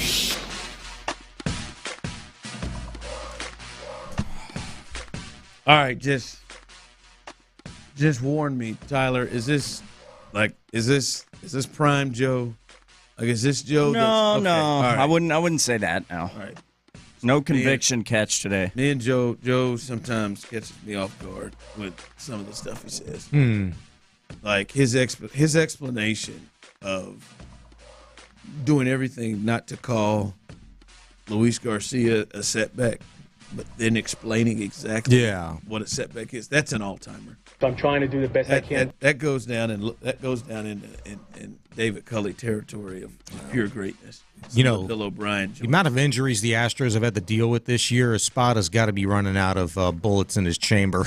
It sucks. That's why you just got to get one bullet and keep using it. Yeah, like Dusty would. HIPAA. It's not ideal. All right, here's some updates. I'm going to save Tucker for last. Let's get updates from Luis Garcia and Justin Verlander. Last time we heard it, to just remind you, and you'll tell me if I'm off on something here, Sean. I know Verlander, the last time I heard, there was no timetable, and he was throwing a bullpen. Mm-hmm. Luis Garcia threw a bullpen through 31 pitches and seemed to feel good, and they talked about the potential of him going on another rehab assignment. So that's the latest with those two. Here's the current update is hot off the press. The captain, Joe Espada, just met with the media. Here's his updates on Luis Garcia and Justin Verlander. So Luis just threw a bullpen today, 35 pitches. He said he felt pretty good. JV will throw one tomorrow. I just finished talking to JV. He played catch. He said he feels really good. He said feel really, really good. So just regular catch he played today. I like the last part, though. He feels really, really good. Not conviction catch. Yep. Really wish there would have been some conviction involved in the catch. Listen, Tyler, have you missed it? One time he said Verlander played catch and played with conviction. So, like, to me, Tyler, if he would have had a conviction catch type of a day today, he had that today, and a bullpen tomorrow. Oh boy, now we'd be talking. Now we're flirting with You're corpus. doing too much. We're flirting with corpus. I like if there what I was heard. conviction catch today, I'd be feeling good. If he had a conviction catch session today and followed it up with a bullpen, but now it's just regular catch and bullpen. We'll see what happens. Well, I mean, we'll take it, but it could have been. I mean, this could have been very exciting. It looks like yet again Luis Garcia is moving closer. Right, he seems like the one that you feel like he's going to get closer. Hopefully, he doesn't have a what did he call it? A shutdown, a step back, step back. But he improved. Not a setback, step back. He threw 4 more pitches today than he had the last time. So this today felt like for me like, okay, well let's not push the envelope. Let's just see what you feel like. We'll do the same thing we just did the other day and see where you're at. A little bit more. A little bit 4 more pitches. So we'll see. So Yeah, I'm not excited at all about that. All right, here we go. Kyle Tucker's been out since June 3rd. They've tried to tell us it's a bone bruise and there was nothing broken. Well, this is not good. Wrong. We're in the day of mid-50s now that he has been out. Last update we got from him was took some ground balls in Seattle. Not doing any lateral movement yet. Hoping to see him start to do some more running, but still having issues putting weight all the way on that leg, which is pretty problematic. But he was hitting in the cages and taking some swings. So here is the latest update. By the way, if you don't know, I have a bet with Clint that I'm going to lose. Which is that Kyle Tucker is back in the lineup before August. Before August. It's over. Yeah. Now, hopefully this update makes me feel better about that. Here's Kyle Tucker's update from Joe Espada. Tuck, he's just doing his outfield drills. He's improving, but not at the pace that we want him to. So we'll see how the next couple of days will go. Well, that sucks. I think that translates to a couple of weeks, to be quite honest. It doesn't translate to before August. He's back in the lineup. Yeah, a couple of days with this Astros, the brass for the Astros. Couple days is a couple weeks, man. Oh, what the hell? What has happened to his shin? I have never seen anything like this in baseball, to my recollection, for a guy that pounded a baseball off of his shin. A knee, okay. Like ankle, okay. Shin, like we see, he tried. Me and Ron were just talking about during the break. He tried to get back in the batter's box on June 3rd. He tried to stick it out. I was like, no, and you're thinking, well, it'll be a couple of days max. He'd be right back out there, be wearing them seams on his shin, but he'd be fine. He tried to stay in the game. That's what I'm saying. That's what he's saying. He tried to stay in the game, and we've gotten to this. I mean, it's got to be a nightmare situation inside that shin right now. I don't like to do this. That thing was fractured, man. I don't care what anybody says. Alleged. Nah, that thing was fractured. You can't. I'm telling you right now, that thing was fractured. Just know, you're not missing 53 days for a contusion. Listen, I won't say this. I don't like to do this. I feel like somebody needs to be fired. I just think the Astros, their medical situation, their issues with getting guys back, it just feels like there are some potentially misdiagnoses. The injuries that they have had, I just think somebody's we gotta try something different. We gotta hire a different staff. We gotta do something different. This Kyle Tucker thing is unheard of. Mm-hmm. Verlander, there's no timetable. He's getting. I know he's old, but whatever. We went from a neck issue with Christian Javier to all of a sudden Tommy John. Yeah. I don't disagree with you. What's his name? He never even started the year. But it's bigger than what you've just seen this year. It was last year too, Ron. Yes. It was last year too, and they can't get anybody on the field or anybody to stay on it. Mm-hmm. And they can't give us any inkling of the truth when it comes to those things. that part is annoying as all get out. It really is. But the part that's more annoying is, hey man, so he don't have a fracture. Got it. Bone bruise. How in the God's name are we going to be looking at 2 months? Yeah. 2 months? I don't understand the harm in just telling you what it is. Tyshawn Taylor for Kansas tore his meniscus on a Monday. He played in the Saturday game. Basketball. Yeah, man. Yeah. I get you. It's like, just this is wild. But it's really I've been We went from, hey, Javier just slept on his neck wrong either in the hotel or on the plane to Tommy John. Tommy John, yeah. Now, I've been thinking about it since last year, really, with just the pitchers in mind. Like, it's too much. Do you look at the head athletic trainer for the Astros? Do you look at their medical staff that are, giving the prognosis of what the injury is and the timetable for how long it's going to take to recover? Like, all of that needs to be evaluated. All of it. Oh, my God. This don't make no sense. Nope. All needs to be looked at, and a decision needs to be made, like, now.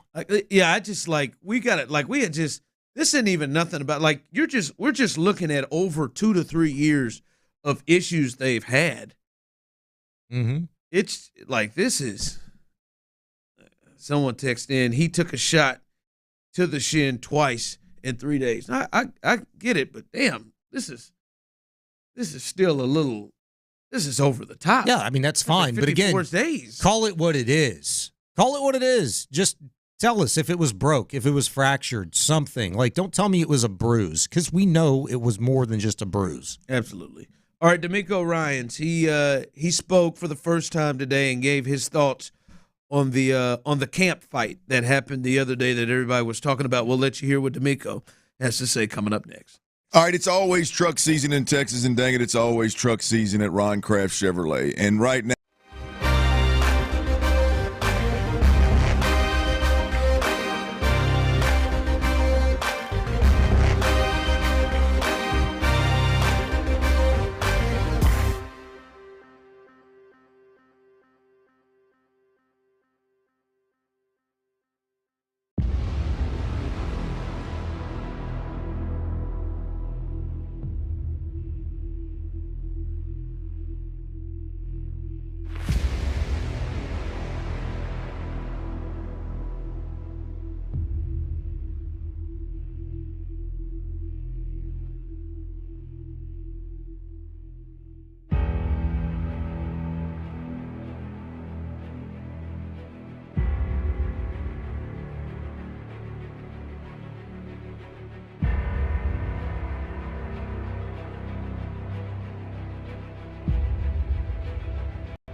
breeze. La, la, la, la, la.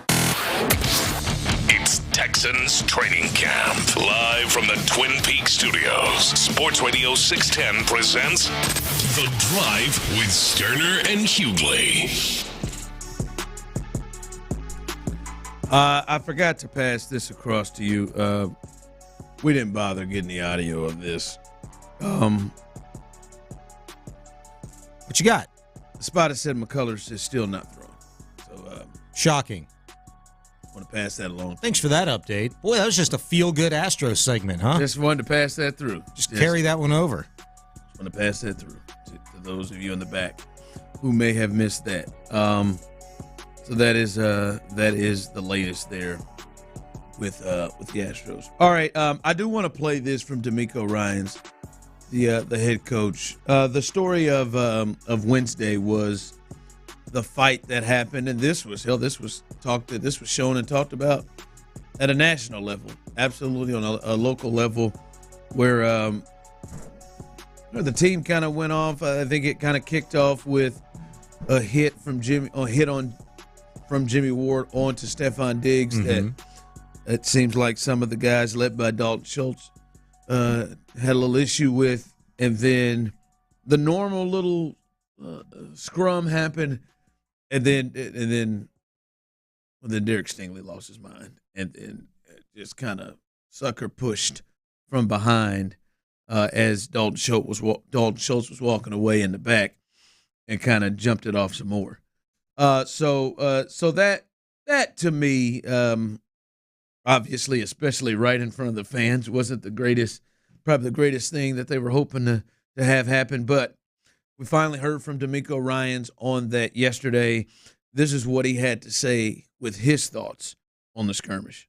Well, when it comes to the skirmishes in practice, I don't want it, right? I don't want it. I also understand it. Myself as a player, I was involved in some, so I'm not going to act like it doesn't happen, right? And the tempers get raised, guys. It's camp. It always happens in camp. You have skirmishes and fights, but what I tell guys is what can we learn from it? For me, if we're in a game, like, are you throwing hands in the game? If you do, then you're thrown out of the game. So for me, it's just a learning lesson, man. You throw punches, whatever you do, are you really protecting the team? Because now you're kicked out of the game. So I don't want it. I don't like it. It's sloppy. I think it's not representative of who we are, as a team, as an organization. It's not what we're about. We're not encouraging that, but it does happen in camp. Just want guys to move forward from it. Nobody's holding any grudges. We're still teammates. We're still brothers, right? Skirmishes happen in our families all the time. We get upset, but at the end of the day, we're still family. It's still all love. He really thoroughly, and even as a defensive-minded guy and a guy who played interior linebacker, it sounds legit that, like, nah, man, I don't want to see that. I don't want to see that because I think the head coach in him starts to roll, and it was the way that I was thinking. It was like, hey, we got to dial it back just a bit. Yeah. So we don't end up getting somebody hurt. Yeah, exactly. That we don't need to get hurt. And those were situations that could have resulted in. I think he likes to see the fire, likes to see the passion, but doesn't want to see what Stingley did to Schultz, doesn't want to see a late hit, on his best receiver. He didn't want to see that, obviously, but I think he does like the fire, like the passion, likes to see guys, get heated. That was a day, by the way, for Stingley. He looked like to me, from the practices I went to, he finally, to me, looked like the guy that was playing at the end of the year. Mm-hmm.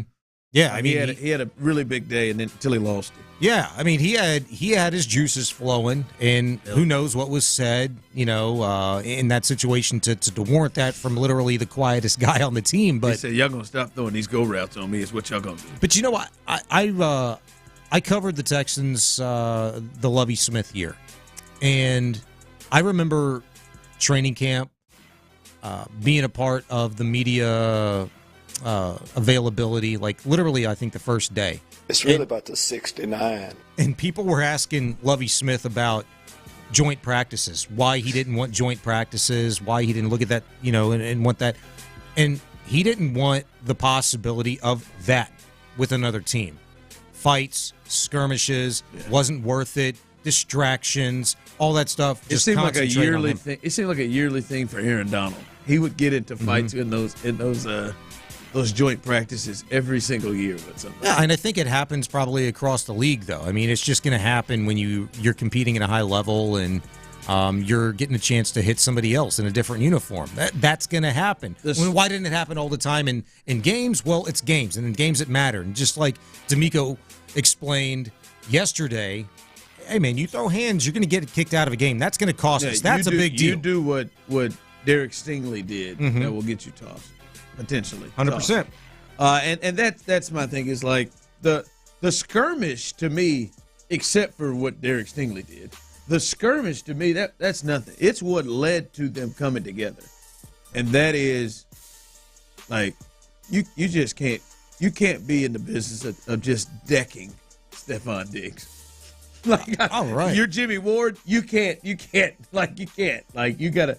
Like, that ain't like that. Ain't, don't give me the don't give me the hey, it's football. It's football. No, you stopped it. They stopped themselves from hitting CJ. Yeah. Well, hey, does that happen? Does everything that happened on Wednesday occur if it's Jimmy Johnson?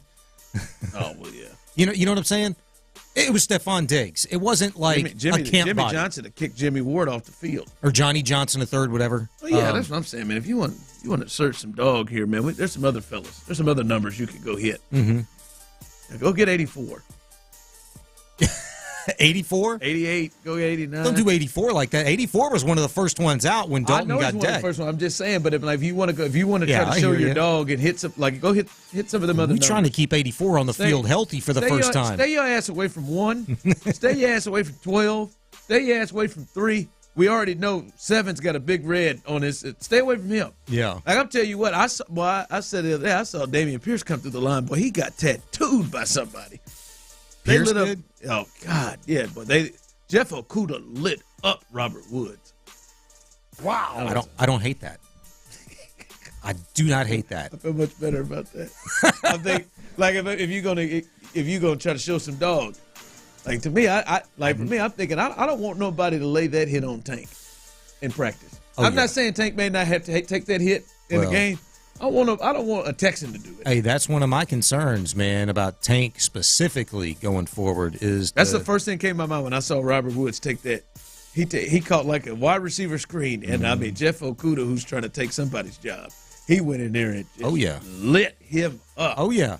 Hey, when's that joint practice with the Rams? Yeah, the Rams. I'm not sure. That's going to be one I can't wait to go watch. Man, I'm looking forward to that. Yeah, someone texted if Stingley would have done it in the game, he would have been suspended. He probably at least a heavy fine, at least probably been kicked out of that game. Yeah.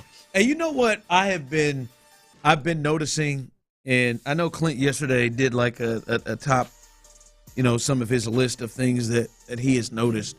There's one thing that I've noticed this year, and starting to look at the opponents, and then I think it's really good who the Texans' offensive line is facing, especially from a perimeter. Yeah. With Hunter and Will and Barnett, like this crew, it is very, very clear, and I know it's just been 7 practices or 6 practices, whatever it is, 7 practices. It's very clear to me that we know that Laramie Tunsil's important to this team and Titus Howard's important to this team. Yes. But I think it's going to be very important that those guys are playing at the highest level they can play at. Right. And even if it's out of their control. Like, I think last year, Laramie Tunsil, it was a bit out of his control with his knee. I think that knee was bothering him. I think some games he felt better than others.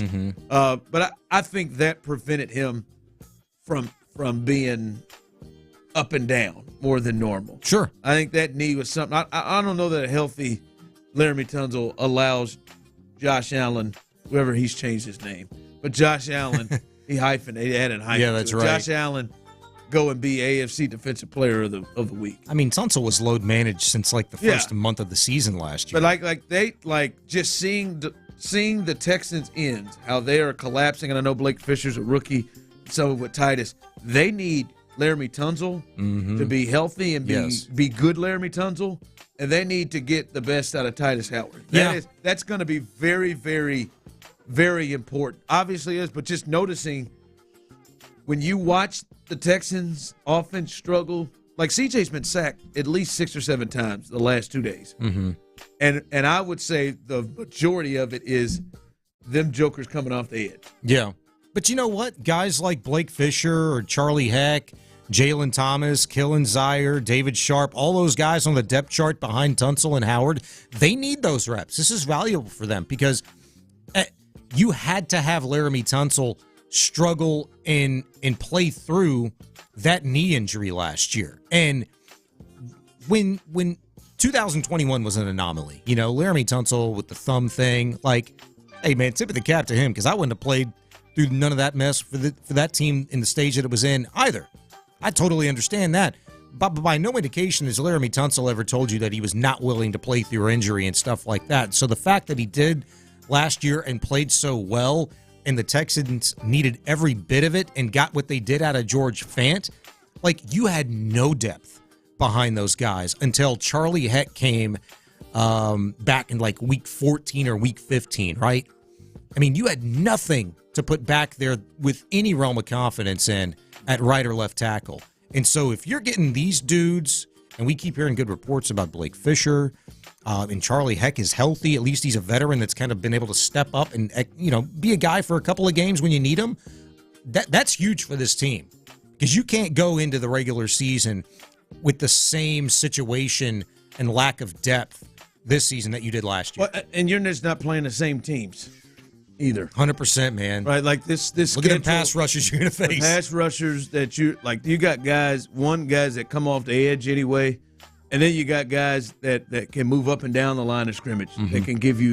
that can give you problems. Like, you got teams that have multiple double sack guys on their team. Mm-hmm. And you got better defenses that are going to look at you and be like, oh, you can't handle things off the edge. Look at this, what we're going to do. So I think it is hugely important. One of the things that just jumps out, hugely important, that they get the Laramie Tunsil, who was deserved to get the contracts that he has gotten, and the Titus Howard that they felt deserved to get the contract that they gave him. They need to see that. Yes. From those dudes. We all need to see that. Coming up, a little 5 o'clock fire. Dana Brown. Not only do we have an update on the injuries with Kyle Tucker, Luis Garcia, and Verlander from Joe Espada, but Dana Brown, the general manager, he spoke ahead of the trade deadline, and wait till you hear, because he got pretty specific about the type of players and type of position they're looking for. We'll let you hear that coming up next. Did you know that the time between Memorial Day and Labor Day is also known as the 100 deadliest days of summer? The risk of car accidents and fatalities increases dramatically, especially among young drivers. It's dangerous for several reasons, y'all. More people are on the road for vacations.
is real iced tea that packs a punch with 5% alcohol. Tastes great at the beach, the mountains, or even in your backyard. Look for the bright yellow Twisted Tea cans. Twisted Tea Brewing Company, Cincinnati, Ohio. Please drink responsibly. KILT FM HD2 Houston. Insider access, exclusive content. Sports Radio 610. The Texans play here. An Odyssey sports station. I've been thinking about this all afternoon. Sports Radio 610 presents The Drive with Stoerner and Hughley. It's the 5 o'clock fire. It is 5 o'clock. Congratulations. Hopefully you're off work. Luckily for you, Dirty isn't here. Dirty is out today. Clint is out today. But in for him, bada bing, bada boom. Go Cougs. Sean Bijani is, I think it's cat sounds. I do. I think that's what it is. I think it's that. I think with Mark Vandermeer, I think it's cat sounds. It's not me, by the way. And the massive Dilf. The big Dilf. And Psycho T, a.k.a. T-Mill, a.k.a. Moneybags. Big night last night, huh? 5 bets? Yeah, I know. It's all right. I felt it. Lost $40. That's all right. But you're in the red. Very survivable. That's not a bad red. That's not worse than earlier this week. Not when the total number's green and 4 digits. It's not a huge problem. I ain't tailing you when the Astros don't play. I've learned that. I've learned that. He'll get back on the horse tonight. By the way, I am, and I know that this would hurt you, Tyler, and hurt Clint. I'm contemplating on going on strike unless Laura starts doing this again. I'm sexy traffic. Yeah, I'm so excited that we can be together again. Yeah, I'm contemplating. That was light, bro. Like when I've she been did thinking, it for you. I'm just saying. I am thinking about going on strike. Well, hey, boys.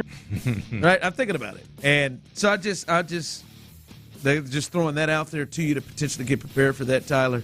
Because that is something that's Ron, Larry. That is something I'm mulling over here. But let's get to the Astros. A lot of news with the Astros. We'll get you to the injury updates on some of these key parts of Luis Garcia, Verlander, and Kyle Tucker. But let's go to Dana Brown first. That's the latest thing, and I've heard this myself, read some things. But Astros general manager Dana Brown, he spoke ahead of the trade deadline, which is Tuesday at 5 p.m. Central Standard Time. Tuesday, 5 p.m. That's when the deadline ends. This was him. This was Dana Brown talking about the Astros' outlook and what they're looking to get. And it's going to be coming here soon, guys. And I'll tell you that in just a second. It will be soon coming in. And I feel it like right now. Yeah, I mean, if we can get a guy that we feel like is a third starter, or fourth starter, we would feel like, that's a good mission accomplished. We need somebody that's going to come in and, pitch behind our big three or pitch fourth in that spot, or even third. If we get a guy that pitches third, that could be a third starter, that would be great. But we're looking in that range of third, fourth starters. I don't think at this stage, you're going to get a number one or a number two. That's going to be real difficult. I agree with him, and I don't think the Astros need a number one or two. Third, fourth, hell, you can even get a fifth. All right. I like it, Bobby. I like a lot of what he said. And there's something he said that's made me nervous and concerned when he said maybe a fourth to pitch behind our big three. And I'm like, what's the big three? What you mean, what's the big three? What's the big three? Fromber, Rennell, and Hunter. Okay, but does that mean that that's going to be the big three because Justin Verlander's not going to be a part of this? Like, what is you operating under what you have right now? So that's what you think he's saying. So you don't think I shouldn't take that as a signal of the Verlander. This Verlander thing may be a little bit more serious about the potential return or not. I think it's serious. Like you think he should operate because when I heard that I'm like the big three they got. If I'm counting Verlander, they got 4. Yeah, they ain't got him right now. Do you think do you think he's operating as if he's not coming back? No. You know what I mean? In the vein of no, not necessarily, but he's operating under the notion of what he has right now, and right now he's got a big three, and then 2 dudes that don't belong in the majors in Arrighetti and Bloss. And so we're looking for a third, fourth guy that we can stick behind our big three. That's what he said. And I think that's how exactly the Astros should be operating right now. Okay. Look, Luis Garcia, Justin Verlander right now at this point in time, I purposefully did not mention Lance McCullers Jr., but those first two, that's icing on the frickin' cake at this point. That's where I'm at. Yeah. By the way, let me mention this because Adam Spillane has been busting his ass, doing a great job covering the Astros. He is an ass buster. Let me read you these 3 tweets that he just put out over the last half hour. Dana Brown's deadline priority list, starting pitcher, relief pitcher, and bat. Next tweet. Dana Brown spoke to reporters for close to 14 minutes this afternoon. He had 8 text messages awaiting him when he was done.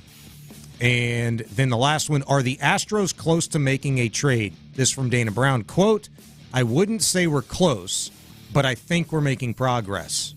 We're getting there. End quote from Dana Brown.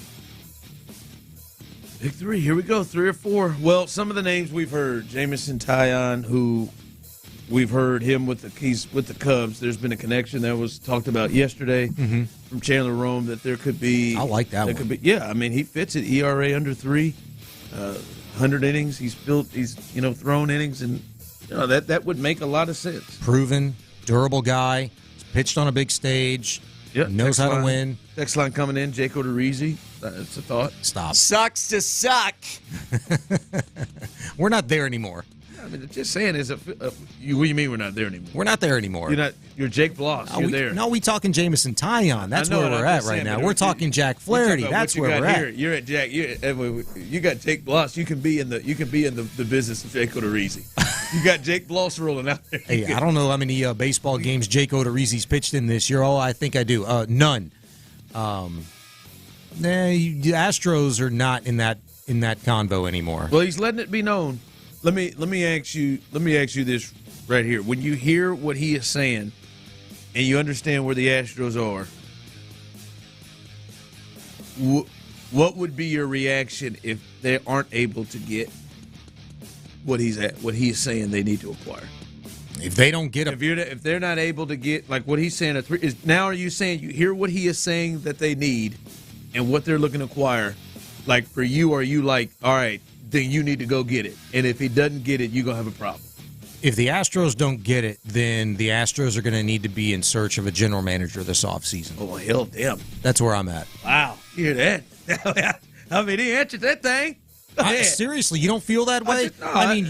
You came all the way back from 10 games behind the Mariners, and you are a game ahead of them at this point in time, and you know what you need. You have it in your sights. You've said it. If you don't pull the trigger on a starting pitcher, we're just talking about one thing. But he said hit the top of your 3 or 4. A 3 or 4 starter. Yeah, that's what you need. That's what you should have been in the market for all along. My only thing is, one, they do have limited resources, and I think a lot of people are looking. Not to get that one guy they don't. When you're competing with other teams, and you talk about a 3 and a 4, like that, I think they don't have as much to give as others, one. And two, I still wonder how much of the decision making he's actually making.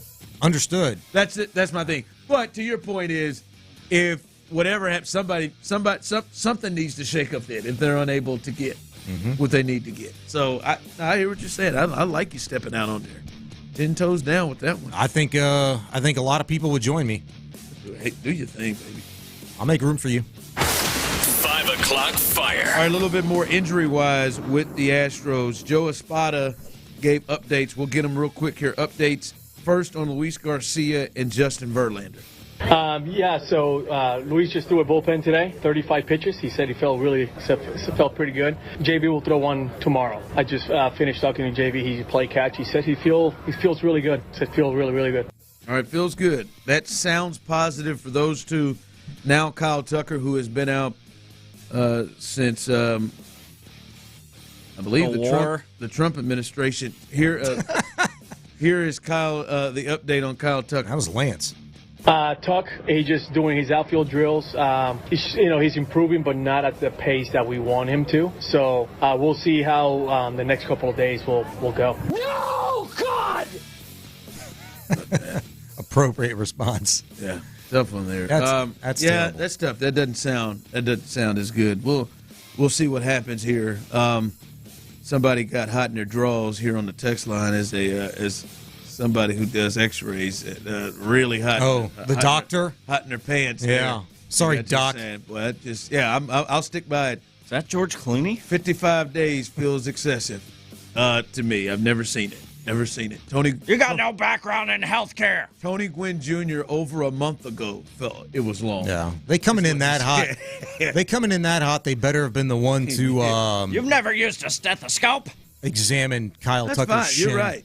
You're right. You know nothing about shin bones. Yeah, that person had their pebbles hot. It's a Friday, friend. Calm the hell down. No, don't calm down. Yeah, do your thing. I love the passion. The Astros, they host the Dodgers tonight with all of that news coming up. They host the Dodgers tonight, and I am well prepared that Framber Valdez is going to piss me off. What are you talking about? No, he's going to piss me off. Why? Because he's gonna show us the Framber that everybody Framber he'll have that performance where you're like, okay, I can't quit him. Yeah. I can't. And that's what you think he's going to show you? Yeah. When Framber comes out and pitches like Framber does, it just does nothing but irritate me. It just, like seriously, Tyler, when he comes out and Framber, I think he'll probably do some sort of 7 innings, 8-9 strikeouts, 1 walk, and will look like the guy who's finished in the top 9 in the Cy Young Award the last 2 years. And it just does nothing but piss me off. Hey, man. And it makes because or you felt like the last start is 3 runs in the first inning right off the bat. And it's just like, some days he knows he's Framber Valdez, and some days he's that other guy that shaved his head. Yeah.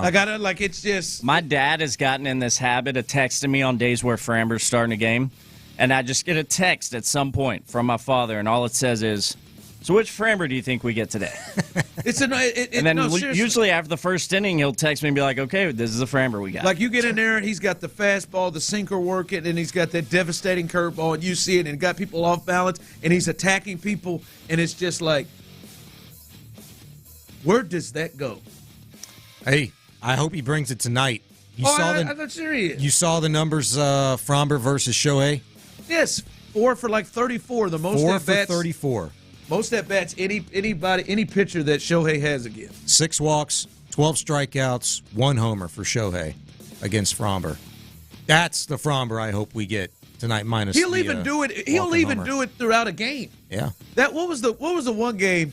I watched Astro Twitter meltdown in the first inning. He gave up 3 runs. I saw people texting it, and why you can't trust him. That's why you can't pay him. Can't trust him. Is that about 3 starts ago? Yeah, and then he didn't give up anything else the rest of the game. When he gave up, when he induced like 4 double play balls in that game? He didn't give up anything else the rest of the way. He'll do it in a game to piss you off. Yeah, but he got in a lot of trouble that game, which drove you crazy inning to inning, but he got the double play balls to get out of the trouble. Dude. I just want the dub, man. I know. Oh, you're going to get it. I'm certain. Framber is going to be the Framber that just drives you insane. No, I don't disagree. And then they'll play the Angels, and Framber just, you know what? It's like he's like, man, the Angels. I feel like being Jake Boss tonight. It's not ideal. 5 o'clock fire. All right, today the Texans were back on the practice field as they continue with training camp, and this is what DeMeco felt about today's practice, and especially for the offense. I think these comments are more for the offense and not really his defense. But this is DeMeco talking about today's practice. With today's practice, first off, it was good for us just to get in the elements, right? Getting in the rain. Everybody's been complaining about how hot it is in Houston. Now we got a lot of rain, but I'm happy we were able to get into this situation and, see if guys can execute, right? With external factors that we don't control, can you still go out, operate, and execute? And today wasn't great by any means when we look at how sloppy we were, just pre-snap penalties, right? And just guys being where they're supposed to be. So a lot to clean up, but I'm very thankful for having the NFL officials here today so we can get in, learn from our mistakes, and grow from it. So today was a huge, huge day for us when it comes to learning from it and getting better. yeah, I think one you could hear there he enjoyed being able to play in the elements. It was good. It wasn't raining so much so that they just were forced to move inside. But rain to a point where, hey, you want to see what you're like throwing the ball in the rain, catching the wet ball, running, and being able to secure the ball with the wet ball. But I think the big part there you could see and hear was the sloppiness, particularly from the offense, pre-snap penalties. And this I think you could argue is now 2 practices in a row where there was some sloppiness, drops in the last practice, some pre-snap penalties there. Yeah. Some sloppiness that I know he doesn't want to continue to be a habit and that he wants to clean up. Do you know what? I do like the team having to experience that and having to make those corrections, especially so early on in training camp. And I'm kind of with you. It's a conversation we had earlier in regard to, what kind of dawned on you, like how bad this team needs guys like Laramie Tunsil and Titus Howard to, be big players for them this year.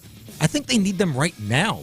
Like, they need guys like Laramie Tunsil out there healthy right now. They need guys like Christian Harris healthy out there right now. Everybody that's missed practice, Joe Mixon, you need your veterans, you need your dudes that are going to continue to push these young guys and not accept the sloppiness, not wait for the post-practice speech about, hey, we can't have this, not have it drag on throughout, but have guys like, hey, let's clean this up.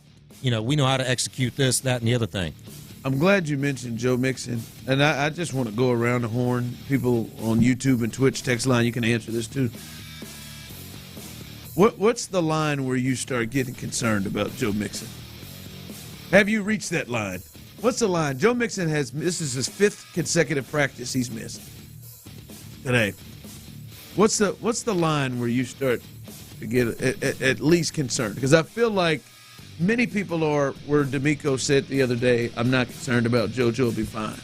But what's the line in practices? He's got the weekend. Let me put it this way. I'll get concerned about Joe Mixon if Dameon Pierce gives me reason to be concerned about Dameon Pierce. I feel better about Joe Mixon if Dameon Pierce looks like an actual fit in this system. Because I'd be willing to give Joe Mixon, a veteran guy who's proven, who has been consistent, who has been durable, the opportunity to get as healthy as he possibly can. And I look at this as probably more precaution than anything because the Texans are ramping up early. So it kind of goes back to Pierce for me. No, I'm in. It's him. I'm in precaution right now. But I mean, if we get here Monday, off another off day on Sunday, and he don't practice tomorrow, and we get here and don't practice Monday, like the precaution thing to me is out of the way. Like there's something that there's something that they're concerned that he's not even out. But he ain't gonna play in the first game anyway. No, I know. I'm just saying. 7 practices is 7 practices. It is. I'm not saying he's gonna miss the season, but at the 7 to me right now, the alarms are rolling with Christian Harris. We've not even seen him. Yeah, well, that's the most unexpected one. Like you've not even seen him. Yeah. Like Since day one. We're starting to get to he's missed it. He's missed every practice. Yep. Hadn't even been out there.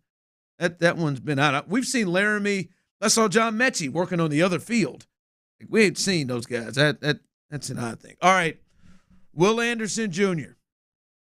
Should you have the same expectations that you have for him that you have for C.J. Stroud? I'll explain coming up.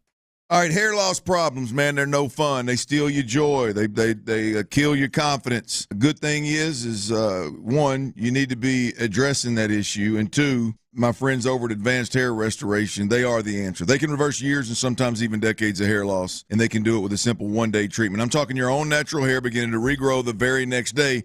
And the most beautiful thing about all this is that Advanced Hair, they believe in their product so much that there's an Advanced Hair guarantee. The treatments, they work for bald spots, receding hairlines, thinning, work for men, women, younger, older. And when you're dealing with Advanced Hair, you just know this, that you're dealing with top-rated physicians that have changed tens of thousands of lives around our country. And the beautiful thing is it's available right here in Houston now as we speak. Schedule your free consultation today, 832-688-HAIR. That's 832-688-HAIR. Or you can check them out online at advancedhair.com. Again, that's advancedhair.com. Where does success on the field start for the Texans? We've talked about it from the beginning. DeMeco's talked about it. We want to be strong on the offensive defensive line because I would say it's about being physical and having mental and physical toughness. So where does it start? It starts in the front.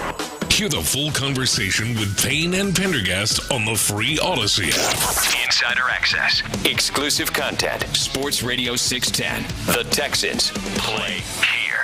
Self-employed in 2021? You may be entitled to up to $32,220 in COVID tax relief. At smartsetc.com, our ex-IRS auditors leverage credentialed knowledge to help you understand your claim with no upfront costs.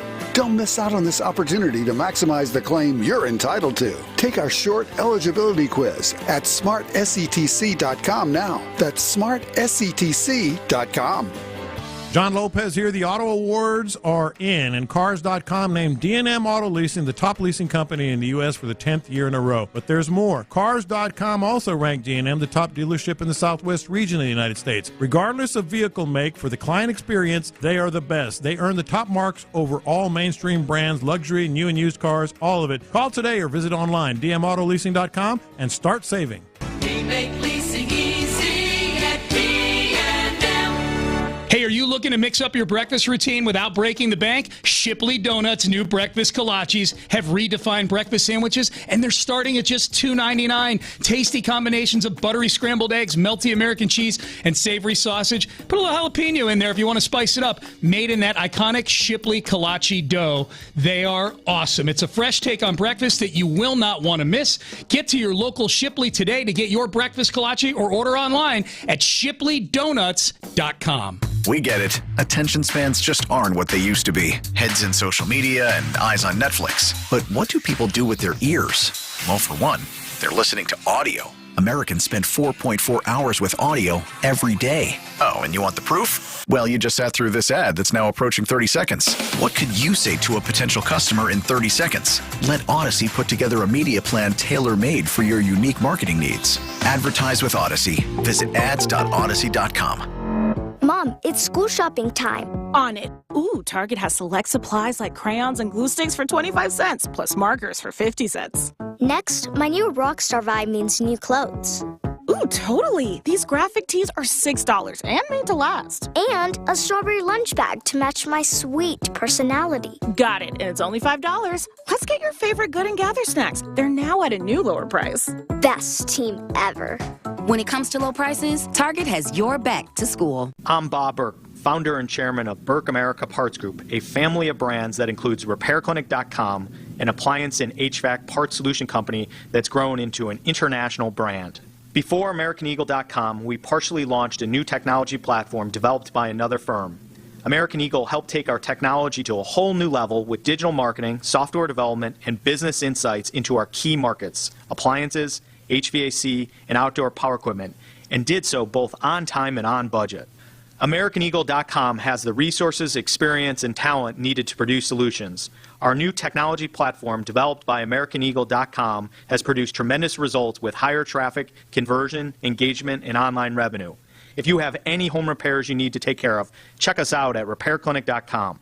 If you need a world-class website or technology project, then I would highly recommend AmericanEagle.com. Call AmericanEagle.com at 773-NETWORK. That's AmericanEagle.com, 773-NETWORK. Introducing Lumi for Men, and we named him Mando. I'm Dr. Shannon Klingman's brother, the inventor of Mando Whole Body Deodorant for pits, packages, and feet. Because we all know our pits aren't the only places we get odor. Mando Whole Body Deodorant is different from anything you've tried before. It stops odor before it starts, powered by our acidified technology. Mando controls odor anywhere you have it. Her patented whole-body deodorant formula has over 200,000 five-star reviews. And because Mando has a 60-day stink-free guarantee, you can try Mando risk-free. Give Mando whole-body deodorant a try today and smell like the stink-free man you were intended to be. There's a special offer for listeners. Use code 555 and get an extra $5 off a Mando starter pack that comes with a solid stick, cream tube,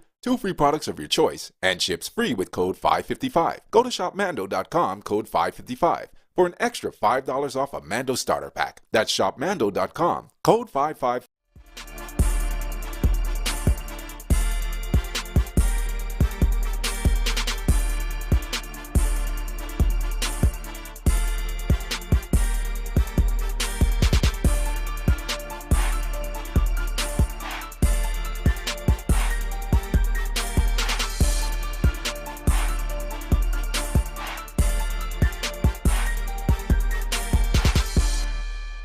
Sports leader. Sports Radio 610. It's Texans training camp. Live from the Twin Peaks studios. Sports Radio 610 presents The Drive with Stoerner and Hughley.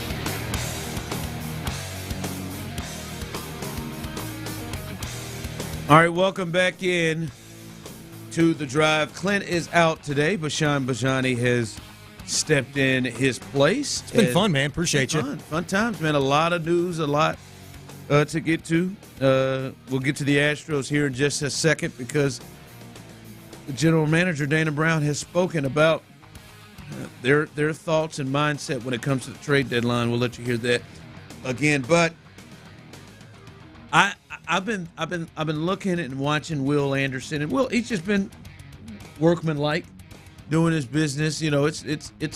I wouldn't say he's been one of the standouts. You know, like to me, like Stefon Diggs, and obviously guys like Kenyon Green, who we've been really watching, and things like that. But he's been strong. But he's rolling into year 2, and I'm wondering, is he prepared? Really not prepared, but are we looking at him to take that next step into being a great player? And let me explain what I mean by great player. Because I think the Texans have a couple of them. I think Danielle Hunter falls into this. I think C.J. Stroud falls into this. I think Diggs falls into this. To where great players, week in and week out, like, you know what they're going to do. Mm-hmm. You know they're going to impact the game. Sure. And not just impact it good, but impact it with some greatness. I'm not saying every single time, 17 games, but 14, 15. You got to include Tunsil in this. Laremy Tunsil, you're right. Yeah. Sorry. Laremy Tunsil was definitely included in this. You give me 14, 15 ball games, like they're going to impact the game heavily because of their greatness. And I think Will Anderson could get to that point. Obviously, I think that's what the plan and the hope is. And when you win Defensive Rookie of the Year and you come on like he did in the second half, that is obviously the plan. I wonder, because I'm not there yet, and I wonder where others are. Are you there yet where that is your expectation? Have you reached the point there where you feel like game in and game out that he has the consistency to show to be a difference maker every week? Like, I'm talking big time, a great player every week. Like CJ, I feel like CJ is going to impact the game with his greatness on a consistent level every week. I think Danielle Hunter is that. As you said, Tunsil is that. Yeah. I think they fall in that category. I'm not certain and sure if I'm ready to have that expectation for Will Anderson. I mean, he kind of did that last year for me. Every week? I feel like he impacted the game in some form or fashion every week. I really do. And he impacted it, but I'm talking about I'm talking can't miss greatness every Okay. You know what I mean? Understood. You're talking about a next level. The next level. Next level. That's the expectation. Is that a for him, fair right? expectation, though? That's what I'm. But it's your expectation for CJ, isn't it? It's my expectation for CJ to take the next step because I've already seen him impact games and steal games, dominate games. He did it against Pittsburgh, dominate games, stole games, back-to-back, Tampa, Cincinnati. Led you from behind. Atlanta, defense didn't reciprocate. How many games did he lead the Texans from behind in the fourth quarter last year? Like 3, 4, 5 games. They didn't win all of them. You know, some of them the defense gave up, late field goal, late touchdown, whatever the case may be. But that was a guy, difference maker, impact guy. I feel like Will Anderson is definitely that impact guy. But when you need a play, when you need your defense to step up, that great player is going to impact that play. Be that guy week in and week out. Like, you can count on him. Like, even if he didn't show up at a certain point in the game, when the game's on the line, you're looking for Will Anderson to be the difference maker. I think yes, that is a fair expectation the way that I just described it. And I think it is not just because of his ability, but because of what DeMeco Ryans and Nick Caserio have put around Will Anderson defensively. I think that having Daniil Hunter, Azeez Al-Shire, the secondary that they think they're very capable of having with Derek Stingley and Jalen Petrie's development, Jimmy Ward, God forbid, he has another injury-plagued season like he did last year. But the pieces are there to assist Will Anderson in what is already very capable of him to be a disruptor consistently, a great player. Someone texting, isn't that Daniil Hunter already? Yeah. Yeah, exactly. That's what I'm saying. Should you have that expectation of Will? Mm-hmm. Yeah. And I'm not ready right now to have that. I think Will impact the run game every single week, will impact power and strength at the line, mm-hmm. and will be right. Like I think he could impact that. Do I think every week he's gonna even that he'll even do even some of the things that you don't really see, like draw and force double teams because teams are scared to let him go one-on-one with tackles. I'm not even so certain of that, and I don't know that it's fair to put him in that category yet. Could he grow to be that? Hopefully he does do that, and if he does that this year, I think there's a promo rolling around with Lopez. Like, what if he's great? Yeah, like what if he is like that changes the game. But I'm not sure. I'm not sure that I would put him in that camp yet. Let me put it this way: Do I expect that from him in the sense that if he's not that guy, would I be disappointed at the end of the year? No. But do I expect it in that he can get there throughout the course of this season? Yes. I really do. If Will Anderson takes a step back with this defense around him, with this team, I'd be a little surprised. I would be disappointed. I don't think that's the case. I think healthy Will Anderson, I think even a banged-up Will Anderson. We saw it the last few weeks of the regular season last year. How effective he could be. Does he take the step into the Daniil Hunter range? Does he take the step into the Nick Bosa's of the world? Does he take the step into that range? I think he really could. Like someone texts in, if Will attacks the run and sets the edge, that will be fine. Mm-hmm. Yeah, I don't know if you drafted Will Anderson to be a that will be fine guy. That is something that I know he would do. Let me ask you this question. I mean, you weren't here, but you knew what was going on. You were still in Kansas City in 2011 when J.J. Watt, was drafted and played his rookie year. He had 5.5 sacks his rookie year. Didn't win any awards. Didn't do anything. Didn't get any of the accolades, any of the love. But I don't think anybody expected him the next year to be a great player, did they? No, they may have turned into it. And he did. I don't think Defensive Player of the Year, 20 sacks. I don't think walking into that year though that expectation was that. I think it's borderline with Stingley, and we talked about this a bit earlier. And you came off. Someone called me off on the Stingley thing, and you're right. We've really seen 6 or 7 games of this with Stingley, and I think it's hard to have that expectation on him too. But this could be a really, really big year for Will. I'm just wondering, walking into it, is that your expectation?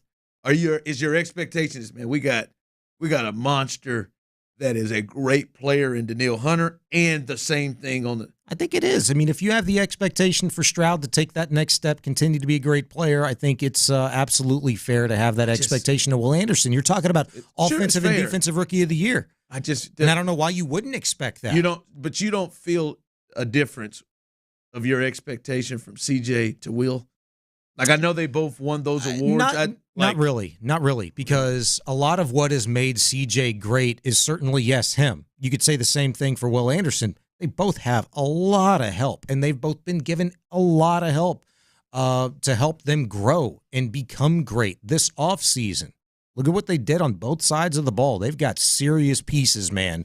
Again, this is the best offseason the Texans have ever had when they've had a chance to win. And now we're talking, for the first time in franchise history, legitimate Super Bowl contenders. Never before have you had that conversation in the city of Houston about this organization. And now you have, because you got those two guys 2 and 3 in the draft last year. That's why. That's why you're having that conversation. You want to hear Dana Brown. He is letting you know exactly what he's looking for. We'll let you hear that and discuss. And there's no best of the week. Just want to rip the Band-Aid off and from between your thighs right now. The worst Band-Aids to take off. Come on. There is no best of the week, and I'm sorry. And maybe you all can ask to see if there will be one on Monday, but there is no best of the week. We'll let you hear from Dana coming up next. Clint Stoerner here for Sagamore Rye Whiskey. Look, what bourbon...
SportsRadio.com for more information. It's Texans training camp. Live from the Twin Peaks studios. Sports Radio 610 presents The Drive with Stoerner and Hughley. All right, welcome back in. Shout out to Sean. Give him a round of applause. Sean's done a great job filling in for Clint. Hey, thanks, man. Good job, Sean. Bijani here with us. It's been a much smoother last 3 hours than the first hour. First hour during them breaks, man, it was a little sketch. I thought, Tyler, for a second, I thought Sean was saying, yeah, man, that first hour was hell with you guys on the air. No, not with y'all. Damn fools. We're all over the place, man. His wallet was stolen, and he's been trying to get that. Damn fools from rectified. the police department, just something else. But, again, programming note here at the station, Sean is with us, so Patrick Creighton's got Area 45, him and Chris Santiago. Running solo with Chris Santiago behind the ones and twos, I'm sure will help out. Obviously, normally you can hear my man right here, Sean Bijani, there each night, 7 to 11 on Area 45. So they'll have post game tonight with the Dodgers coming into town. Hopefully, a happy recap. Hopefully, I many times I'm thinking about you. By the way, to pass this across, Jack Flaherty, who is a starter for the Tigers, for the Detroit Tigers. Detroit Meows. I remember he used to be the Cardinals ace. That guy, that didn't seem like that was that long ago. He used to be the Cardinals ace. Started game ones for them back several years ago. But there's apparently there's interest from the Astros with the Tigers there, and the Tigers they're at that weird spot where they're 2 games under 500, 5.5 out of the wild card. What do? They make moves. So that could be a potential possibility. But speaking of trade things, this is Dana Brown. Dana Brown, the general manager, spoke today, and he spoke specifically on what they are targeting and what they feel like they need to try to get coming out for the trade deadline. Trade deadline, remember, Tuesday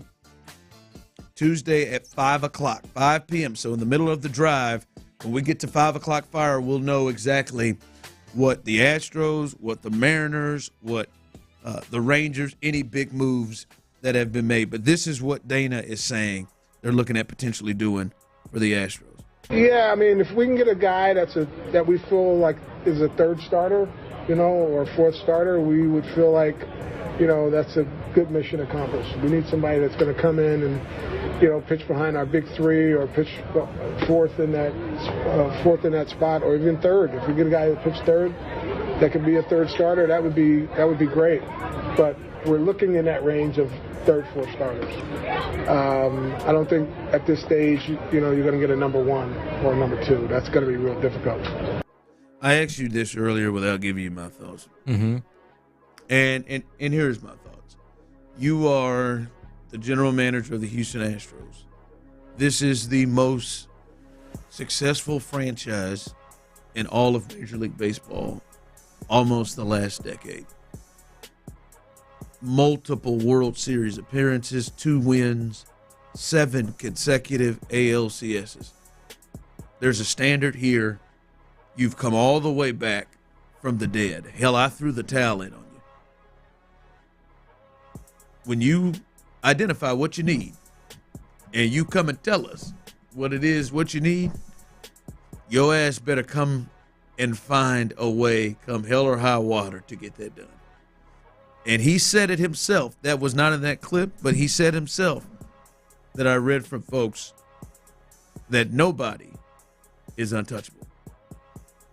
Nobody is untouchable.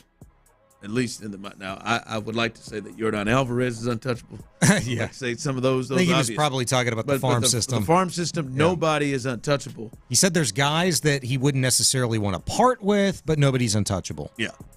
Well, I'm saying if that's the case, then you need to go get it done. Yeah, go get it. That's the expectation. That's where I'm at. This isn't the Rays. This isn't the Pirates. This is the number one organization for the last damn decade. And go get it done. Right.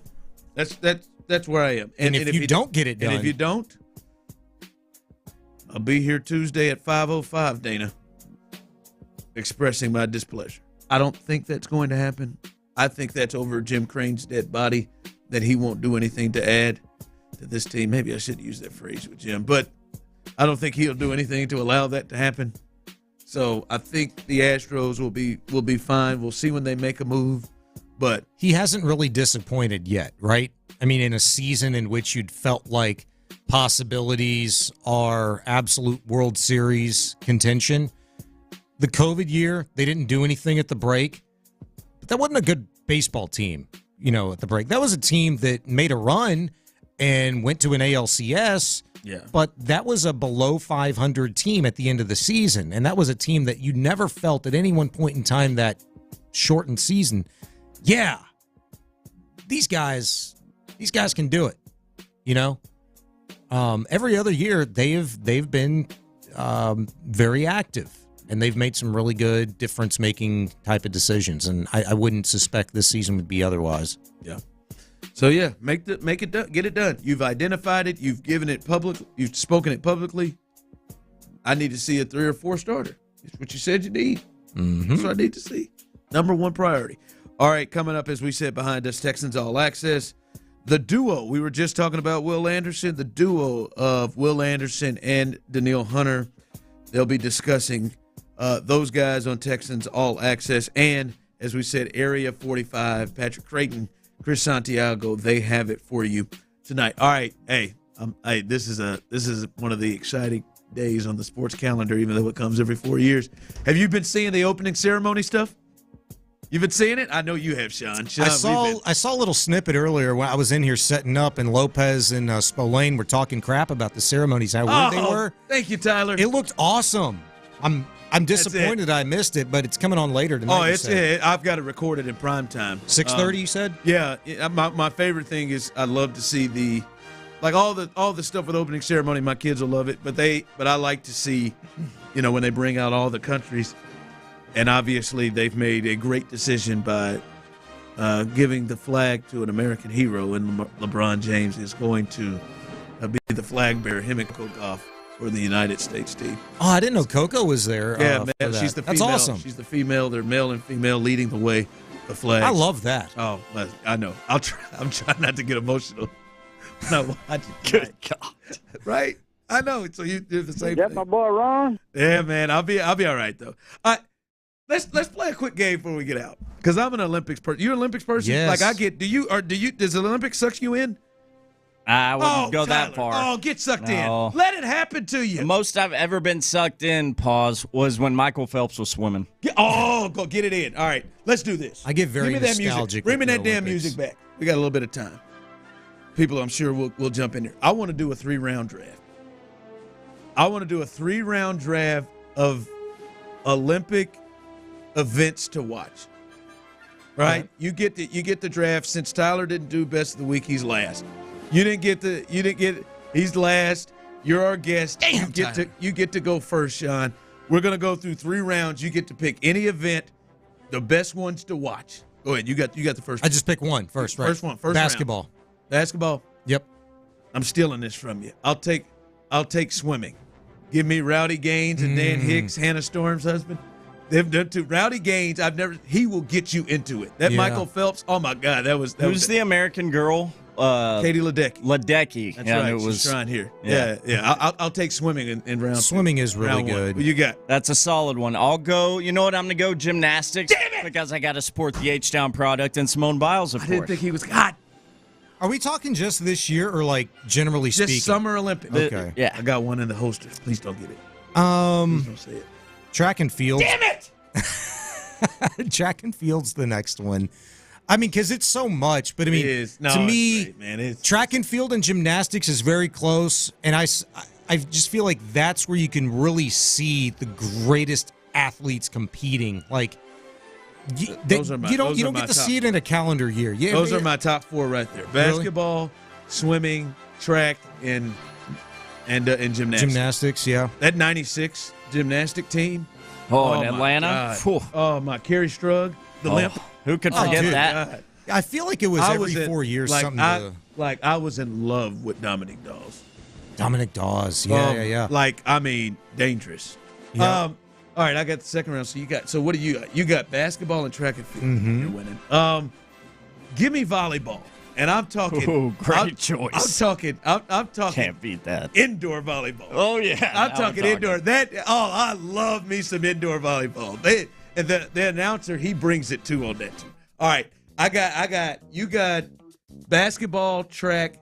I got swimming, volleyball. What you got? I got this round. I take water polo. I grew up around that sport a lot. Really? Yeah, That's a good one. We were the only high school in Baytown that had a water polo team, and they won state several times. Yeah, water polo. Third round. Hockey. I'll take. I love hockey. I'll take handball. I get handball. Oh, I get. Is that still a thing? Yes, where you get like the travel, the rules, how many steps I get into handball. It's a good one. Last one. I'll take. You know what? I'll take equestrian. I like horses. Okay, you lost.